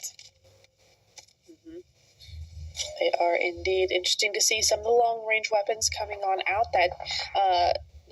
Oh god, what is it called? The DPS coming in there. Nope, that's a shotgun. I haven't played the game in so long, I can't remember. That's awful. But the nades are doing some really good work here. DP, there we go, it's the TP. That's what I was thinking of. Nice nade, beautifully done there. PNCR now back up to 5 eliminations, but only a duo as KYS Virtue start pulling a few strings. Yeah, KYS Virtue, big stuff from them. They were coming from the bottom of their group, just above Wild Pixies, so really great to see them be able to show up so far in this first game. Got to see if they can continue onto PNCR. They're moving one up too fast there on the staircase. However, from the back end, the surprise angle through the smoke will finish off PNCR and get them out of this fight. And now they need to move further into zone, and so it's moved in deeper again. TPES Esports now have got themselves also a position alongside this farm, but it's only big enough for so many teams, and 3 of them trying to control their own plot of land. I think this game has been such a great game for so many of these teams, to be honest. I mean, PNCR, yes, 6th place, but 7 eliminations. I mean, that's a great result for the first game of the phase. So I think they can feel very happy with this. Oh, but Slytherin Falik has a great spot, but all too noticeable, unfortunately, there. So she's going to have to balance this with pot shots, great sprays, and everything without getting knocked herself. But Pew Pew continuing to do work here. 4 of the eliminations are all her. She did a squad wipe, and she's got those eliminations for her teams. Indeed. I mean, Pew Pew definitely has been the core member, I think, the fragger here for the side of Slytherin. QSC also a really vital, I think, support player in the side of Slytherin as well. So these two have been realistically the standout, I would say, for this team. All of them doing their bit, though, as Lakers, you can see, very much trying to get away from that rock, try to make it as difficult as possible for them to be spotted, and hope that the chaos here continues to move through. But that is a disastrous moment, as one of them will fall. At least, though, they'll get an extra position, as KYS Virtue will fall now, the whole team before Lakers, down to a solo player. Bonfire Female now up to 3 eliminations with that extra 1. TPS going to be the next to get knocked as Slytherin, trying to edge their way alongside the wall. Pew Pew there, but also Faleka's position on this high tower is absolutely a standout spot. I mean, to have this amount of high ground at this stage of the game, the houses will protect them, but if this zone comes out into the open and onto Slytherin, they are gaming with that position. They are, absolutely. And with how open everything is, they have an angle on every single team right now. So she just has to not get knocked. That's got to be her priority, because even if she doesn't get any more eliminations, she has information. So she just has to be very careful not to lose that spot right now. But Cupquake gonna be going on down, a Pew Pew watching it all happen. Yeah, and you can see that relay of information down onto Pew Pew on the ground. Now Faleka is going to move that zone, of course, has shifted all the way back up to TPES, but can they keep this position. That is what is so crucial now. They have lost one, which is the danger mark, as they are defending on that more left side. Lakers are going to fall as they try to move in a bit too early. Caught now on the edge. This Bonfire female wrap around on the open behind them with 2 points of pressure. Pincering now onto Slytherin. They need to be quick here. Moving into this fight as Bonfire female also going to lose one, at least on the far ankle. Pew Pew now going QSC. A bit sandwiched as that zone only going to now move in also. Gosh, yes, indeed. I mean, the zone did go the way of TPES, but it is stage 7. We are going to be seeing that zone just continue on in now. I don't think there is much zone left anyway. I mean, we still have 11 people here. We have 11 players alive in this teeny tiny little zone. I mean, that is amazing. It's just unheard of. I mean, you don't see that very often at all. Each with their own solid position here. TPES having that compound. Slytherin with this ridgeline. Bonfire having a little bit of a harder time trying to cross over now. But with TPES and Slytherin fighting amongst themselves, they may catch a break here. TPS hopefully hold this position, as you say, with these cross fights, but it's not over yet for them. They need to be able to defend this spot. They have so far well. These knocks only delaying, of course, Bonfire female and Slytherin. Another one, speaking of, and make it 2, is TPS. Whoa. Going to be able to find a second one with the nade. Lisa helping out into the fire through the smoke with those explosions. Slytherin really just hoping the Bonfire female going to be able to catch a break, however, now also as those nades turn her attention to the wall. That same position as Slytherin have been holding, a vulnerability potentially with those extra nades available. Slytherin moving in, will come as 3.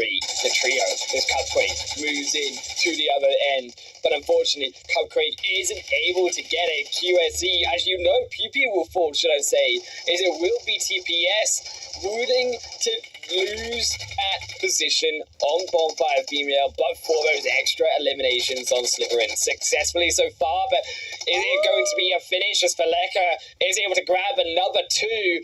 Cupquake and Soul Girl all going to fall for now, in Faleka moving in, trying to now catch out a Bonfire female, but gets baited in by Bonfire female into Lisa, and unfortunately it does look like it could be the end for Bonfire female if they lose this last player of themselves. TPSO broken, damaged, Bonfire female making it in. Susu going to be there. Come wrapping around the end, going to get caught down to 10% HP, trying to fire through the smoke, grabs at least one extra elimination point, searching for more, trying to find a close range. They need that with the weapon in hand. Isn't going to be able to match it as easily from that long range right now. Susu stepping back as respectfully as they can to heal up for now. Lisa and Soul Girl, though, both alive. Now it's a double problem. Lisa. It's got a lot harder. Yeah, is Lisa moving in. That's also the heal coming through from Soul Girl. 11 eliminations. This could be a big first win for TPES. Barely didn't make it into the next stage. But by golly, are they showing up here in the first game. Bonfire female Susu is still wrapping around. They swapped positions.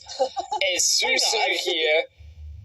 Is looking like they are low. They're trying to bait them in to that close range. It can blow them up in close range.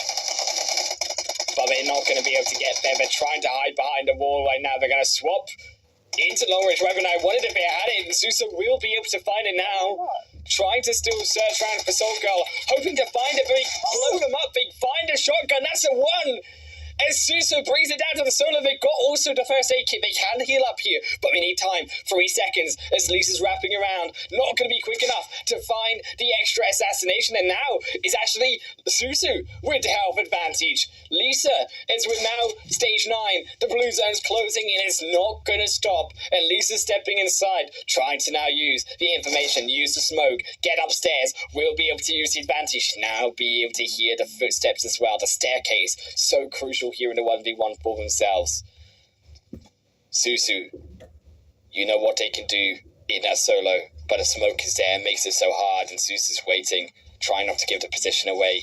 And I don't think they realize that they might be upstairs. I don't think Lisa knows, of course, with that smoke, when they're going to be able to move up. The healing there won't come through Lisa. Susu is upstairs now, waiting for now. Lisa's going to jump out the window. They refuse to have a misposition here in this fight. Susu's going to use that window animation. Susu's trying to get out that window without it, though. Smart from Lisa here. Hoping to find the angle, trying to catch both sides to see when Susu jumps, but they missed it. They missed the animation, and Susu's got it. They lose the shotgun. They use the close range, and they bait TPS into the victory. Susu, my lady here of the match for sure in his first game. Neptura, I don't think we've had such a close 1v2. No, we haven't. Wow, I mean, what even was that? It was a massive game of Ring Around the Rosie. It wasn't even PUBG anymore at that point. My goodness me. I mean, both girls played that pretty smart. Obviously, the zone was not conducive to just both of TPES going after her, right? It was far too open. She could have taken the 1v1 very easily, especially with that DBS, which causes a lot of teams to hesitate getting into that close range. But both of them played it super duper well, and, you know, Susu to come in there and just grab it, very well done for her. Unfortunately, you know, just to get that final angle that she had been looking for, but, you know, well-timed by Susu to actually end up getting that angle just when her opponent was most vulnerable. So very, very well done from Bonfire Female. That's going to be a 17-pointer to start the night off. A big win. I think you've got to be able to believe the teammates here elated with that win. Neptura, totally. That's also going to help the, I think, momentum for this team coming in. They started to get those points on board in Miramar on their last day. They just couldn't quite do it on Erangel, but to do it here on this Erangel, that's what matters. And that's going to be able for them to be, if not at the top, I believe it will be very close to it. I mean, of course, you cannot neglect TPES. 11 eliminations for them, and that second position, still a very valiant game by them. Oh yeah, brilliant game. I mean, let's be real here. TPES made their way into zone in the last couple of zones where Bonfire had that compound for a very long time. So it was a really it was an interesting juxtaposition of both strategies, both teams, you know, a team who didn't have to move and a team who did. And it was a really nice play from both of them. They were able to keep going, getting all those eliminations as much as possible. But Wolf, I'm noticing 32 rescues. I think that's the most we've ever seen so far. Yeah, and that's got to be, I definitely think, with the teams, the nature of that zone, a lot of the fighting happening towards the end. You get to see, I think, also the rescues happening a fair amount from the same teams. Those final few squads definitely making those rescues happen multiple times on their members. And also, again, with the Lakers, I think another one of those teams who did have a couple knocks were able to get back up and make it into that final four. The healing done as well. Pretty massive. One of the biggest healing amounts that we've seen so far in the tournament. Also, due to just how long that game went on, went all the way to the final seconds of stage 9, it could not have been longer.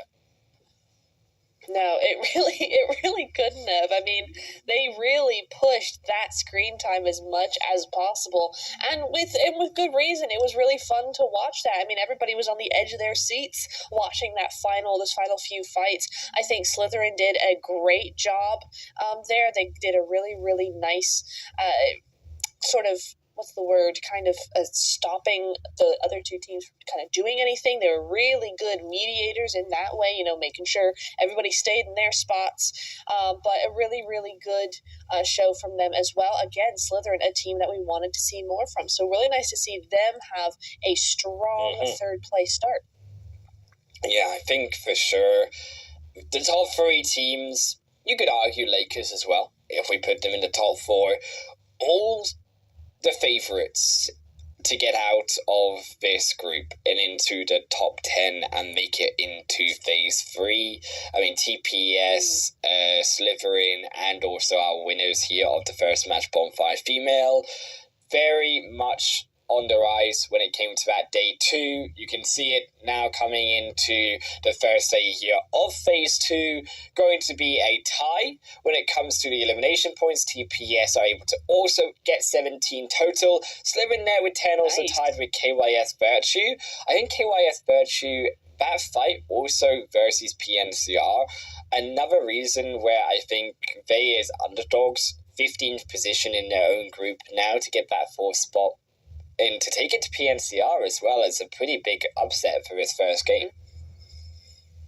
Oh, it absolutely is. And I think they're really playing into what we were talking about earlier, without the larger, more experienced teams to kind of stop them when they make a mistake sort of thing. I think, KYS were able to really start playing well. PNCR also had a great game. And I really liked White's position. Unfortunately, they were only able to make 3 points with that. If only they had held on a little bit longer.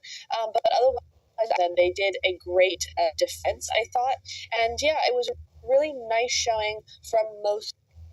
Unfortunately, the 16th we couldn't see too much of them, but it was really nice work from all these teams. And I think for most of them, a really solid start.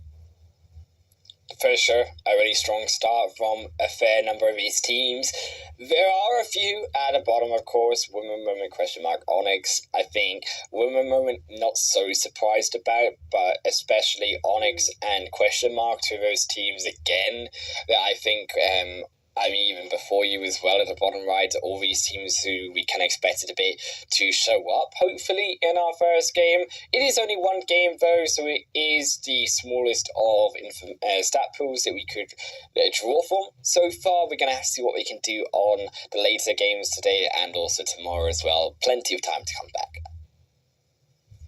Yeah, absolutely. We will be seeing most of them, or all of them rather, come back well. I think this has been a really good start to the night. I've said that already, but I'm just saying, it's going to be a really good start for all of these teams. There's a lot of potential here. Definitely going to be, looking very much forward to the rest of tonight and tomorrow to really, really be looking at who's going to be doing what, because I think these teams are a lot more relaxed now. They feel like they're coming into their own just a little bit more here. So definitely looking forward to seeing what those player stats are and also what those elimination damage records are. Here we go. Player focus. Lisa is going to be, no surprise there. And ding, ding, ding, Lisa, Bell of 1,000 damage, and also for Eartha 5 from Bonfire. Both of them getting that 1,000 damage in there. Nice. And that's what we're looking for when it comes to the trio of girls. So far, out of the 5 being able to get their marks in, I think, though, you cannot underestimate even the other 1,000 damage marker. Susu still the MVP for sure of that game to be able to clutch that up in the 1v2. That was all down to the wire. A few mistakes, of course, coming through from Lisa. I think really missing that window animation where the jump came through from Susu back down was a big miss, and I think that really needed to happen, especially with how Lisa played it on the ground. We'll have to see as we jump back onto the ground, though, to game 2 of Miramar after a short break.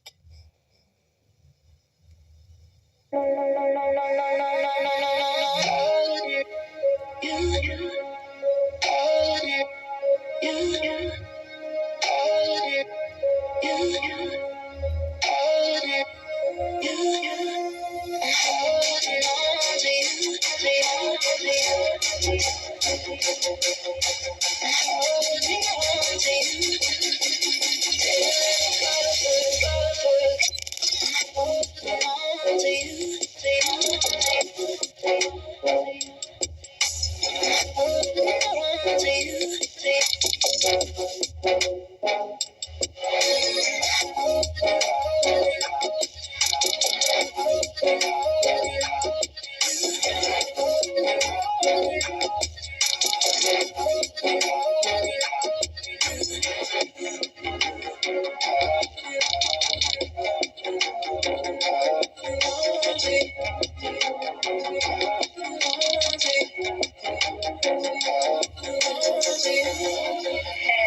so this is a little awkward.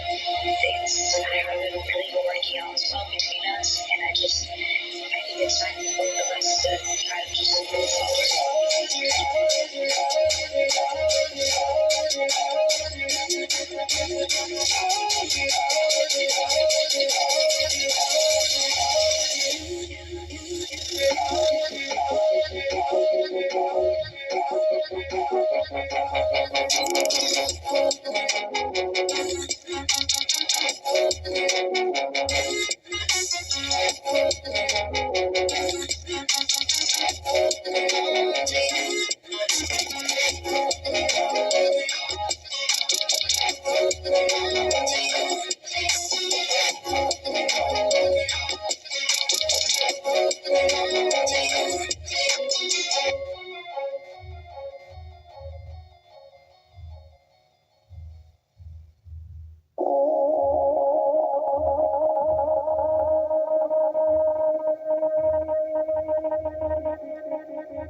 everyone here to the PMEWL mid-season showdown. My name is Haddon Wolf. Neptura is here beside me, and we're just coming off of game 1 here at the start of phase 2 of our tournament, where Bonfire Female clutched it out in the 1v2 for the chicken dinner.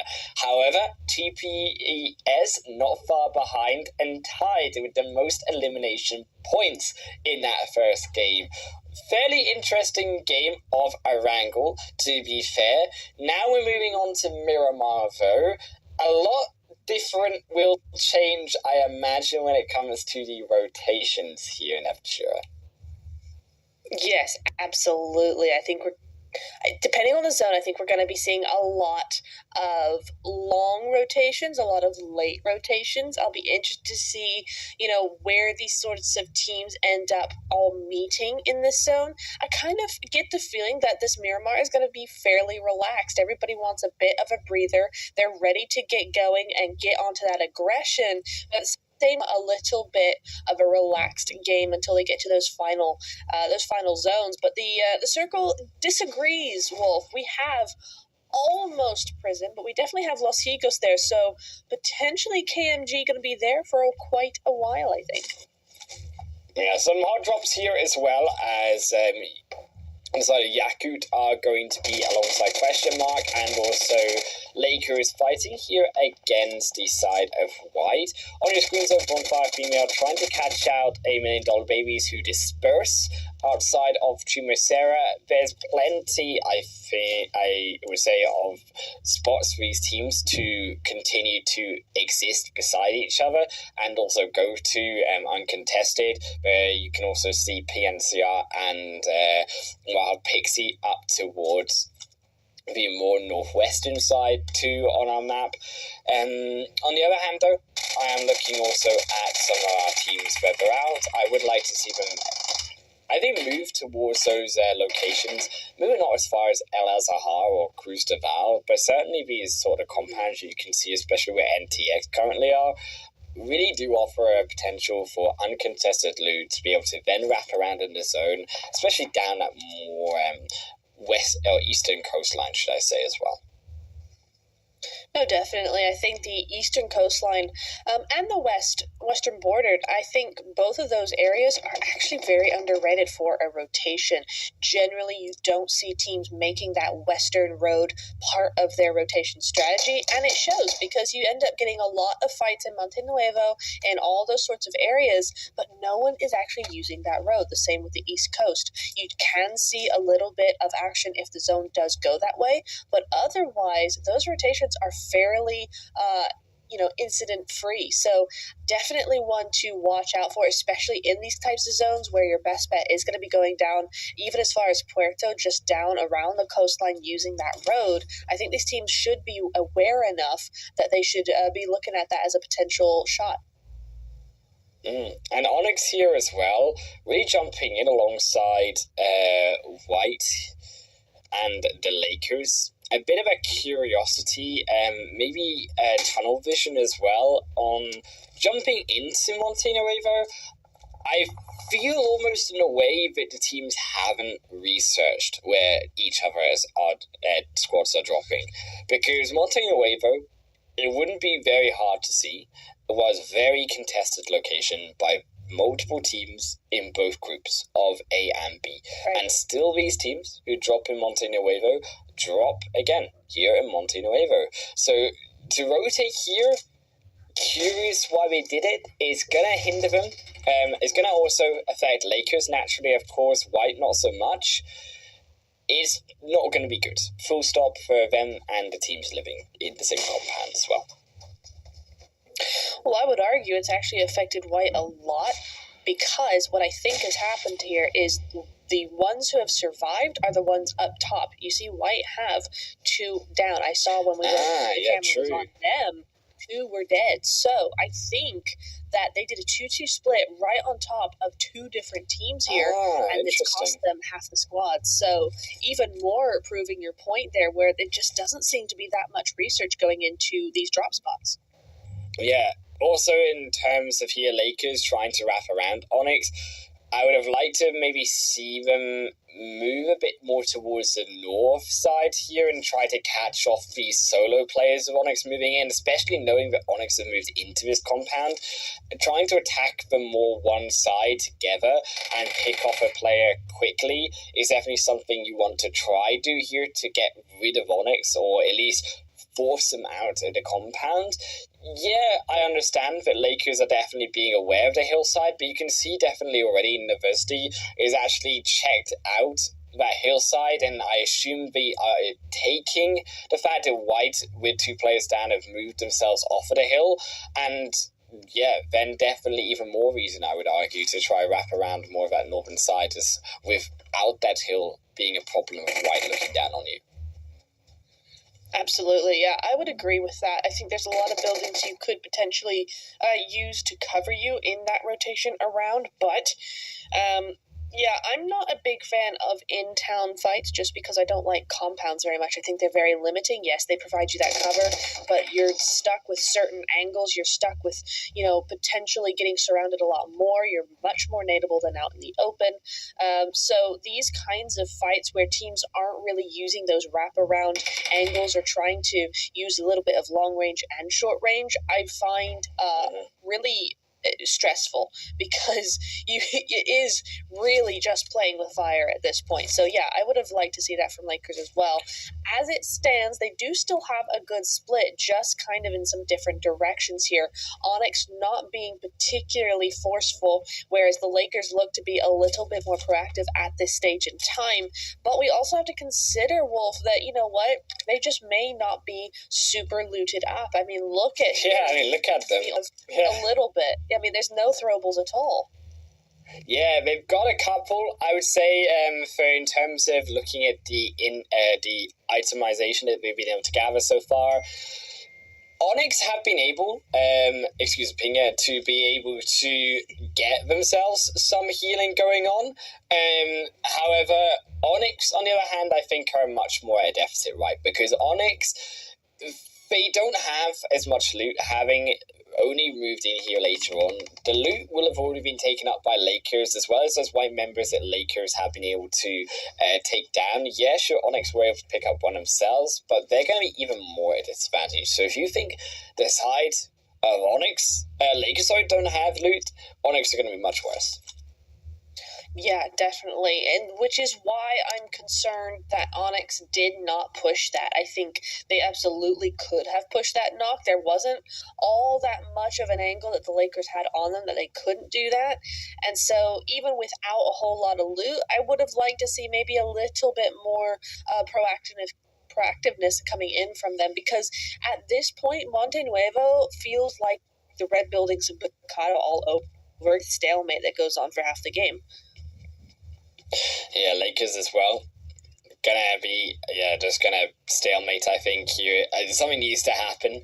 I would also like to see where the other teams are at realistically here. I mean, we know that with this long engaged fight, PNCR even coming through here in the long distance, as shots go off, I assume that PNCR may look to see what is up, maybe also take especially this high ground hill with that zone moving especially now down towards the south end, really only also going to create more problems for them. They don't have vehicles, these teams, to get out, and they are going to be moving in with a lack of information later on. The rest of these teams, with a moment, those also whereas question mark, TPS moving into the zone, really not too concerned about them moving in. I think they're going to have actually, on the other hand, a lot of items to be able to play with, and do have a very open space for them to move in. Would have liked to see a bit more of those eastern rotations, as we mentioned earlier, from these teams, and utilize the fact that the play path was extremely western coming in, and knowing that those more eastern spaces should be more freely available to rotate for these squads. However, it still will be alright, as we can see, for them moving in on the north. Yeah, definitely. I think the maps somehow feel a lot bigger. So even if these teams aren't going to be going onto that eastern side, there is still quite a bit of room up onto that northern side as well, where the majority of the teams have been moving in. There's still quite a bit of room. room, excuse me. So I think we'll be looking at some still fairly quiet rotations coming on in. KMG just trying to solidify their position here and claim their stake in this land for the moment. Wild Pixies are on a difficult position here because it is so low. Even one of their teammates might just be a little bit stuck here under Katie Pie here, but I think they might try to just relocate and just move on out if they possibly can. KMG look like their hold's pretty good here. Like, I'm just glad KMG didn't get stopped on the bridge as well, to be honest. But I was also eyeing up that bridge in that south zone, and I was thinking and praying, yeah, KMG, do we rotate around the same bridge? Do we make that same mistake again? Unfortunately, or fortunately, should I say, for no one really from these top squads here to be able to stop that coming through. Lakers, you can see also that healing that they once had is just kind of dispersing. They've got one vehicle there, question mark, also going to be coming into the woman moment, though, who unfortunately again run into another team on the rotation. Question mark, though, going to be very happy with these two eliminations they've been able to grab for themselves. Damler fairly low, though. Do we have to be careful? Piper surprised. Not going to look to take maybe a bit of an advantage against them, is going to wrap further into the zone. Going to have to be a very wide rotation by Women Moment. They didn't get the loot also from, of course, their teammates. So Women Moment, I do worry, may just disappear from this game. Bonfire Female also going to have to fight and make Yakud Spirit Y be able to disappear out of this game, is they will be able to secure themselves 4 eliminations. So Bonfire Female coming still hot off of that last game. Yeah, definitely are. Unfortunately, they do lose just one player, so it is a little bit of a damper on their parade here. But you know what? 4 eliminations, that's a worthy trade, I think. That's pretty darn good. Now the Wild Pixies have moved on from KMG now to Before You. Again, coming up here from a low ground position. It's not the best. I would have preferred maybe to see them come around the other side, down the hill instead. But each have their pros and cons here.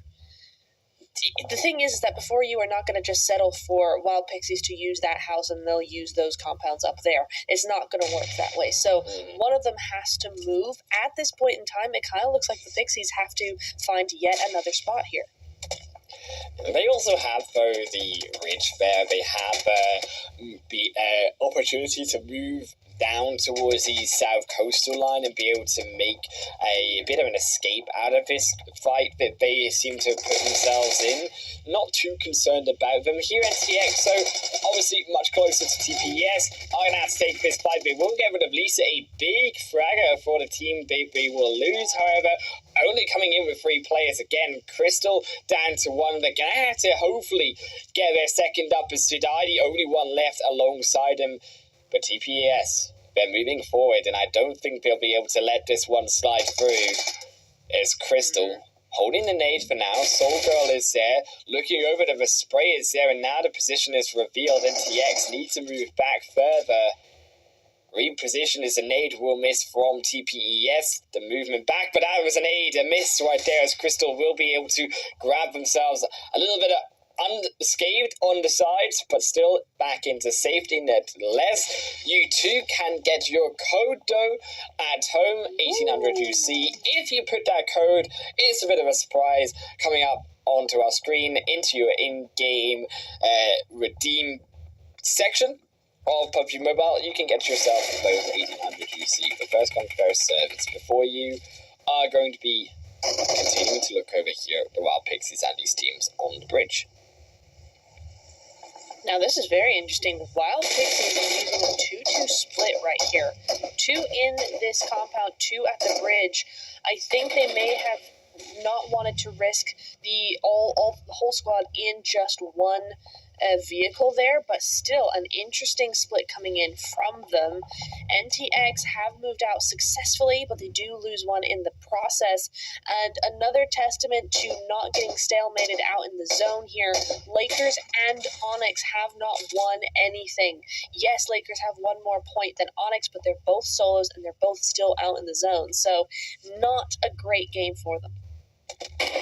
Very unfortunate here. Another missed opportunity for them is before you.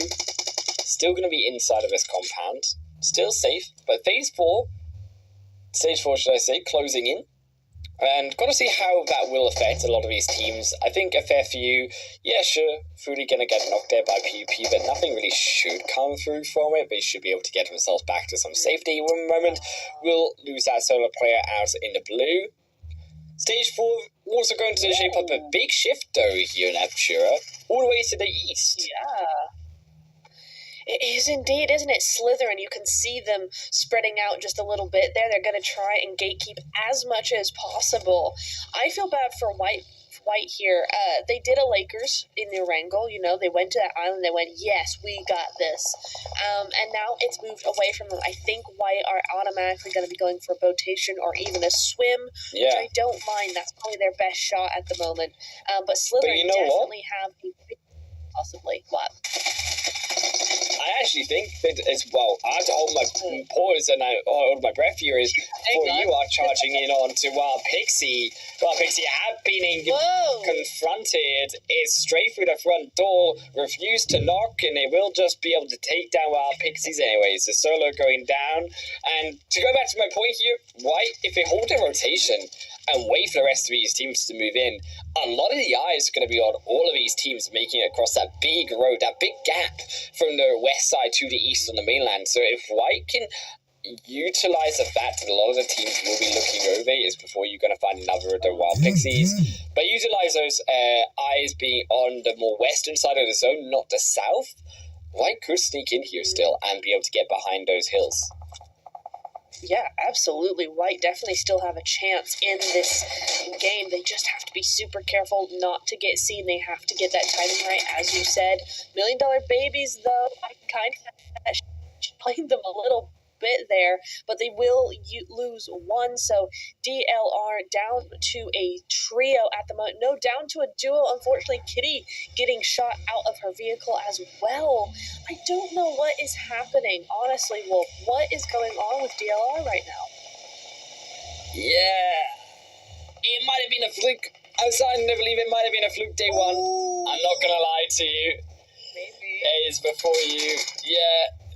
They just don't look the right. Yeah, they just don't look the right team. Is KYS Virtue are going to be in a very awkward position here. I mean, they are surrounded by teams, and they are in the low ground. It doesn't get a bit more trickier than this. The only respite for them is that yes, that zone. They are inside of it, and there are still a fair few players that come inside. And DX going to be one of those that cannot make it in, as they will be the next team to fall out. They will indeed. We also lost Lakers some point in the last few minutes. So, you know, again, it doesn't work when you have standoffs like that. Somehow Onyx are still here. You can see them on your screen right now. Aquarius, rather, going to be looking over onto that side. She knows there is somebody there, but they just can't quite put their... oh, no! Hang on! Did you see that? Look! White Pixies, the solo falls to her death. So I don't know if that was intentional, necessarily to not allow points going to the opposite team, but at the same time, before you getting a bit backstabbed here as they go up against, I think that's KYS, isn't it? No, perhaps Slytherin. Yeah, Slytherin here are going to be the ones in the red. Is KMG moving their way forward before you also inside this area, just outside the edge of the blue. Bonfire female as well have fallen, keep in mind, so that is a big contender outside of the game as well when we're looking at the final teams herein. Those teams though, definitely Slytherin if they can get their way in. We know what we can do. That zone is completely empty. There are spaces in that zone, and I'm surprised actually White here. Yeah, we talked about them sneaking in. They could actually get a position in those compounds. They're empty right now on the very east of that zone. That could be a potential big space for White to occupy and be able to take these other players out coming in. Absolutely. I think White, I've liked what I've seen so far from them in terms of their CQC skill and strategy. The only thing they're going to have to really look for is the... Oh, no! Oh no, indeed, Faleka, it's shooting season, it's hunting season for before you. They've lost 2. That's the blue as well. All we have to do is keep them there, but also KYS Virtue from behind grabs the angle onto Ludusix. The solo player of KYS still putting in the pressure as they get over the ridgeline a bit too far. The revive will come through. They won't lose any players just yet, but that is 2 down for now. It is a big slowdown for Slytherin, so will stop them fully entering this zone in a good position. PMCR going to fall down to, I believe, the explosion there as they try to move in. Before you, it's only also a matter of time as Ice Pack is only going to be able to heal. They're not moving anywhere. Slytherin, Nusix, the moment they would try to leave, are going to get caught out again. Nusix, you need to stop going over that ridge line. KYS are there, and they're still there. Oh my goodness, and that's the second time she's peeked over that while healing. So it's the same thing twice there, so well done her. Aquarius moving on to bigger and better things at the moment though, but it's going to be stopped by TPES for now. That nade could be very good coming in here, but she is going to run off. She does realize, almost runs back into the nade actually as it goes a little far. TPS as well, going to lay down the smokes. Will attract, I assume, a few more here of the nades. The helmet also looking fairly cracked, so unfortunate if that does go, that would be a very disastrous situation with the possibility of a headshot at this stage coming through. Very vulnerable here, Aquarius is a solo player. Oh yeah, very. The zone. I mean, the nades continue to come over, just tickling her just a little bit there. Slytherin somehow managed to stay up as 4. They're going to continue coming in now, and I think this is the call to action onto KMG. They've got that open up before you do go out. Really bad. Lena, if you get knocked again, oh my goodness me, Highlands. Yeah. It is a story of the incapability of coming over the hillside. As Slytherin, they will be able to grab QSC here onto Lunar 6. It's the 3rd time. It happens sometimes. KMG here holding the nade, you can see it. They are together. If they get caught by this nade being cooked, this could be really disastrous. It gets thrown out. Just missed for now, I believe. QSC, PP Nusix now all up. KMG rerouting though into the zone. You can see a lot of the rest of these final teams trying to find a position in. KMG are desperate to land in a spot. Wow. This could be Aquarius also catching maybe them out if they can. As there's still Faleka here on the other end. KMG still, nevertheless, find themselves a position inside of his zone. Or should I say just outside of his zone. It's still not safe. Wow, I was going to say, they did really well to find that building. I'm surprised no one else is in it, but it is just outside zone, so nobody's really looking at it right now. KYS, though, Aquarius is going to be moving out of this game. White are still here, Wolf. We are still seeing them, and TPES are in zone as a duo, so definitely enough is going on at the moment where they could really back their last game up with a good game here. Yeah, White for sure. Definitely looking really strong. We knew that they had this ability for the compound. KMG though, big knock as they will even confirm away set Faleka. That's going to be a crucial positional loss here for Slytherin as they lose their front man, and that will be the next going down. Slytherin just could not break through KMG. TPS have found themselves a spot inside of the zone, not the big elimination game for themselves, but they are inside the final 4. KMG, the ones with the eliminations here, 7 for them.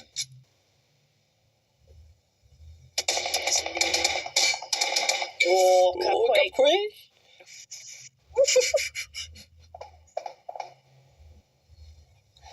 Not able KMG. to do quite enough yet, yep.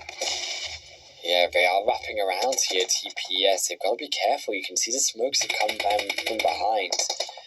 Nina, a crucial position here. Is KMG going to actually spot down one? A question mark. That zone moves also away from question mark. And now they all need to step further down. But that road in the middle is a disastrous position to come into that zone 2. And none of them really will be making that move. You gotta believe for the next 30 seconds, this blue zone is going to be the one to force them in.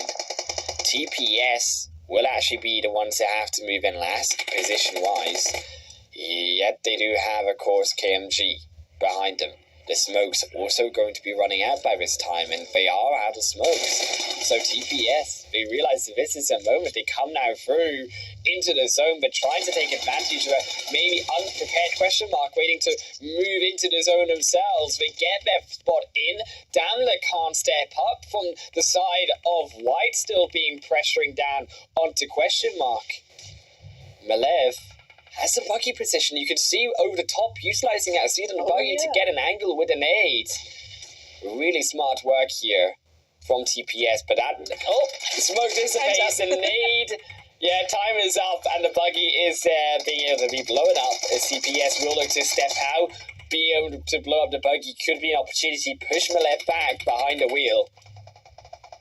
TPS grab also. Maysuk is now Malev looking back to White. A standstill for the moment. Oh, not so much now. Question mark. Down to 1. Yeah, Damler going to be struggling here. Let's go for the 1v1 onto Samina. Samina heals back up though. Can't they find the shots? Yeah, they will be able to, and that will be question mark. Unable with the squad, the numbers to hold the zone, but White as well tried to step out for the moment, but KMG are very quick to punish them away, but White will be able to secure that second position for themselves. KMG punished between the zone and the final member of Kiera. The revive going to come through. Neither team quite inside of the zone just yet. Balance will fall. Will be able to pick up the loot for the meantime. Restocking for the final move, but it's 2 of TPS. As long as they split up here, they could, with this little bit of a hill, with this extra line of sight, they can come in from 2 different directions. Kiera waiting to hear the footsteps. Understands this could be the position. Nice. Samina won't be taken out just yet. Another nade. Kurt through.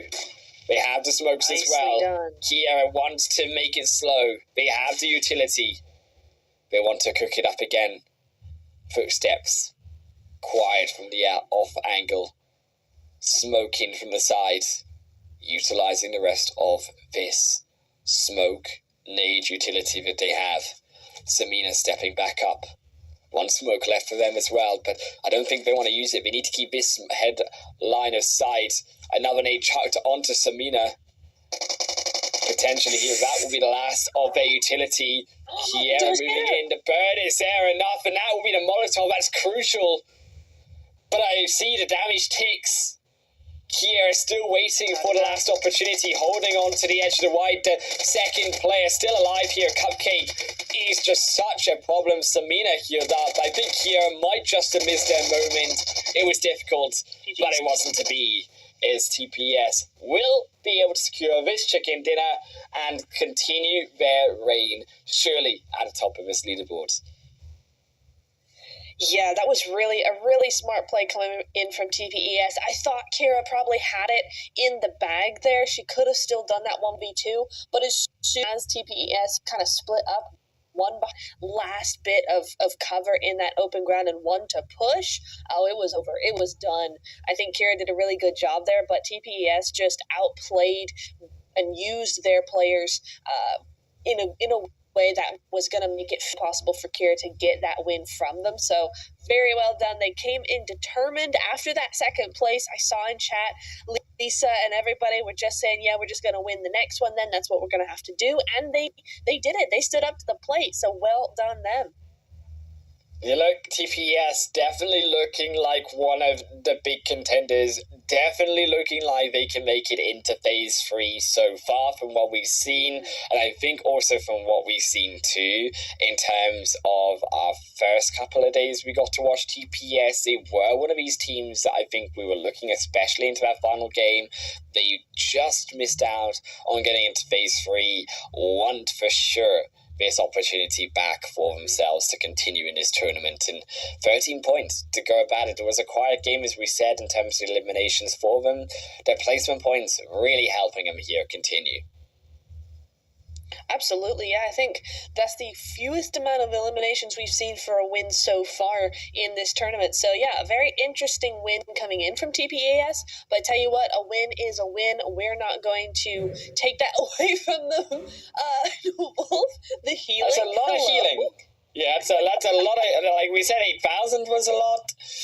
Is this Sanhok or what? Like 11k? I know, right? That is a lot coming through. This is like old Sanhok levels of numbers. It is the longest elimination distance on numbers. 360 meters. Also coming through from a Gita here of KMG. KMG did their work, I think, but these squads, I'm just a bit surprised the full squads really couldn't do a bit more in those final moments with their numbers. Question mark, KMG. Yeah, KMG struggled a bit more, but question mark especially, they had that position at TPS center control of. I think just a level of execution not there so far compared to TPS.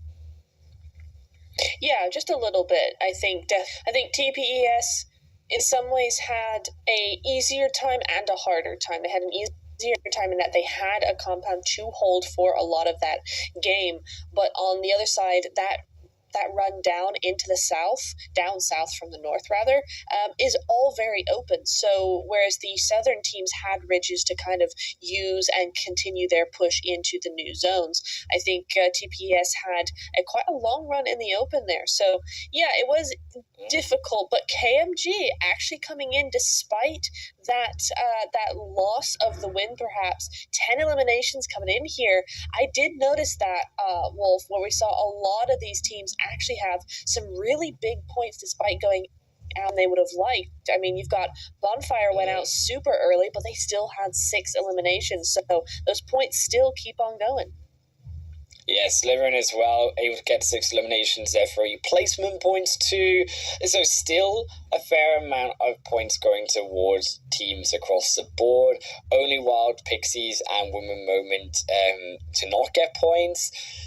I think we can sort of agree here quietly that these bottom teams that are still staying consistent are going to struggle, I would imagine, coming through the tournament, but definitely for the rest of these teams towards the top, they are all fighting for that top 10. Is Sesha, Belans, Sumina, Faleka, and Kier gonna rank through our top 5 player focus here, as still the ding ding bells coming through for Balance is it will be 2 eliminations and the 1083 damage for White. That is really interesting to see that, because last game we had somebody come in with 1,000 damage and 2 eliminations as well. So definitely some big kind of defensive plays coming in here. A lot of damage done, not a whole lot of those eliminations coming through, though. As you see, Slytherin being the big because that 2,162 damage for only 6 eliminations. I mean, they should have at least 10, 11, 12 with that kind of damage in play here. It is interesting to see kind of how much damage is actually being done. We've got a lot of defensive plays and, of course, a lot of revives. Yeah, definitely a lot of revives coming through. A little bit less when it comes to this game overall. The damage, though, pretty big from Slytherin, of course. We knew that Slytherin just had a bit of a hard time coming through to the end of that game, did run into trouble with KMG, and the amount of times that KYS Virtue got those knocks was a bit illegal when it came to a few of those overpeaks onto the Ridgies. However, the overall standing shaping up to TPES Esports onto the top of that leaderboard, still 30 points for them. Bonfire female with that 1 chicken dinner as well. Right behind them, Slytherin, as we said, that aggressive team, still in 3rd, just ahead of KMG. Yeah, really nice. I love White's performance in that game. You know, we saw it coming where they kind of went immediately for that swim for the water rotation, and it really worked. You know, you mentioned keeping it, you know, kind of sneaky, kind of waiting for that opportunity where teams aren't looking at them, and it got them all the way to second place. It got them into 5th, tied of course with KYS, but still it is 5th place, so it's looking promising for the rest of the evening. But of course, we do have Sandhawk coming up, so what is that going to change? I mean, we've seen it in phase 1 that it changed everything, so I'll be very interested to see if that continues into phase 2. But the top 5 eliminations, whoa, nearly a full house there with 6, 6, 6, and then 5. Soul Girls, step it up so we can see 6 all across the board, please. I'm almost seeing 60s from all angles with my eyes here from the top 5 eliminations. I think KMG definitely doing a lot here, Sesha, in this game alone. I believe those 6, maybe 1 or 2 came from before, as they did obviously get a lot of their points, all but 2 in this game to bump them up to that 4th position so far. Very close, though. Understanding so far, Neptura, and I am very excited coming into the you-know-what map next that can shake up a lot and can give opportunity for these teams in this next match to come back on those leaderboard standings. Yeah, I'm super excited. It is my favorite map for competitive. We're going to see so much happening, so many teams doing so many things all at once. I'm super excited. I can't wait. Let's get into a break and come back quick.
Hey, so this is a little awkward.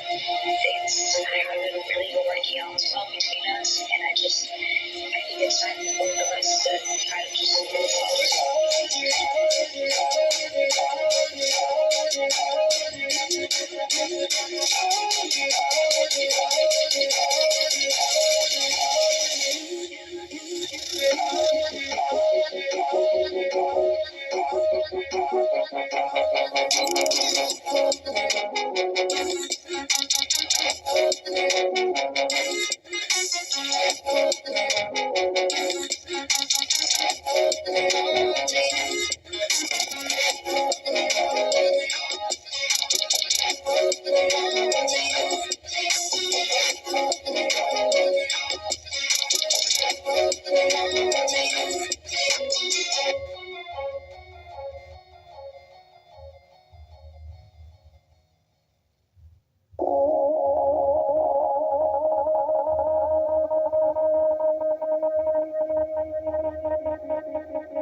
Welcome back, everyone, here to what will be Sanok time for the PMEWL Mid-Season Showdown and the first day of Phase 2 here, Neptura, and myself, Highland Wolf, here to cover all the action. Neptura, Sanok, as we say, is the jungle, and it's been an upset every single day and a turning point, we could argue, as well, for these teams. Yeah, absolutely has been. I think we've seen such a great performance from many of these teams so far coming into the Sandhawk, but you know what? We saw it throughout Phase 1, as you just mentioned. We do see these teams take a little bit of a change, a little bit of a switch up after the Sandhawk. You see some of the teams that are struggling a little bit come in really good, play a great game, continue that momentum onwards. So I'm interested to see who's going to be that team tonight, because it has been a different one every single night. So I'm ready for it. Yeah, I'm really curious to see if they can, some of these teams who have been struggling so far tonight, reach back through with a good Sandhawk win or performance here. I think in terms of our perspective, we are looking at the likes of TPS, Slytherin, KMG. I'm missing one. Who's the last one? But it's in the top 4. I'm losing out. Yeah, Bonfire Esports Female. That's the last one. That's our top 4 right now. Yep. Who are pretty inside the top. I think they're gonna probably, if they keep this performance up, have no real problems in this phase. I also think that Bonfire Female, a good heads up to notice that Galatasaray, if I can get my words out here, are the one team that we're dropping in boot camp. So that space now open. So the research done there, well done by Bonfire Female, gets himself that central position. It does indeed, and as the zone continues that way, they are going to be fairly central, and they should have a fairly easy trajectory into even more of a central position should they want it. I mean, you could only one solo standing in the way of Quarry. They just have to be careful that Lakers don't move up there. I'd like to see Lakers move up there for their sake. That would be a great play from them. Painan, they are uncontested in Painan, which is very different to Phase 1. There was a couple of teams that landed there with them, so they're going to have much more of a relaxed time. But what am I seeing over in Paradise up by that way? You got Question Mark. You also have, I think, NTX Crystal over there and KMG. Now, KMG can for much there, but you are going to be seeing, I think, Question Mark run into NTX here. Yeah, they might. Question Mark, I think, should be able to stay away, but what you don't want to stay away from is here your 1800 UC in-game. Put that code you just saw into your redeem section of PUBG Mobile app, and you'll be able to get 1800 UC if you are the first to stick it in there. Is Question Mark are going to be, as you said, heading around this more northern eastern side. They should just wrap around, I think, towards the coastal line would be an option for them. They can again make a sort of wider rotation later in. TPS though, on the elimination feed, now one moment we're a team that we were sort of forgetting about, but a split up TPS has just lost one member to them. So Lisa, as we said, was a big player for TPS, and one moment to take them out. A little bit of a surprise here so far at the start of the game. Yeah, I mean, Women Moment actually have a good position here. This is the exact position that any team in Sami don't want another team to have, right? I mean, that ridge is pretty hard to get past, so they're going to have to get at least 1 or 2 opening knocks to make any sort of moves here. Does look like the rest of the team, though, going to be looking to move out towards the back just a little bit, but it looks like they may have another team behind them as well. Actually, over back to the north side, just quickly, NTX were a full team, at least 3, and Question Mark have 2 eliminations there. So it does look like NTX having a very rough start to this Sandhawk game, and White losing 1 as well. So very early eliminations coming in here. Very interesting indeed, these first couple skirmishes. I think this also from the hot drops that we saw these teams, as they adjust, I think especially tomorrow into Sandhawk, should be able to avoid these mistakes where we've lost the players. It may see a little bit of a split up. But for today, they are going to take those elimination points and crucially take advantage of the only Sandhawk match that we'll be able to see tonight. While Pixies continuing another one of these teams who really need to show us a bit more of what they can do to loot up here and move their way in through Nakam. They are going to be just above here also Women Moment, so could potentially also join in around this ridge line and pressure around Women Moment with a little bit of a pincer here against the ridge and take advantage again then more so over TPS as well.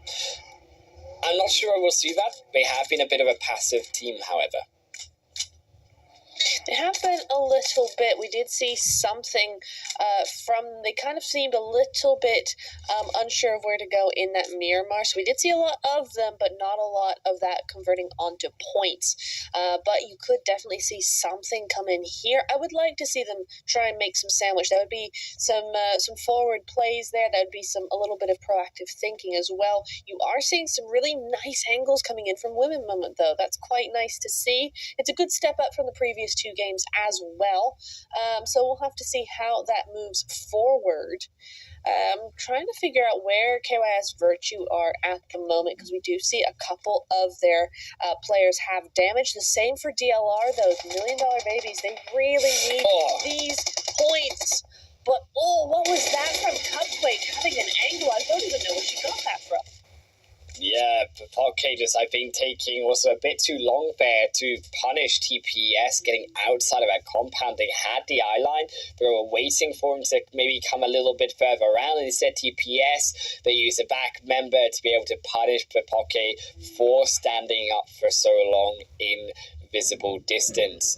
They don't get one back, crucially, so now it allows here TPS to make a bit of a push forward into that position, and TPS is working well here to take advantage of them. NTX, don't know what went on right there.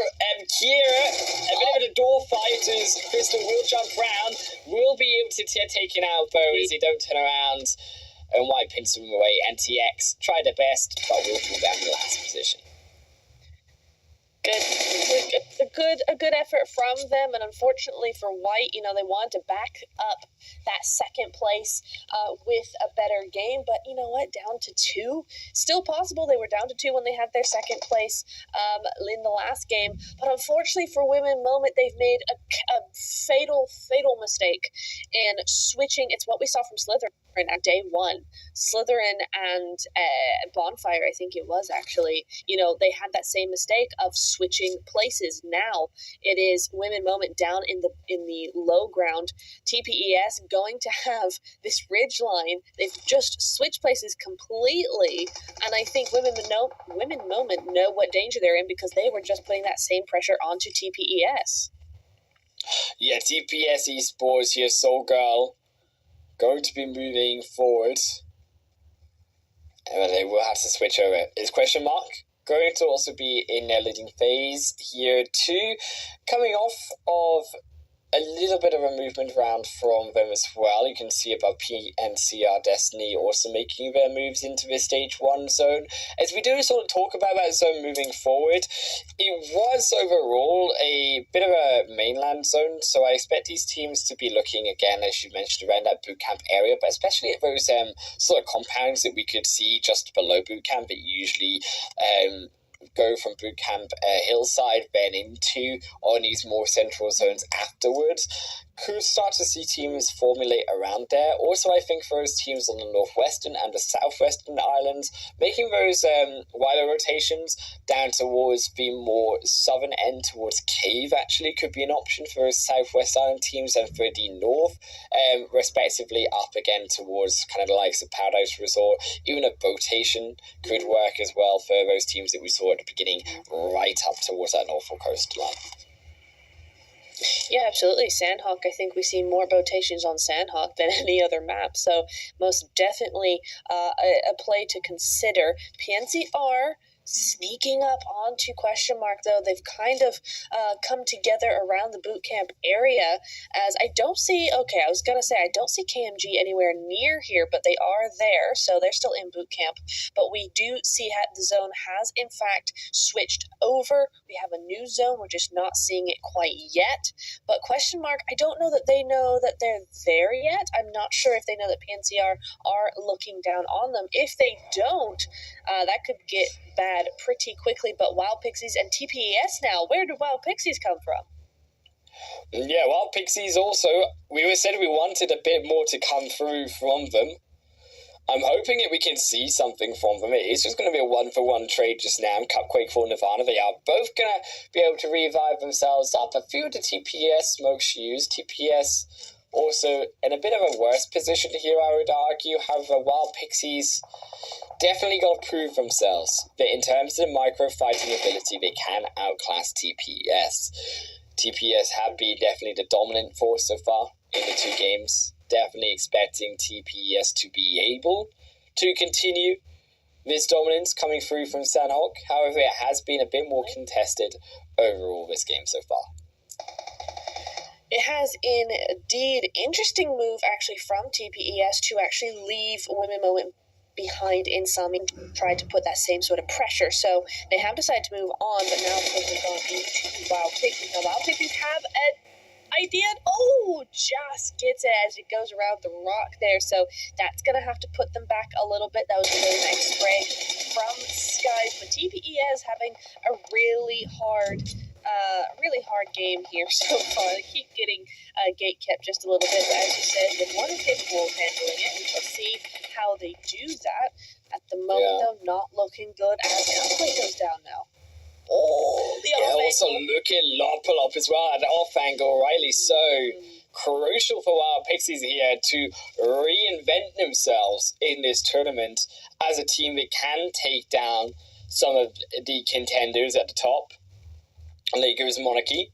Forming also his T formation again, I like towards this hillside up to the T junction. As you can see there, those rotations as well coming through from those wider teams, as we mentioned, that cave rotation from the southwestern teams, $1 Million Babies. A bit more of a direct rotation, as also KYS Virtue up against KMG. This first knock will be coming through onto KMG. They will have to make that revive, but still a bit of a difficult push for KYS Virtue to make coming in.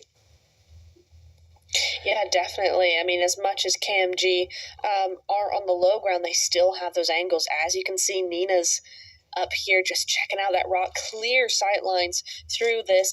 Interesting that KMG decided to make that rotation quickly out of boot camp. Now, that's a good idea, quite right, honestly, because it gets very, very open. Oh, she's doing a little spin. Beautiful a little dance. Bit of emo. Very nice.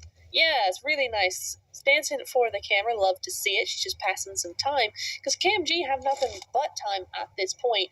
I think they should be in zone, so looking fairly good. They just have to hold that spot. Doing a good job staying away from the windows, not giving anyone any sort of sightlines, any sort of entry knocks. So either KYS Virtue have to give up and go home, or everybody's going to be here for a long time. Yeah, speaking of that information, though, through the windows, you can see that one are there. Yeah, sure, they would have definitely expected one to be in that location, but you don't want to give away too much. If they start to realize that there is one player in one building or one in the back, they can make those wider rotations quite quickly with a vehicle or two, and quite quickly KMG can start to be at a bit of an issue.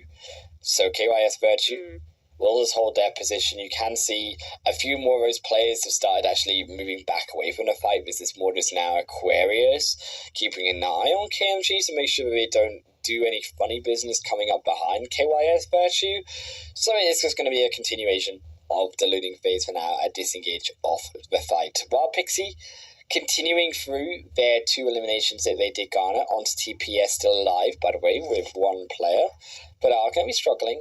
As you can see, I believe a bit of a takedown on their HP bar means that they are likely still in this blue, yet to move into stage 3. Indeed. PNCR moving into boot camp. They've decided it's free enough. That's nice.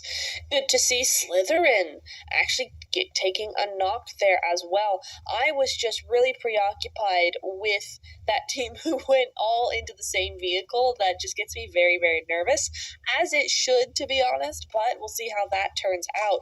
You could now feeling a little bit of pressure coming into this, as you could, and Slytherin go head-to-head for fighting a hill even. But it is going into zones. They're gatekeeping each other at this point, and it looks like Slytherin have just decided to abandon this. There's 3 down now. It's just Pew Pew left alive. She's more than capable of getting points for her team, but she can only do that if she's alive, Wolf. Yes, some of these top teams that we saw from the first 2 games, as we said, the Sandhawk shake-up really changing the standing, the position of these squads. In 2 of the games, being Sandhawk out of the 10 is still a fairly big chunk. It's still 20%, of course, of the possible points. And to do well in Sandhawk is still a great opportunity for some of these teams who may struggle on other maps or have a bad game elsewhere to come back. It's one moment. Continue to navigate now around here. Wild Pixies, who seem to have come down into the Pineland area, one knocked for now, and again the split here coming through from Wild Pixies. They're trying to wrap around here, the Wild Pixies. One very far away on the northern side looking for that revive, so there is a bit of a disjunction. They will just end up falling here regardless, so they are down to just 3. They are indeed, but you know what? Who else is down to 3? KMG. They did find an entry narc, but it looks like Virtue aren't going to actually use it. They don't think they have enough to actually go anywhere with it. Oh no, Faleka with for Slytherin. I thought she was already knocked down there, but okay, she is going to get knocked. Is going to get. Oh, she's gone now. Yeah, she is gone now. Definitely putting Slytherin for sure down to just Pew Pew. So that is a shame. But you also have Lakers now looking down over to Yakut. So it looks like Pew Pew should be safe for now. Yeah, Lakers Monarchy keeping an eye over this hillside. A nice high ground position for them as Yakut are moving around a little bit here, as we can see along that river, trying to, I think, find a bit of a newer position, understanding where the shots did come through. They're not wanting to directly run into that zone. However, that Slytherin member can put a bit of an upset into Yakut if given the opportunity. We know what Slytherin can do as such an aggressive squad.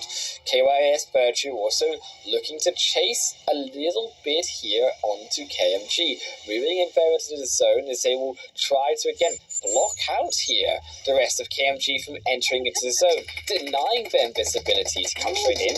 Kowalski though almost falls down, hops over through the car as they're trying actually just to here get rid of one more of the KMG members, separate them out from the zone, from each other, gets into a 1v1 situation. It's Alicia Jets, the jump down shot, and they managed to find it, the jump and the angle there available for them, but question mark from behind, putting in some work, but it's not enough. This KMG will fall, and they will be now out, giving now the space to question mark to try punish KYS Virtue later on. I love that from KYS Virtue. That was amazingly played. It was so messy, and they didn't have that info, but they brought it back. Really, really well done. Kowalski moving in and just switching the sides on the car just as a quick, really well played there. KMG did have that hillside, but I think they're probably recruiting not being a boot camp, because look where it's gone. But at the same time, there's like 6 billion different teams just in boot camp, so maybe they're happy they took the hill after. Boot camp is a very big compound. I mean, you can definitely have quite a few teams there. It does start getting a bit hectic once you get 3 or more inside of boot camp, but it can accommodate a lot of these different players. The outside of a boot camp is where it gets a bit dodgy, right? So where you have this bit of a openness towards boot camp coming in, there is some different angles that obviously these teams can look to take. However, it is all a bit sketchy coming in. I think realistically the best way to come into boot camp would be those 2 warehouses right you see on the northern side. That probably offers about the most security you can get alongside the river.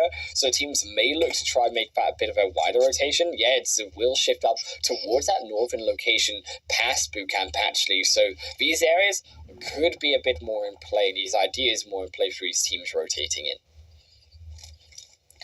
Yeah, definitely. I think the teams here, KYS Virtue, all the way onto that hillside, really want to start thinking about what they can do to gatekeep some of these teams. And I think there are going to be a lot coming up onto that eastern side. You definitely don't want to be on the other side. So either they should be making sure that they have their section really nicely down pat. Nicole with a beautiful spray. I don't even know how she managed that one, but Fully is the only one alive right now. You could go down with 3 eliminations. Onyx on the ball here, but Nadia is the only one left standing. Yeah, Onyx here down to the solo. I'm not sure it's the wisest decision to be jumping into boot camp in the open, as they will get behind a tree. $1 Million Babies almost giving themselves up. They will be able to also find TPS. That's big for Onyx, taking out one more position for themselves, one more elimination point before inevitably they should go down. quite a few you can imagine will be falling inside the next few moments. Before you, Ice Pack jumping in around Bonfire Female. But here comes the rest of the team as they look to put a bit of a pressure on. The smoke coming through from Onyx. They don't have any healing, you can see. I think, yeah, that will be the end, but maybe a bit further as Wild Pixies will fall before them. Onyx will fall down with 5 eliminations, so... Yeah, 5 eliminations, that is not bad at all. So they do get that 1 placement point and 5 points from the kills there. That's a decent result. KYS Virtue, though, with 6 eliminations, as well as Wild Pixies. Wild Pixies needed those points, so really well done for them. Maybe that's a little bit more momentum on their side. Bonfire Female, again, another big team going out fairly early here. Only 3 eliminations, so not many points for the Sandhawk. It is only down really to KYS Virtue. Question Mark still have a full squad as well, so they could definitely do something here. Definitely $1 million babies as well. Another one of these teams who have been desperate for a rise. This is their opportunity here in Aptura to get into this game, to show us that day one that we've been waiting for. I might introduce them. Razva is going to go down here to PNCR inside of boot camp, but they are looking for that car movement in. KY's Virtue are also going to fall down to question mark. They have that compound position inside the north of the zone. Question mark still looking over before you could pick up a few more elimination points here before you edging out on the edge of the zone. I think maybe, yeah? What are you thinking? I'm just thinking question mark have already won because that was a 6-time spray with an M249. White does go and take out $1 million babies, though. That's not what they needed. Yeah, White B upset here for balance, gets that extra position. They just need to survive. They need to hold on that zone. Yeah, it does go towards question mark, and that should now really secure their position inside this game. Warehouses, the edge of those buildings. Yeah, I mean, what can you do? Question mark have it all covered. They've got the numbers. You need a couple of other knock here or two to stop question mark, to allow you some time. Damlet is down. That knock is there. PNCR, they have to go for this opportunity. They need to move in. Speaking of opportunity, so do decide a question mark. Technically, they have to move further in. There is boot camp positions there for PNCR. They've got to be eyeing up that next building on the edge, as you can see. That would provide a lot of space, a lot of position PNCR. Whoever gets that spot first, though, is going to have that advantage before you finally fall down in third. But so will Lugo drop down on the edge. The concrete blockade not going to be enough to save them. Cressy, though, will find a second off through the fencing, but they go up way too far, and I don't know really what they were trying. PNCR get that extra chicken dinner win, and now we a comeback for the team. They needed the points. They needed to show us what they could do in this phase. That's them showing it. Wow. Big GGs. I was thinking, oh god, question mark, making a mistake there, you know, not making that push. They got 2 knocks and they didn't go full send. That did mean that one of them did get knocked as well, but honestly, very well played still from them. Yeah, I'm not sure what PNCR was doing there. I understood kind of trying to push up. She got 2 knocks, make the push up, but unfortunately, she just couldn't hit the deck fast enough, and that is going to be question mark taking a win much needed, by the way, because they didn't have a great first game. The second game was okay, but this is really what they need to get those points back on the board, and at this stage in the phase, we're looking at a big jump in points. Indeed we are, and I definitely think with that shake-up, with those different teams that we looked at, while Pixies being one before you, also that third position that they were able to get here, all going to be shaking up those standings. I'm really excited here in Aptura to see how those standings have shaped up, because they have got to be even more close together than they were, or than we even could have probably imagined, judging by how the first 2 games went. Yeah, absolutely. Yeah, 18 points on the board. Looking very nice. Very good indeed. I like it. I like the poses here by these girls. Almost hitting my face in the screen. Coming through the screen at me here. I'm a bit nervous. Yeah, same here. Oh my goodness. 17 total rescues, not many at all. But I tell you what, Lakers, Akulika, getting 291 elimination meters on a Sandhawk. That is pretty long. Pretty long indeed. Very less. So on the healing, only 5,600. About half is what we saw in the last game. I believe I would also put that to a lot of those fights being more of just getting blown up the moment they were sore. There was no real opportunity for teams to really do that healing. Coming into a boot camp kind of finish, they can get to boot camp, frankly enough, but as we see the match rankings, it will be 18 points for question markers before you will be at that 9 mark alongside White KYS with the 8 there. I think also a big upturn, I would say, in terms of DLR, right, in Wild. And $1 Million Babies and Wild Pixies there, getting 7 and 6 points respectively.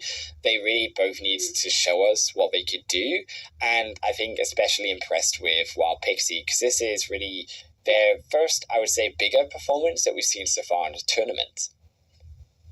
I would definitely agree. I think we've seen more Wild Pixies in this game than we've seen in them all tournaments. So yeah, definitely a good result from them. Very nicely done. I'm also really impressed with White. I mean, they had a little bit of a struggle in phase 1, but here they're consistently top 4 every single game. So very, very nice job coming in from them.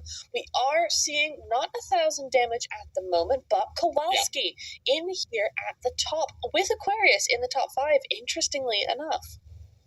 Yeah, I would obviously put that down, that even damage split, right, and that lower damage count to, as we said, the boot camp final zone, so teams getting blown up quite quickly. There wasn't a lot of fighting when it came overall to the teams in the early and especially even the mid game. So apart from those first few eliminations that we saw come through on hot drops, there wasn't really a lot until the immediate eliminations and those knocks come through that we saw in the end game. Yeah, definitely. As we move over to the overalls, I think that's what we're going for next. Who's it going to be on top? Still TPES, but question mark. I thought they might make top 5. They do a fair bit better than that, Wolf. Oh yes, second position for them and 1 point above Bonfire Female. They're 2 lackluster games, we could say, from Bonfire Female, putting them now down to 3rd position. White also and the rest of these teams close behind them, a very close pack, with TPS Esports a little bit away from the rest. Also, those points do start to fall off a bit, though, on the bottom half. I think we can see a bit of separation beginning to show overall in these teams. We can indeed, which is a lot faster than in phase 1, is specifically even with all the big teams, the really successful super strong teams, we didn't see as much of a gap as is coming into light for this phase, which is interesting to note. But really like that Wild Pixies up there into 11th, so that's a fairly big jump for them. The top eliminations though for each overall in this phase so far, Susu, of course it's going to be Susu with that first win, and Pew Pew right behind her. So I like this. Yeah, we got Bonfire, Slytherin, and White all in here. TPS Lisa there as well as KMG. So I think this is actually a really good representation of how tonight's have gone. Definitely, and we can see Shiva Susu up there, no surprise from the first game. Also, Slytherin have also been very aggressive. Lisa there from TPS being very consistent team from the first 2 games, and now obviously our teams that we saw in the most recent games as well coming through on Sandhawk. We are going to be going to Miramar for our 4th game and our second time and last time for tonight. I'm looking at the rotations. Now, we mentioned it obviously before and coming into the first Miramar game. A lot to, I think, desire from some of these teams when it comes to their play on Miramar. Yes, definitely. There's a little bit left, a little bit more work to do, I think, specifically coming into tomorrow. But yeah, I'm going to be interested to see what the zone is going to have an impact on that as well. We'll see. Yeah, we got to see if they can survive on Miramar one last time tonight, as we will be heading to a short break. Hey, so this is a little awkward. Things haven't really been working out well between us, and I think it's time for both of us to kind of just move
Welcome back, everyone, to Game 4 here, and our second opportunity to jump into Miramar tonight. We're passing by Oasis. You know where it is, my favourite spot on the map, and we are darn hoping, of course, the zone is going to go there.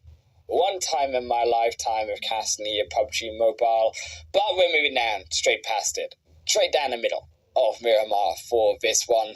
And coming off of the Sandhawk map, where it was question mark to come with the win, up to now second position in the overall standings, just behind TPES Esports, is they two are going to be dropping off early onto La Cobreria.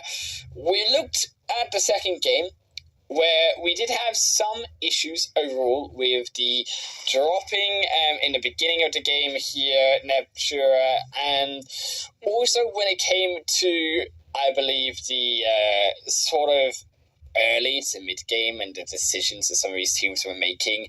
As we said, coming from the break, a few mistakes to be solved by a couple of these teams.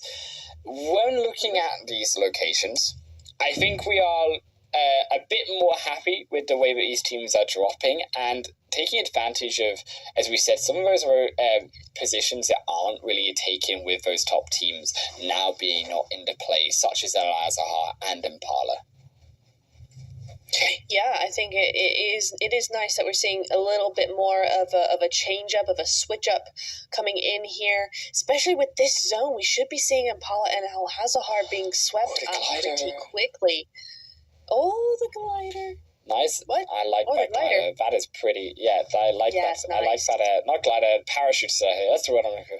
Yeah. I love the parachute. Do you know what? I've been like super loving right now is the Halloween planes. I love the design of the Halloween skins and the planes right now. It makes it feel real spooky, like real spooky here for Yakuza. Because they are also solo. They're gonna open 5 of 8 miss. Big miss here from Corey. You don't want to be the one to miss on that. They'll jump down. They'll try to buy some time here for their team to be able to come and support here, but they are a ways away. Wolf, I like the door. That? Yeah. She tried to make them think she went inside. That's smart. I like it. Yeah. Okay. Big brain. Yeah, I like the door there. Big brain here. They're coming through. But still we miss again. The second opportunity. Yeah, this is big of misses here. Yeah, I mean, just get good, right? Like, says the professional bot killer, Highland Wolf. Like, yeah. Easy when they don't move and they just stand still. Absolutely. Yeah, interesting. The rest of her team not really coming into this either, though. That's what's odd. Yeah, definitely so much time Hikori has built here. I would really expected the team, especially because Hikori living here and buying so much time, that they can push down. You can see it is a 2-2 split, so I think they're a bit preoccupied, the other 3 here, with the 2 on the more northern side. Definitely they would have appreciated if we could get another one of these players for cute. Got a chuck in the pan in there. Looking to try and cook one of them up. We'll miss.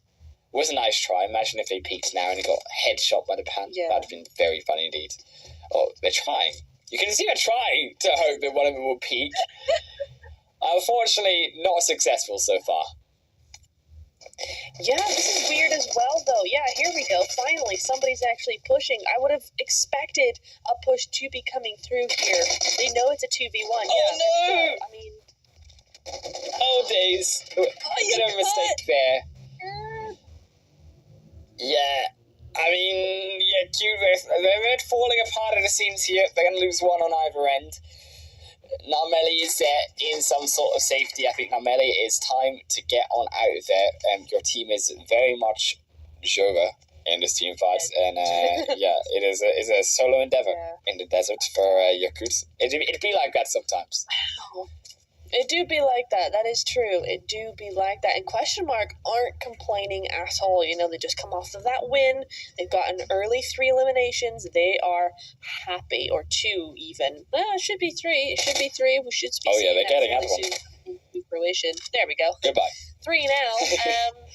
Yeah, I'm not sure what happened there. You could, I think, just way too passive. They weren't on the ball enough. Question Mark, on the other hand, are going to try and be pushing this, but I think they should know that she's long gone at this point. She has made a run for it for sure.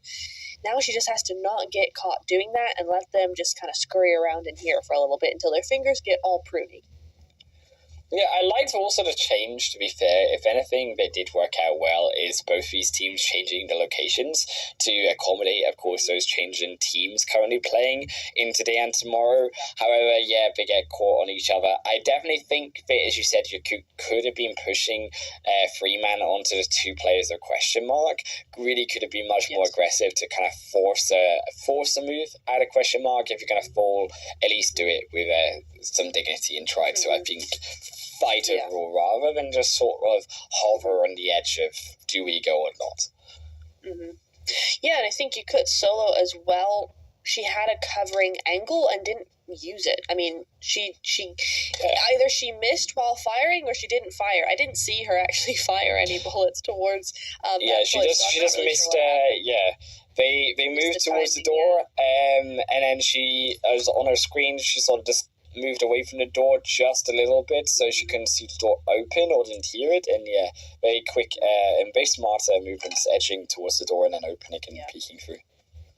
I loved that. That was big brain. I mean, that was really, really a good play there. So everybody take note of that, I think, for future reference.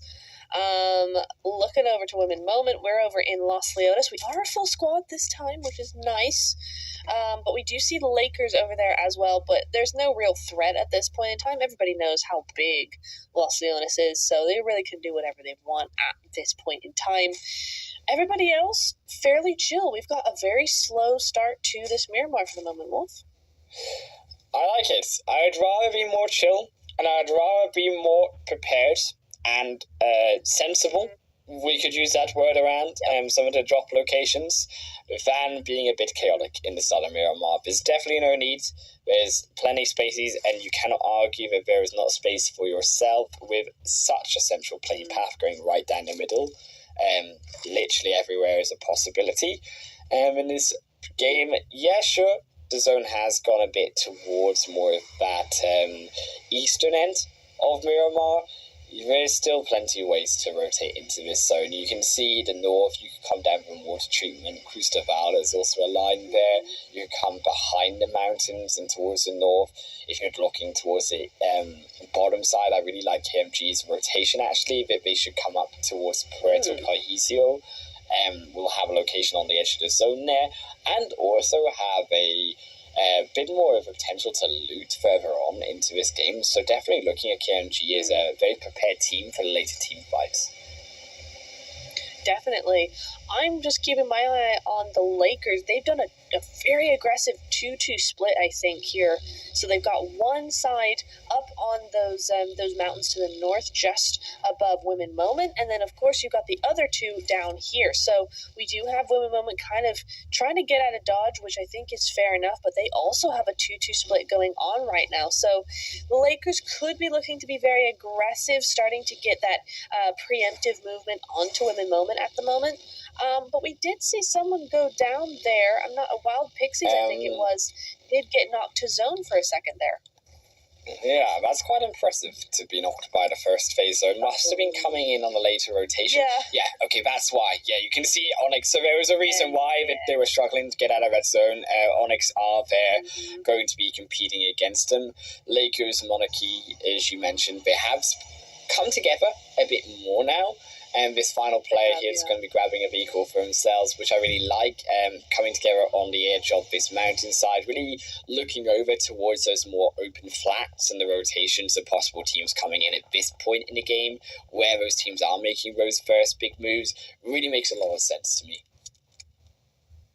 No, yeah, it does. It does. It's a nice rotation around for them. They're not putting themselves in harm's way here. Women Moment wanted to just kind of stake it out a little bit, just kind of lay low and let them pass, which is fair enough. You know, you're playing for placement.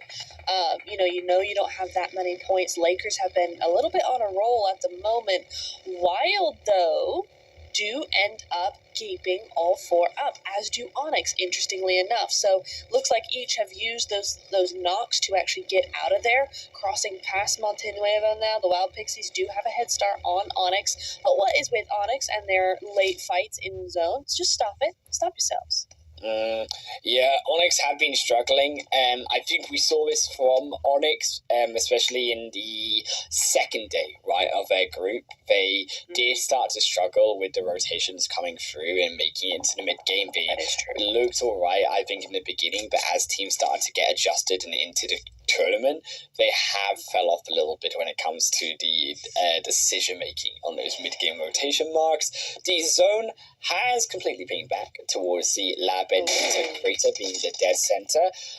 Don't go near La Bendita, I think, first of all. If you are, hold on to around the edge. Do not go in to the crater on any circumstance. I really like the location of Before You right now, and those hillsides also coming up towards just the east of them. You could start to use them contest alongside Before You, a little bit of a position there, but definitely Before You, one of the best spots so far. Is Slytherin going to be taking out KYS, also NTX, even on KYS as well, Virtue, so a bit of a double up as KYS Virtue really struggling here to move out of this compound. Yeah, so you can see now in the early game we had a zone finish up here, but in the start of the game, right, it's a lot easier without loads of teams around you in the open to be able to just push onto this compound and start a fight on your own terms. Yeah, absolutely. You can go all over the place, out in the open, wherever you want, because there ain't nobody looking at you. So that is a big shame for KYS Virtue, though. They could have had a really good game here, but Slytherin with those nades just coming in hot. So nice to see that momentum coming in from them. KYS, unfortunately, unable to keep that momentum going from the Sandhawk. But you know what? Like you said earlier, these things happen. It just do be like that occasionally on Miramar, especially. Onyx moved into San Martin, but question mark having none of it. Yeah, definitely. It's Onyx Esports as well. Still stuck, actually, as we mentioned in their rotations. This time, though, to question mark, as they have found both themselves inside of San Martin, but it will be question mark. Meeting, unfortunately, at the door, but it was Onyx with the trigger finger a little bit more ready. Suit! Oh, no! Too long in the door, looting up as they do get caught. Nadia has to overlook this one as Marley going to create a few complications here. Both of them definitely worse for wear, though. I definitely would argue for Onyx moving out the backside of San Martin right now and getting as fast as possible to this zone. I mean, look at the distance right now, 1,200 meters. Phase 3 is already finishing into Phase 4. You need to get a move on. You need to get your feet moving. Yeah, you really do. Unfortunately, they have to get their feet moving because it's the only mode of transportation they have. They don't have a vehicle, so getting up that cliff is going to be really difficult. At least they do have one up top here. She is being spotted, but she can probably provide some sort of cover. But honestly, question mark need to as well. There's the entry knock. I think this is it for Onyx. Honestly, well, it's not looking good. They've got nothing left. Down goes one. Now just the spray to get the other. They have to get the other there, but do miss. They do have one up on the top, though, so Onyx could come in here and clean them out for good. Yeah, definitely Onyx just really looking like some trouble. Thankfully for them, thankfully for question mark, they do have the vehicles and they were able to clean up Onyx fairly quickly on that exit out, so they can get themselves potentially to the next shift. Is KYS Virtue Slytherin, you can see here, right? Bonfire Female coming in as that third party are going to be the third problem for here. KYS Virtue, question marks, slowly making their way through, but look at the healing crucially on these teams, right? There's not a lot of utility. They need to make sure that Onyx does not do the damage here, as they will be able to definitely get them down. Very crucial no shots went in here to question mark because they do not have a lot of healing to work with. They've got a lot of distance to close, and still never mind the information they need to gather and the potential fights that they've got to take later on if they want to survive. Yeah, absolutely. That was super crucial that the DBS went straight to the face and nothing went back at them. But interestingly here, we do have Bonfire trying to move in. They're going, oi, this was our spot in Phase 1. Get out. And Slytherin's kind of like, you know what? It's actually kind of toasty in here. We do have a squatter upstairs, but we'll get rid of her pretty soon. Otherwise, it looks like Slytherin do want to stay here for good, but now White's over there as well. These are two teams that have been having really successful games so far. Slytherin been good in their own right, but will that momentum from those other teams be too much for them? Yeah, Lake is also here looking over, as you said, I lost Lou in his position earlier, while Pixie just settling up. I think these teams adjusting now to stage 4 is a real ping backwards down towards the south. Very curious to where actually that does cover. Is KYS Virtue? It's going to be able to be knocked down into the face by Slytherin, but that is also important to clear out that extra straggler there. As Slytherin will now be able to move further down south. You saw Bonfire Female, I believe it may have been moved now also down to the south to adjust to that zone. Yeah, it has gone away from La Bendita Hill. So PNCR, they are going to still have a hillside to work with. The compound there as well, if a team wants to try to hold up an area, it's a bit more centralized, could be really useful. Down towards actually where Bonfire Female are, though, I actually think that hillside that you've got there, and a little bit of a blockade also against the road, to the vision line of those on the hill opposite, that's actually also a great position for those who will struggle to cross that zone. Yeah, definitely. I was just making those noises because question mark are going down to the zone and going down hard. I think she's going to try and get this res, but with that zone just picking away at her health, I don't think she's going to have enough time to do it. She's just going to have to heal up and go, I think. Yeah, 7 eliminations, pretty good. But Bonfire feeling the heat now. Whose Bonfire is it? I think it's theirs that are cooking. I mean, who did that? Was that KMG onto Bonfire? Yeah, KMG definitely for sure has to be. I mean, also could be Slytherin from behind. The only teams, without there. For a moment, though, they are entering into the compound. This is about the most aggressive I see women being all tournament. We've got to see if they can take it to KMG. Definitely not a team just to be run over themselves. This one moment.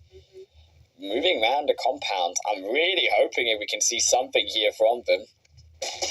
You want to see them be able to push for themselves with 4 players, but the pod key will be the first needed down inside the building.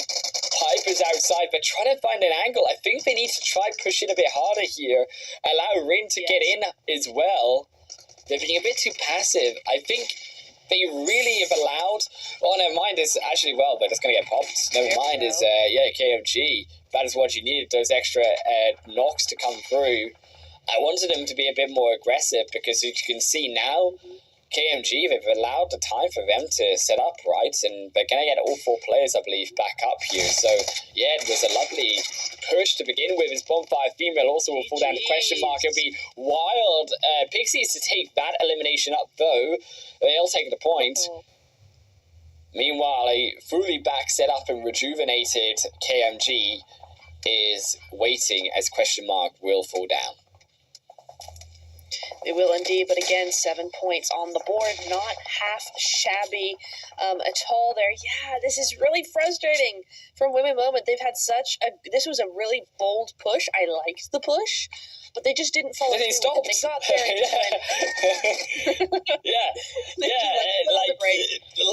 I love the idea, but it was they lost confidence in immediately. And especially considering we had a double knock. That had to be the time. You go in, you knock 2 of the members, do not let them come back up and regroup in the back building. I'm a bit confused by one moment, honestly. Little bit. Really confused. Yeah. KMG, though. But they could still take them out. At least they could do. I mean, at least it's improvement from Women, right? We wouldn't have seen this in phase 1. It's improvement. Yeah, it's just a bit by bit we're getting there. So we'll see how that ends up going. Lakers down to 2, though. This is interesting for them. We haven't seen much of them yet. A little bit of movement, but not much fighting going on. How did Slytherin get up to 8 eliminations while we weren't looking, though? Yeah, Slytherin, the duo here, they've been able to do a bit of damage. I mean, yeah, of course, they took through, I believe, 4 it was from the KYS Virtue squad, so that was a number of points into the bag here. Whoa! KMG, I missed it! I can't believe I missed it! We missed it! I wanted to see Women Moment do the deed finally that we've been waiting for him to do. I am so mad right now at the camera. The camera operators. Inner hatred is coming out. I mean, winning all tournaments. Yeah. To be fair, though, Women Moment did stop, so I didn't think as much as a camera operator there that they would have pushed it at that moment. Lucas Monarchy also moving in. You can see Slytherin also trying to angle out position past this sort of hillside that we said, this sort of little dip which you've got going on for these teams to protect them, but as you can see, the moment they come into that zone, the moment they leave that security, they are in some serious trouble to those teams already in the zone. PNCR Destiny moving into the smoke before you. They have got those revives back up. PNCR also get Creasy back online. Before you coming over the top, and PNCR, they always turn their back to the shots. But they don't go down. We don't lose another for now. Before you go very hard up, but it's not enough for now. PNCR Destiny as well. You can see them always get hit by the nade, but they don't find a return. They lose only a second. There's the first one to come through. Slytherin also, Falega also losing their lives to this side of Wild Pixie. PNCR grabbing Ara back into the fight. Drive on in. They go for the knocks, but they get them. They look for a 1-for-1 trade. PNCR is going to struggle a little bit here to get themselves back up. Creasy back for the moment. Adaka trying to defend the position here on the backside. A fruitful but difficult effort here so far, as they have been able to at least gather still 2 eliminations of Before You. Or one, should I say here, is that the knock has been revived, should I say. When coming back in, 2 of them have been knocked. On the other hand, is A2 coming in from the tractor, a difficult position. Ooh, just a little too long cook in there. That would have been beautiful from Cupquake, though. Yeah. By the way, I love saying Cupquake. That's such a fun name. It's great, but, you know, also doing great things. Look, don't make me Interesting, hungry. they're about to abandon it. Yeah, Don't make same. me hungry for cupcakes. Don't do it. Yeah, I know, right? One more game after this. I know, right? One more game, and then okay. we can get the cupcakes. Yeah, the cupcakes, Right. trust me, that's where we're going after this cast ends. As Piper are lining up here with one moments to try to get themselves in. TPS moment also going to move forward in, but they get immediately knocked. One of them does hit the floor in time. White, really the team here also coming in. Who is that in the middle? That's $1 Million Babies in the middle. They're the ones to defend their position right now, and look, all the teams moving in on the moment. There's so much opportunity, but so difficult to control. Everyone's trying to move a step forward, a little inch into the zone to survive. A little hill, a little hay bale here for Woman moment. It's Lisa's going to be the next one to move out, but hay bale, they get behind that line of sight in time. They get into the smoke. Piper as well, going to use the smoke there laden down. It's BNCR Destiny moving in themselves, trying to go for a little bit of a blockade here behind the vehicles. It's Wild Pixie though, inside the smoke, inside so many of these different squads. The eyes on top of them as they will fall, so will TPS Esports. As they are down to only Cupquake, a 1v1. Can they find it? As Carrier stepping over the top, will be able to get it. Akira grabs it, and Cupquake gets eliminated as it will be White Esports. Now up to 5. Lakers up to 6 as well, trying to keep themselves alive in this game somehow. On the edge, Women moment the same. 6 there for them as well. As Wild Pixies grab the one for themselves. And now to our final 4. Women moment, great result from them. I mean, I think that's nearly, if not equaling, their entire performance all night. So very big GGs to them. Unfortunately, it's so open though, Wolf. This entire zone is just a nightmare. But you know what's not a nightmare? Getting 1800 UC on a Saturday night. It's great. So go ahead and check that out quickly before you miss the rest of the game. Wild Pixies, now another great game from them. Yeah, Level Up going to go down now here. You can see Wild going to lose themselves as they will fall away down to our final $3 million babies. This is also a huge game for them. They had this one shack to their name, but it was a shack enough for themselves. And Nate going to kick out Lakers Monarchy, bounces on in. As that will be a balance on your end to try find an angle, but yeah, it's not happening. It's a shed, it's a zone, $1 Million babies. There should be no way that they lose this fight. The only thing I can see that White do is they drive in. They have to use the vehicles, but that zone is moving on in now. You can see the smokes being laden down. Ballon's going to go on by foot. They have this dip. They get down in time. Ballons needs to get into the smoke. They need to find some way to heal. But they will find Mira in the back. That's a crucial knock for Kitty. Oh, beautiful. Also going to fall. That should be the nail in the coffin. They're going to find Ballons through the tree. And that will be $1 Million baby. Is their second chicken dinner at the tournament. A very welcome one here in Apertura. 4 of them, they are back at least for this game. Oh, beautiful. Yeah, Level Up going to go down now here. You can see Wild going to lose themselves. They had this one shack to their name, but it was a shack enough for themselves. And now to our final $3 million babies. This is also a huge game for them. They have this one shack They are. They are so back. I hope this continues. We need them back in our lives in that top 5 space. That was such a good game from them. They kept it fairly quiet, you know. I think they had 8 eliminations in the end, 3 of those being the second place team. So I think they had a very quiet game. They kind of kept to themselves, just kept enough going to keep alive until that position was given to them. Really, really well played from them. That's the kind of game that a team like them in their position needed. Yeah, and I mean, props to them as well for keeping it, because you can see the positions, right, of so many teams. I mean, definitely you cannot hide in that position. If one team gets close to chuck a nade through that window, everyone falls down. You cannot hide in that position. So they still had to do some work towards the end. Definitely, it was an easier game for them.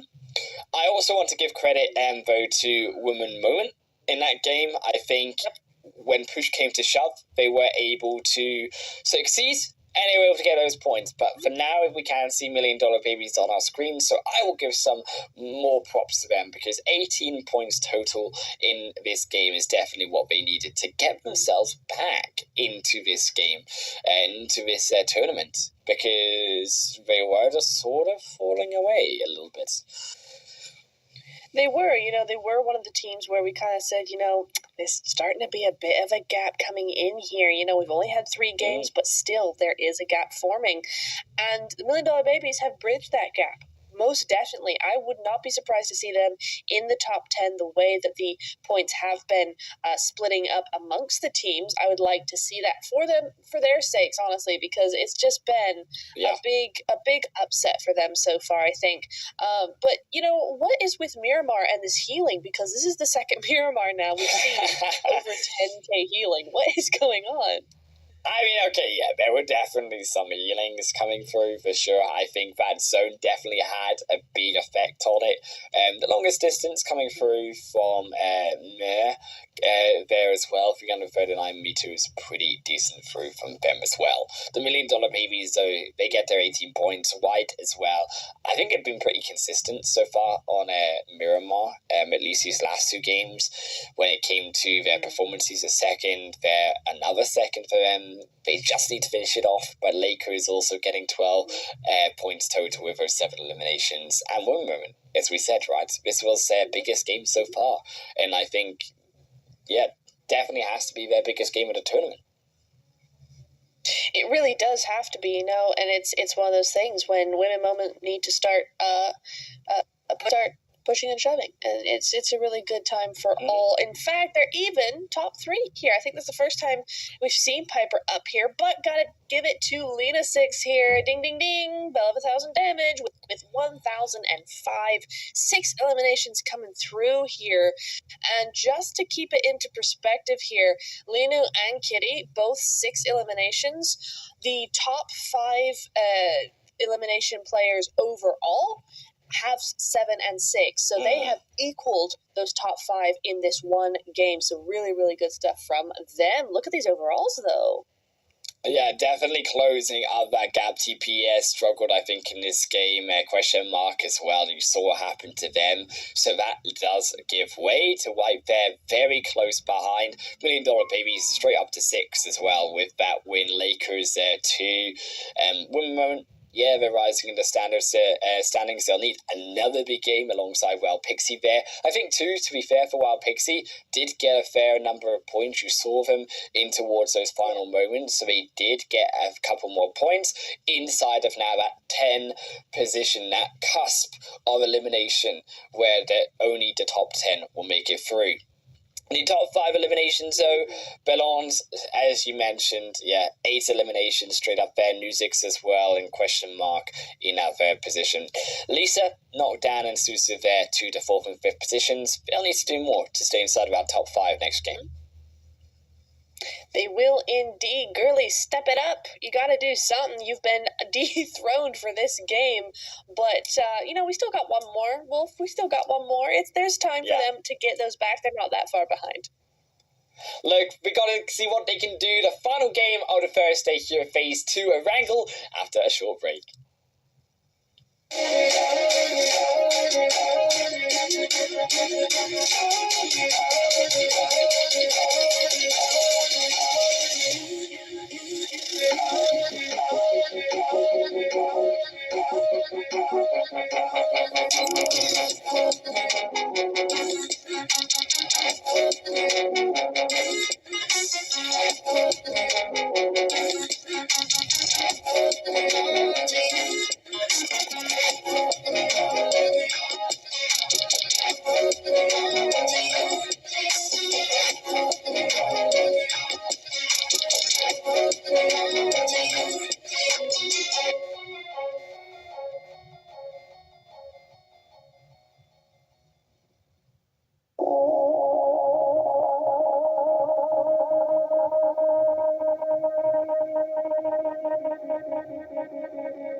it's time for the rest to kind of just move forward.